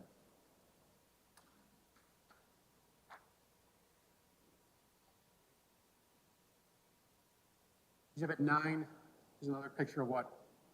Again, a picture of the bed, this time from the far side of the bed, looking down at the items that were found on the bed. The items found on the bed, and specifically the dollar bill, they were all collected, weren't they? Yes. I'm sorry, they were All collected. collected. Thank you. And the purpose of collecting them was what? For evidentiary purposes.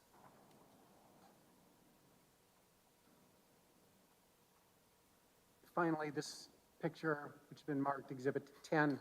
That's a picture of what? So that's a picture of the living room. The person was with their back to the door that we saw, I believe, on slide 4, or item number 4, and they were taking a picture into the house facing towards the hallway that goes into the kitchen. In the kitchen, as one's looking at that would be, as one's looking at the picture would be to the right, is that correct? That is correct. And from being in the house, you're aware there's a basement? Yes. How does one get to the basement? Around the corner was a stairwell that went down to the basement. So you go around what I'm sort of drawing here at this corner, is that correct? Correct.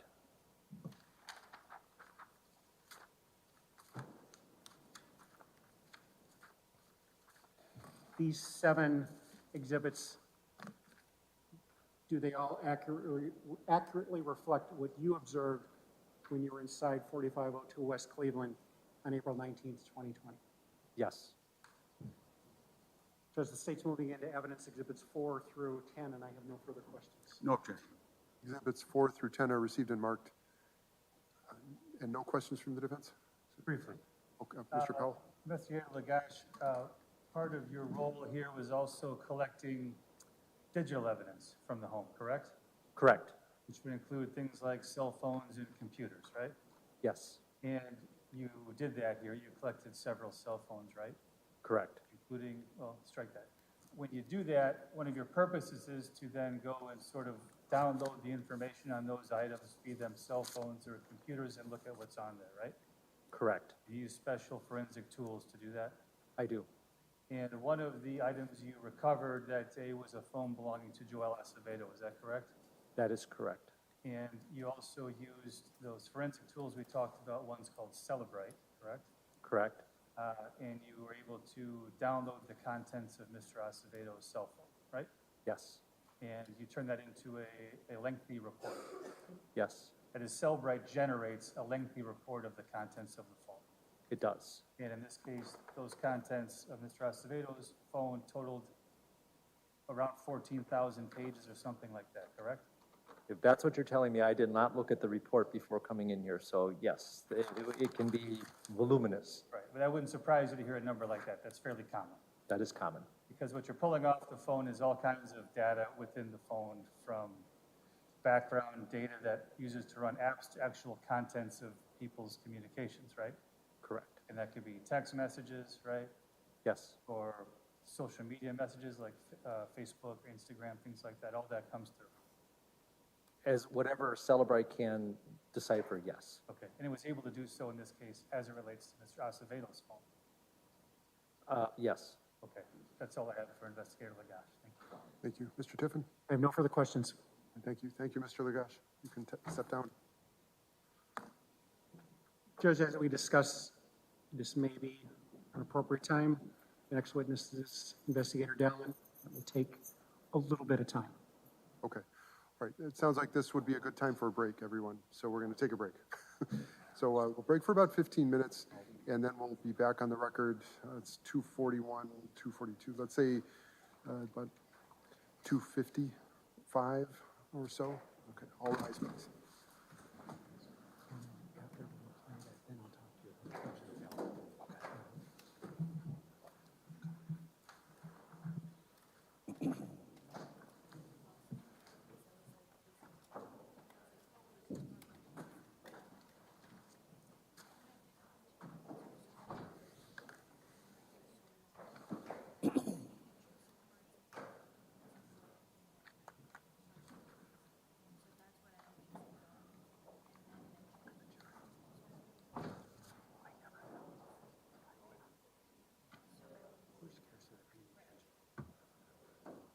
Everyone, please take your seats. Was there anything else for the record, Mr. Tiffin? No, we just had a brief sidebar. It had to do with a microphone. The news professional said it's not working. I think that was it. And then we just discussed this would be appropriate time for a break. Mr. Hart? Nothing further. Thank you. I agree. Okay, everyone. Thanks. We're on break. Recess for about 15 minutes. 15? Yep. Thanks.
only gonna play, I'm gonna start it, or you come in.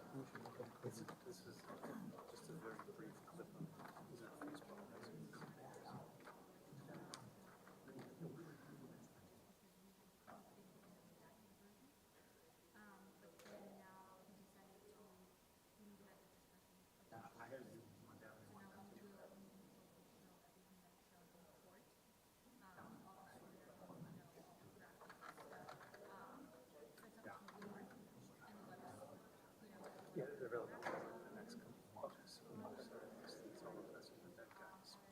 That's next. It's a really interesting.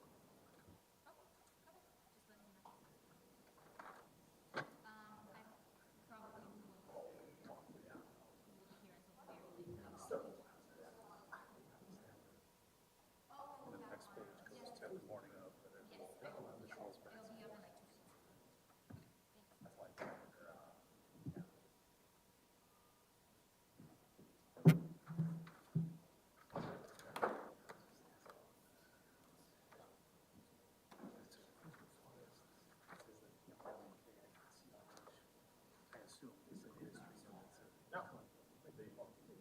So Judge, here's where, for the rest of the afternoon, I have Investigator Dallin.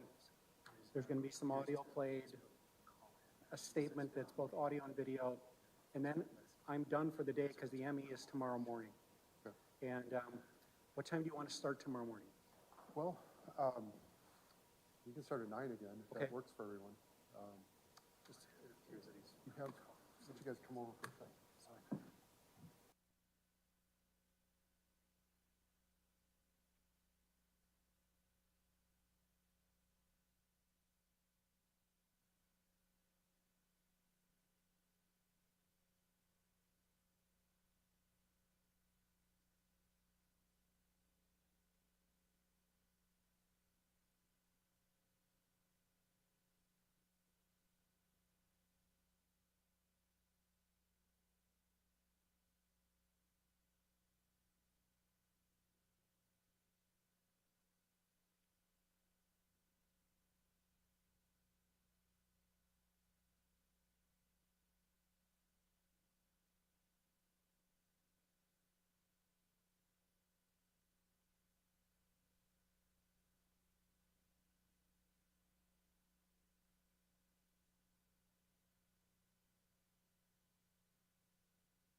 All right, everyone, we're back on the record, and the jury is still in the jury room. Was there anything the parties want to address before we bring the jury back?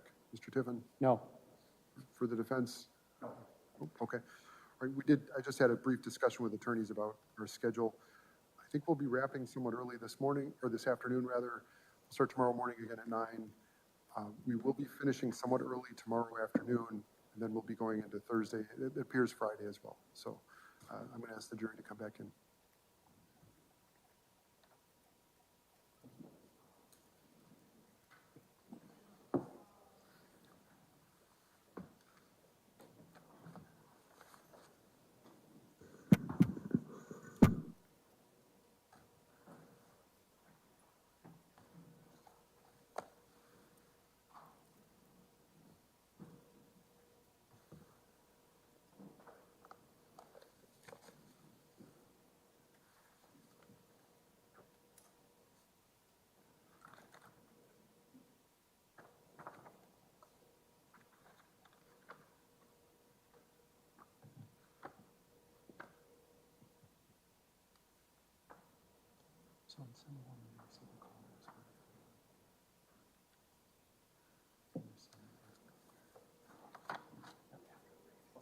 Yes. All rise for the jury.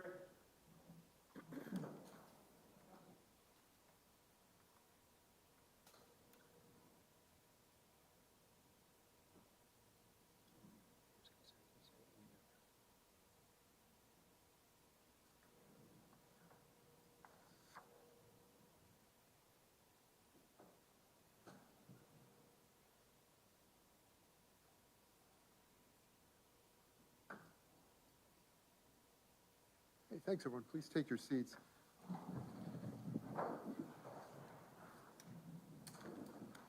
Before we continue, members of the jury, I did just want to discuss the schedule with you. We'll be finishing a little bit early today. That is the good news. And tomorrow we'll be finishing early as well. I know we have one individual with an appointment tomorrow, and that will be accommodated. So I also want to advise you, it does appear pretty definite we'll be going into Friday. And I want to make sure if anyone has a conflict Friday, I know we've talked about this already, but make sure you clear it because now it appears we will be going into Friday. So be prepared for that. That said, we're continuing with the state's case and Mr. Tiffin. State Calls Investigator Dallin.